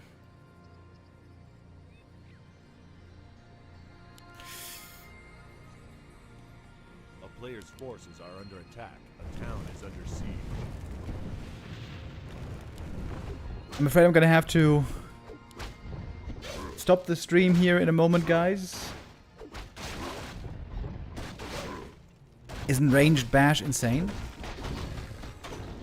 Oh yeah, you're right. Ranged bash is also crazy, you're right. But Brilliance Aura is also crazy. Neo's gonna take over in a moment with Creepjack, so I'm afraid we won't be able to see the rest of this game here.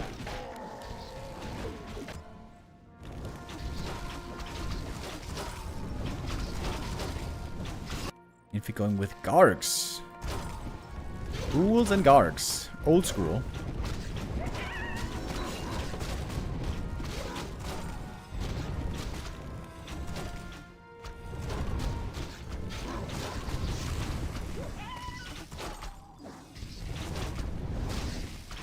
Oh, that's coming in. Boom! That's a nice connection right there.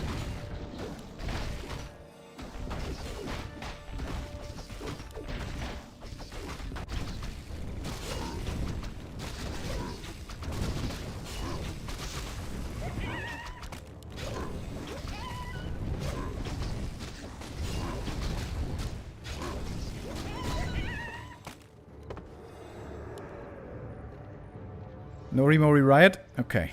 Alright, let me ask Neo. Maybe we just keep doing this instead.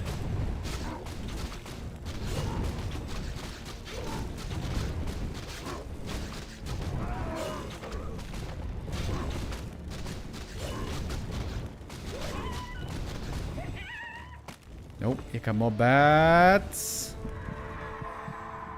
1 and 2. Alright, give me that experience.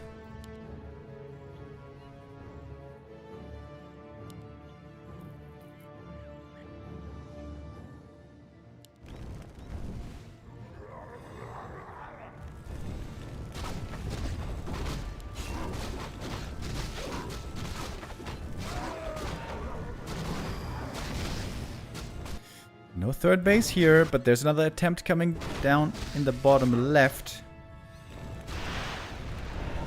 Oh, we got a Tinker with cluster rockets. A real Tinker. And a Clap, Bash, Farseer.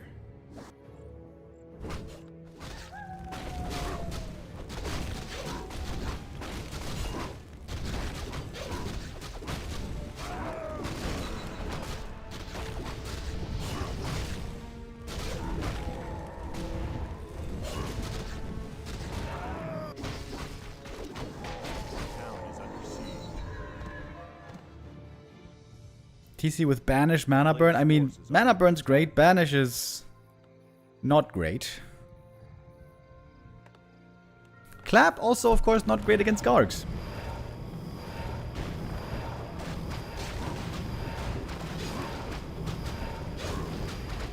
Oh, we got a Salamander Vizier. This is the one with Bloodlust.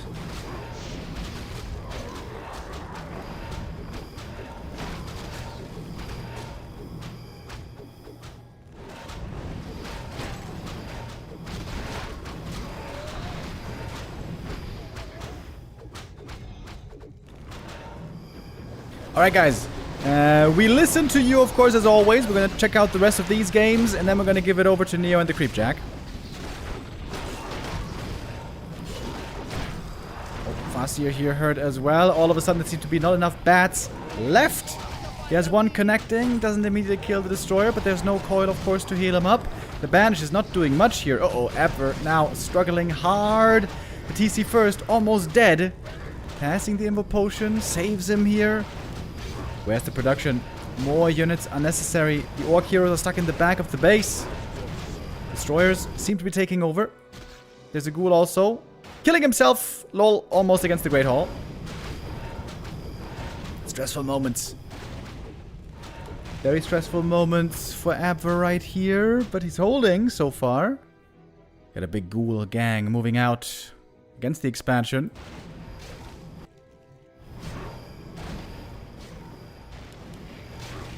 Abver needs to shop bad.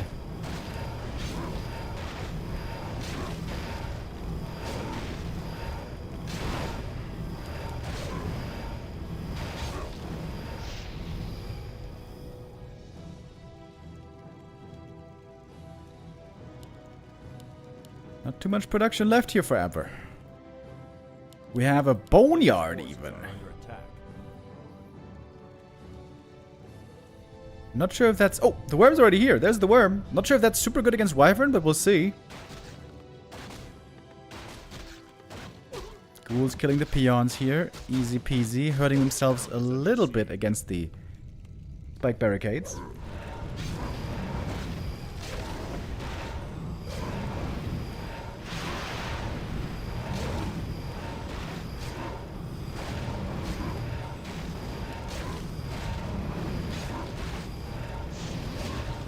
Expo taken out here as well. Abver is going to the island. He's taking things slow. Very slow. He's sacrificing 2 expansions, even losing some Wyvern to the creeps. Uh-oh. Oh, this is looking more and more rough for Abver here.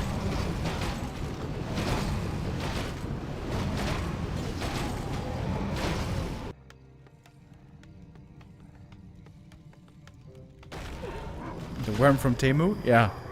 Yeah, there's this weird thing going on because I also use the Warcraft on KK where it's Chinese version.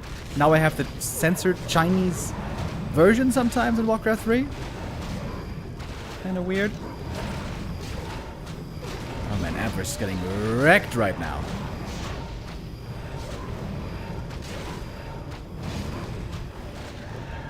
Ouchie.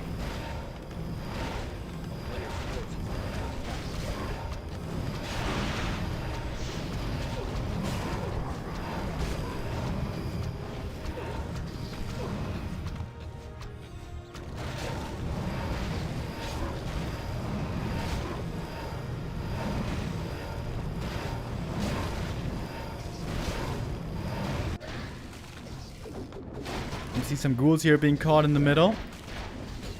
But who the hell cares about ghouls? Infi setting up his own third base. This one's almost finished. The ghoul scouting here is outstanding. Always in the right position. And that's it for the main base. Abver catapulted back to tier 1 tech. This is a bit of a disaster.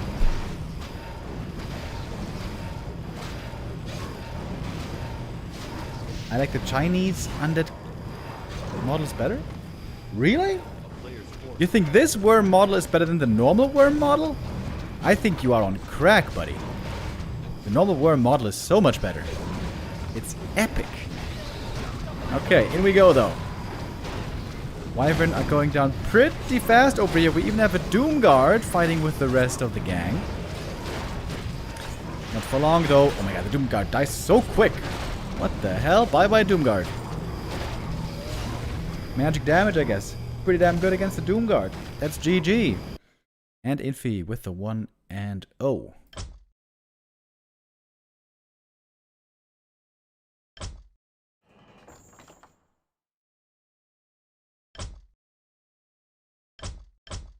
The game didn't go super long. I thought this might be more of a marathon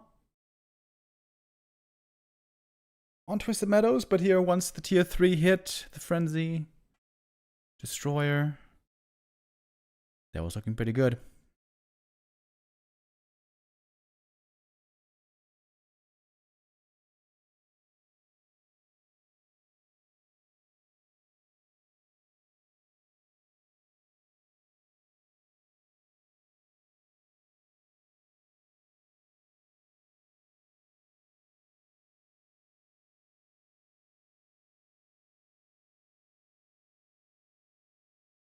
One lead for Infi, finally getting a map win. Of course, he got 3-0'd earlier by LawLiet. That was a big surprise.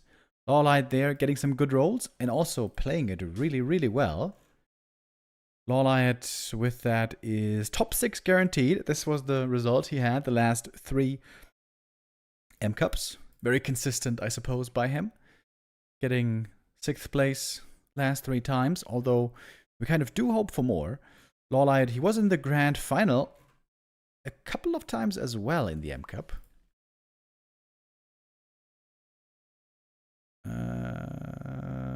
Twice. Yeah, right. Twice. So this is the overview here that we have. M Cup 1 all the way to M Cup 7. M Cup 1 was the one time Happy wasn't in the grand final. There was LawLiet versus Infi, with LawLiet winning. Actually, I didn't realize this before. This is very predictable finalists so far. It's Happy and Infi and LawLiet. And that's almost it. A single time we had TH in the grand final here. It's kind of sick. That's kind of amazing. Lots of players, of course, in this tournament. But very consistently, these 3 by far the most successful. LawLiet, Infi, and Happy. And one time TH in the grand final.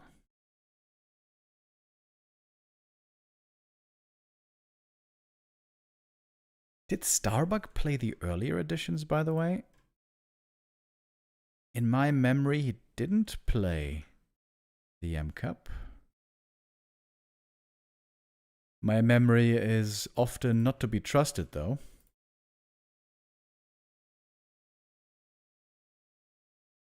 No, I'm not seeing him in here.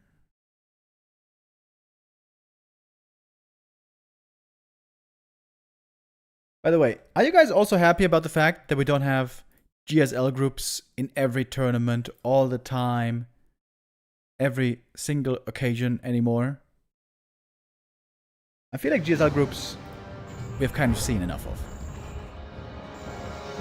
Much bigger fan of having different group stage setups these days.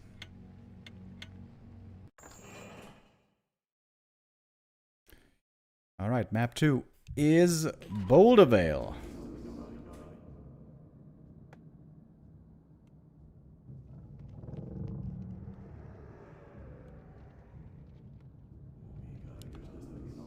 Oh, and this is going to be interesting as well. Loading in, we see Undead versus Human. And this is both players with the main race. Infi with Human, Abver with Undead.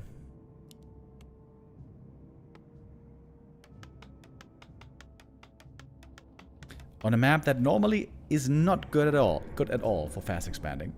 The nice thing for human here is, if you ever get to Night Gyros, it's always good against undead, and it always works with every hero. You don't need an Archmage for Night Gyros, you don't even need an MK or Pally for Night Gyros. They are good, they help, they would be the best choices probably. But you can play Night Gyros with anything.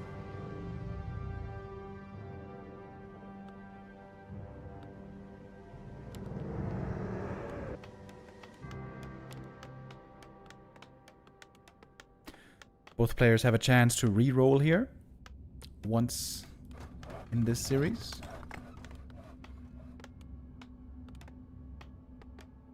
Abver also played StarCraft II professionally as Zerg.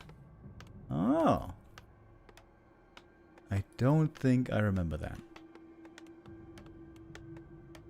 Do you guys still watch StarCraft II? I haven't watched in forever.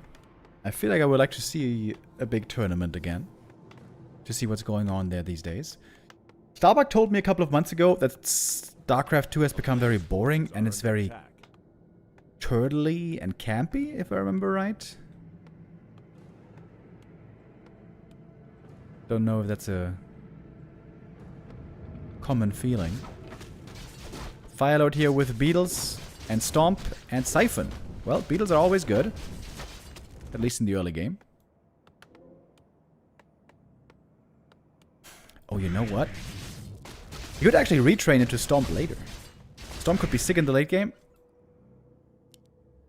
We got Archmage also with Beetles. Alright, alright. Dude, it's Death and Decay again, by the way. We're seeing Death and Decay so much as ultimates.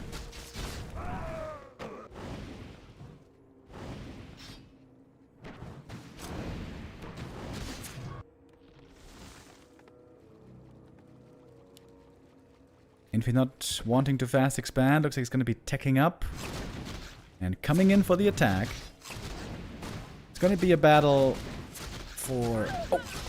For corpses here.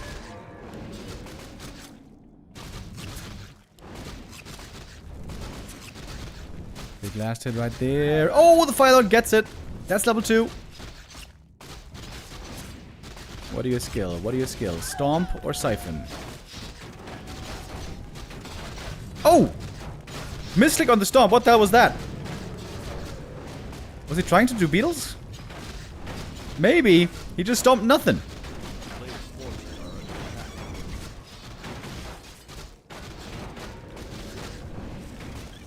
And if the expansion comes up, that's kind of bad news for Infi.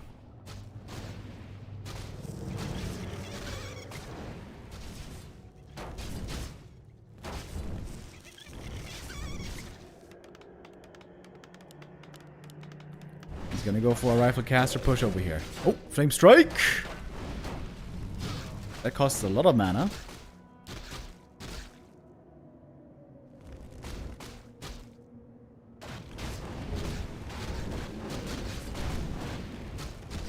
There's a Stomp, remember. Ooh, Archmage here, very, very hurt. Almost dying to it. Players' forces are under attack. Expo is going to be cancelled at least once.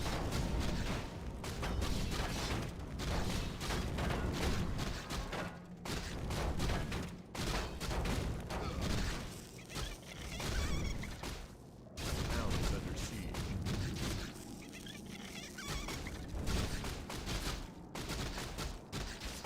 TP home, as there is ghouls in the main base. A player's forces are under attack.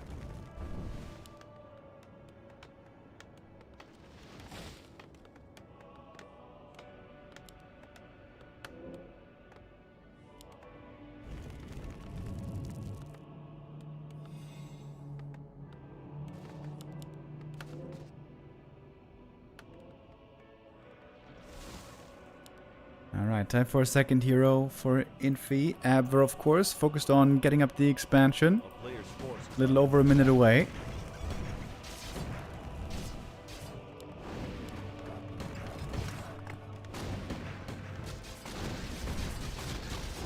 Oh, surrounding the rifle. First rifle caught right here with the beetles. That's a pretty big kill. Flame strike harass against the peasants. Yo, Abver is not doing bad here on map number 2. If he gets level 3 for the beetles, it's going to be huge. One more peasant kill. Oh, get it. Get it. Get it. Get it. One more. Oh, got it. Aim level 3.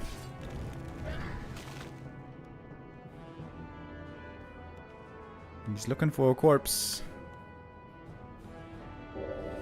Wait, is that level 2 flame strike? Really? Burning all of his mana here pretty much. That was also not a good flame strike.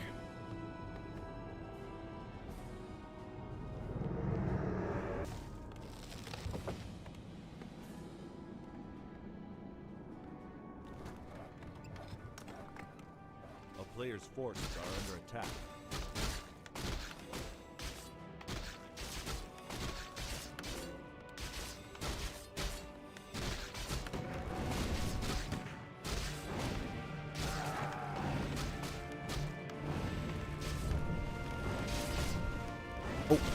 The ghouls are getting trapped here.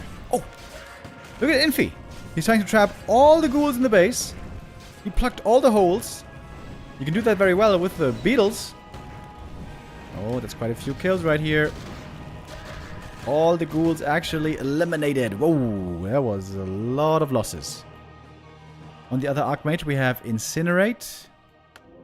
And the other thing should be Devotion Aura. Devotion Aura is very good.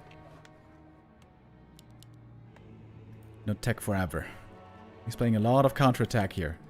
Setting up towers.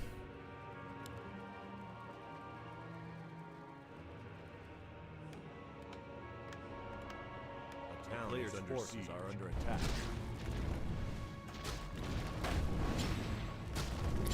The beetles are really good though at attacking these towers. Oh, anti-synergy. He's blowing up the corpses, so he cannot summon more beetles. That's a bit unfortunate. Yo, flame strike, baby! But now the mana is gone. Call to arms being used. What's the Fire Lord doing? He's going for a telestaff, teleporting back home. Oh, almost TPing into a surround. Bit of a dangerous TP here by him. But he's got a stomp as well. And he's got the level 2 beetles now to defend the main base. The towers are holding fairly well, however. It's a lot of ghoul sacrifices again. Abver is losing a lot of units here. There's still no tech. It's just tier 1 for him. A player's forces are under attack. And if he holds the main. Tower still standing. Acolytes can get back to work here. Level 1 beetles, of course, not at all good at this point in the game.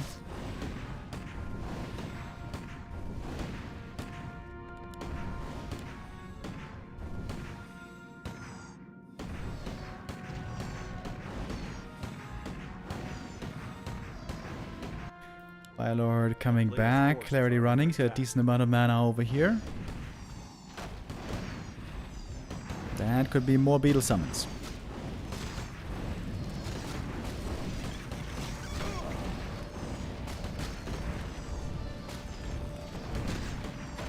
Abver still not teching.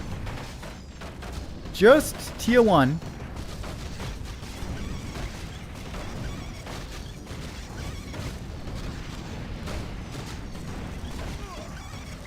Lot of acolytes going down. Lots of beetles. Fight at level 4 is going to be big. That would mean Stomp level 2 as well. Ooh, Archmage now taking lots of damage. Losing that hero might be the GG right away. More Acolytes going down again and again and again. This expansion might have been more expensive than it was worth.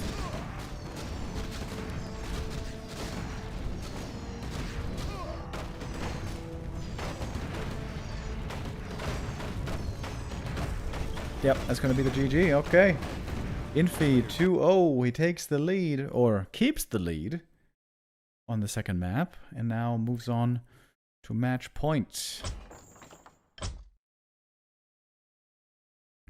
3 match points for Infi to stay alive in this tournament, trying to defend his crown, our reigning champion from last season in M Cup 6, where he was able to beat Happy. And I think it was a 3-2 victory, wasn't it? So not even super close. No, it was a 4-1 victory. Last grand final of M Cup 6. Infi defeated Happy with Undead against Orc, Human against Orc, Human against Orc. Happy there maybe got a bit unlucky with his races. His best races by far normally seem to be Undead and Night Elf.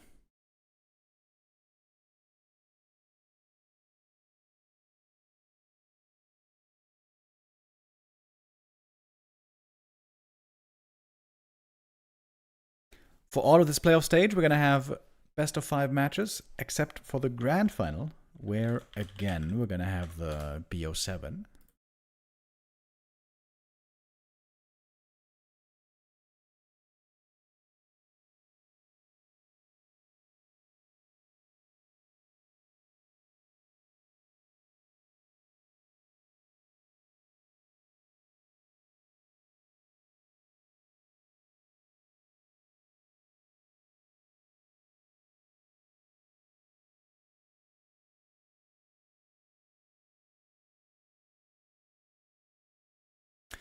Still, both players have 1 reroll available. Oh, wait.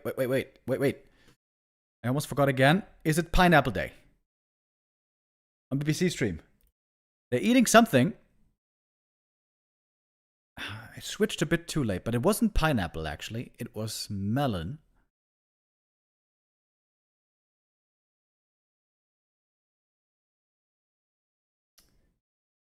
Didn't see any pineapple today. Sad.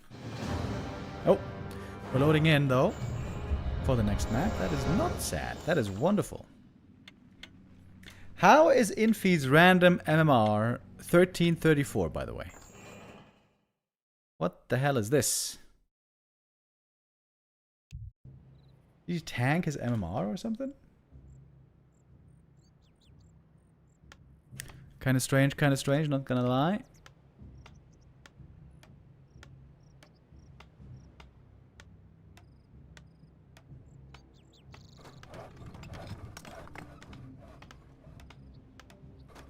Alright, now we have Abver as human and Infi as orc.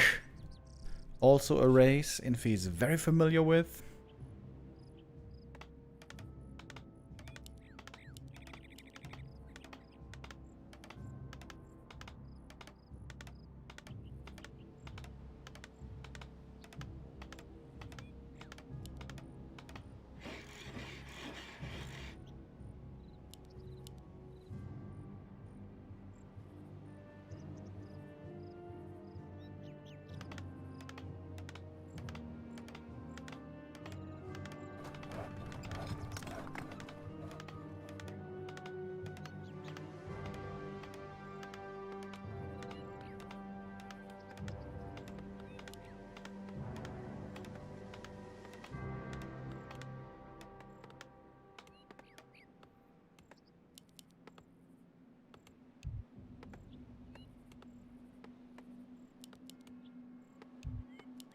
When do the non-random matches resume again? Well, we're going to have lots of random games over this week.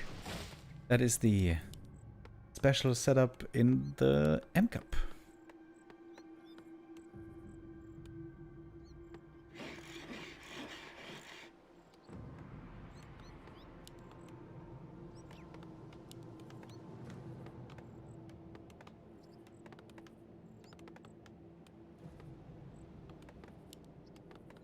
Infi been a big fan of Farseer Headhunter over the years. This time it's not a Farseer, but an Alchemist. Oh, I would regame here. Yeah, this is not good. I mean, Carapace is actually really good for the Alchemist, but not the Nova. A player's forces are under Okay, attack. regame. Alrighty, regame.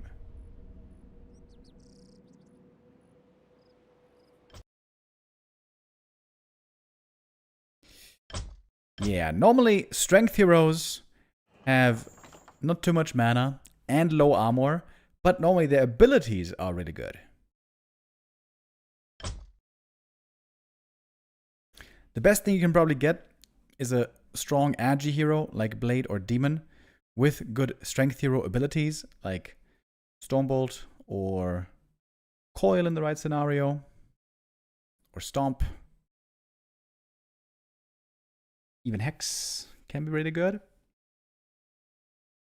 Alchemist with Spike Carapace would have been kind of cool, but Frost Nova, not really good on a hero that doesn't have a lot of int.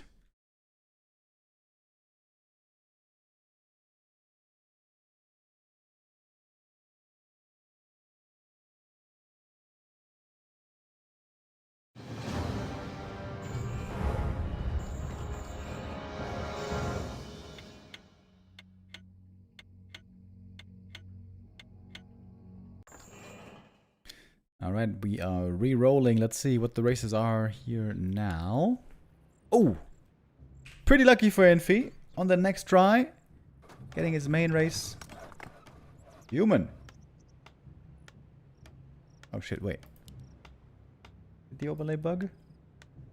Nope. Nope, I think we're all right.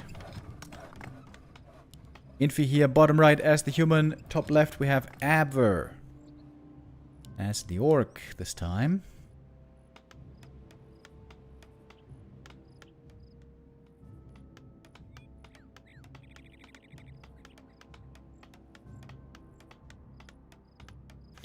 What about Gamba?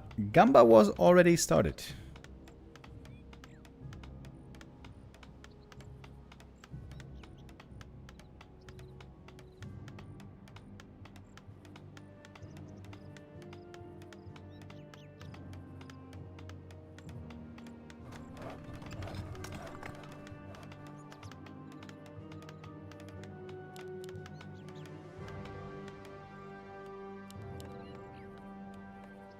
Seems like Abver isn't a big fan of headhunters and rather goes grunts.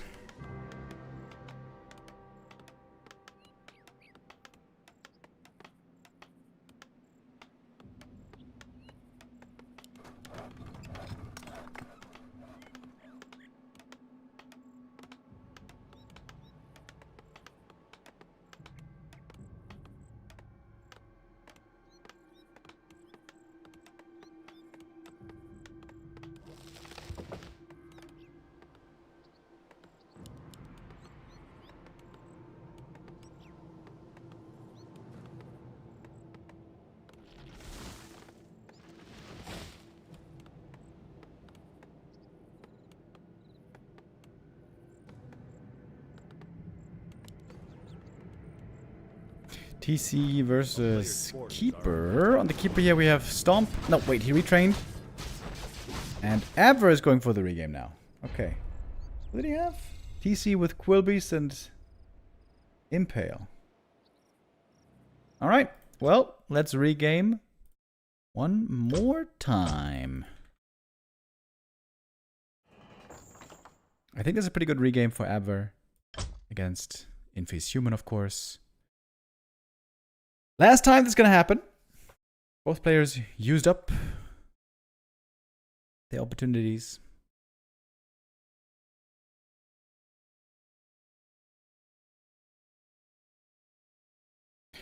What you see is what you get now.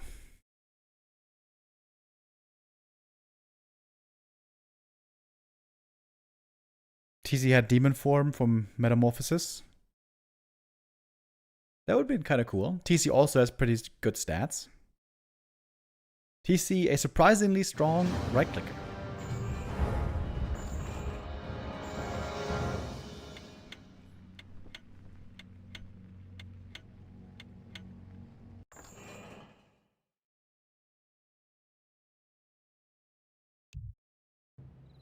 Okay.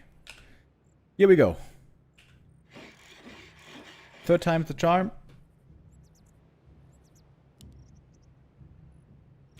This time around, Infi with Night Elf. A race he doesn't play so much anymore, but it used to be his tournament playing race. Many years ago. Him and TH both would often play Night Elf in tournaments.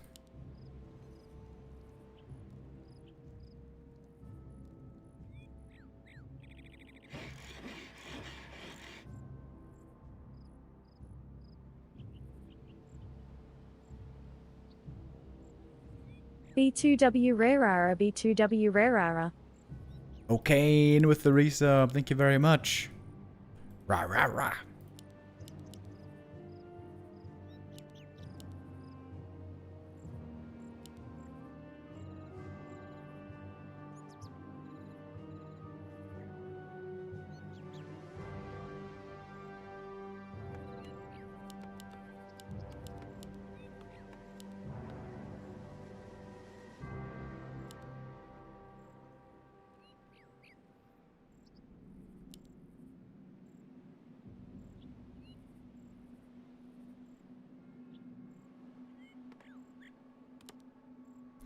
Abver again, going for the grunt build.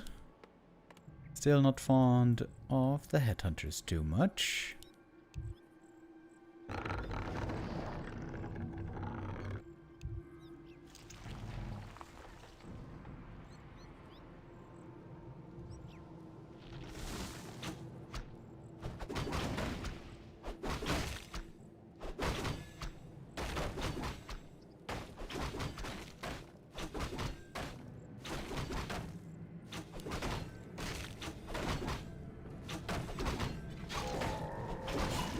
Demon Hunter, by the way, that's pretty good, as we know all too well. Shadow Strike and Acid Bomb. Or Dark Ritual. Dark Ritual, though, pretty expensive. You can use Dark Ritual, as we learned. In normal Warcraft, it only works on undead units, but in this mode, it's changed to work on your own units. Crypt Lord with Wolves. Wolves are kind of nice, but there is Dispel against them.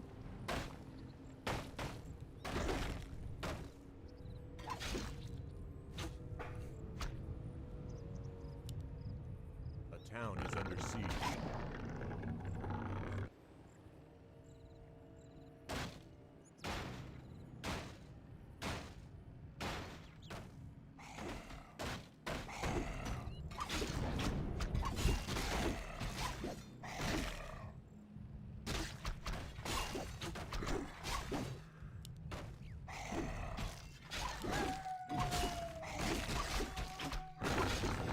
The grunts here definitely doing very well against the archers early. The Demon Hunter still hasn't used any abilities here. Is that the way you want to do this? A town is under siege.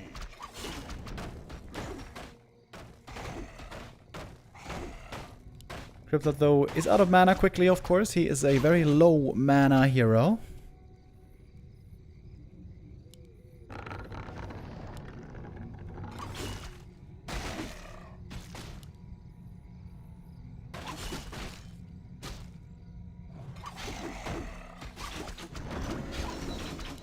Now we got the level 2. Shadow Strike finally being shown. That's going to be a TP forced. Back home. Oh, there's no shop yet. Ooh, it's definitely a mistake by Abver. He shouldn't be dying here just to the tick damage. It's just level 1 tick damage. It really isn't much. But there should be a shop here for sure. That should have been made a while ago. A player's forces are under Demon Hunter attack. with Acid Bomb and Shadow Strike.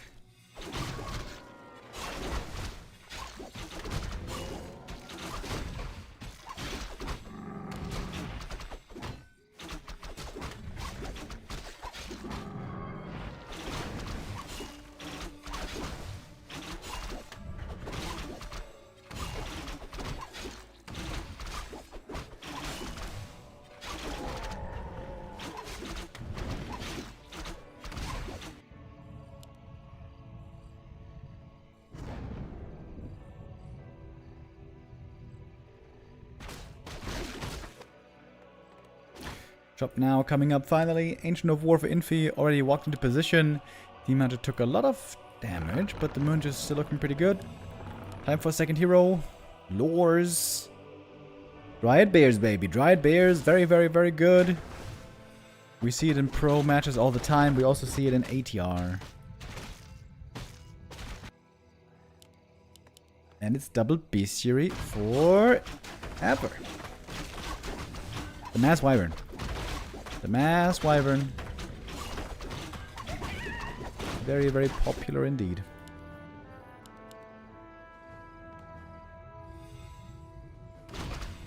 In the late game stages, Orb of Venom is extremely good against Wyvern. Of course, also extremely good on a demon. Is Infi trying to expand here? Got almost enough resources. Got the fast Seer out second. He's got Shockwave and Aura and Lava Spawn. True Shot Aura. Panda second with Mirror Image and Thorns and Owl Scout. That seems pretty terrible. I would re-roll that for sure. Unless he's going Raiders. Even then though, doesn't seem that good.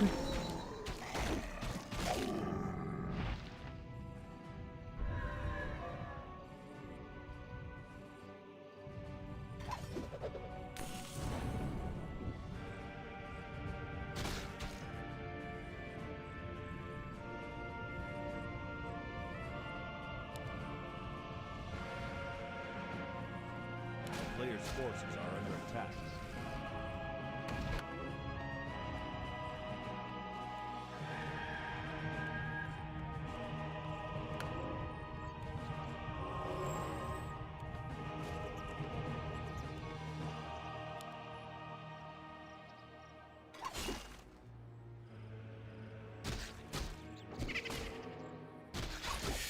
Expansion is still not finished, not for a while. Seems like it is indeed a Raider game, not a Wyvern game.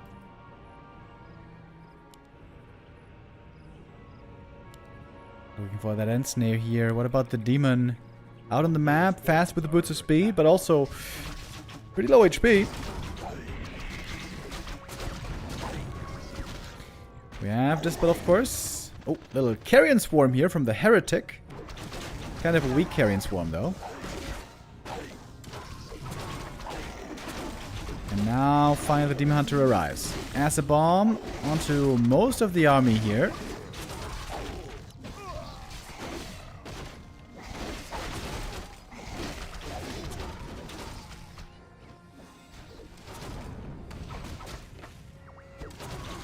More end snares thrown. Dryads definitely seem to be in trouble right here. Mass Dryad production, that's what Infi needs. More and more units. It's so hard to shoot through all the hit points here of the Orc army. Where's that Shockwave? Shockwave, Acid Bomb, trying to bring down these units one by one. Fascia level 3. He goes for Lava Spawn, actually. Wait. He's got the 1-1-1 build. Shockwave and Lava Spawn and Aura. That seems questionable to say the least. But good enough, perhaps.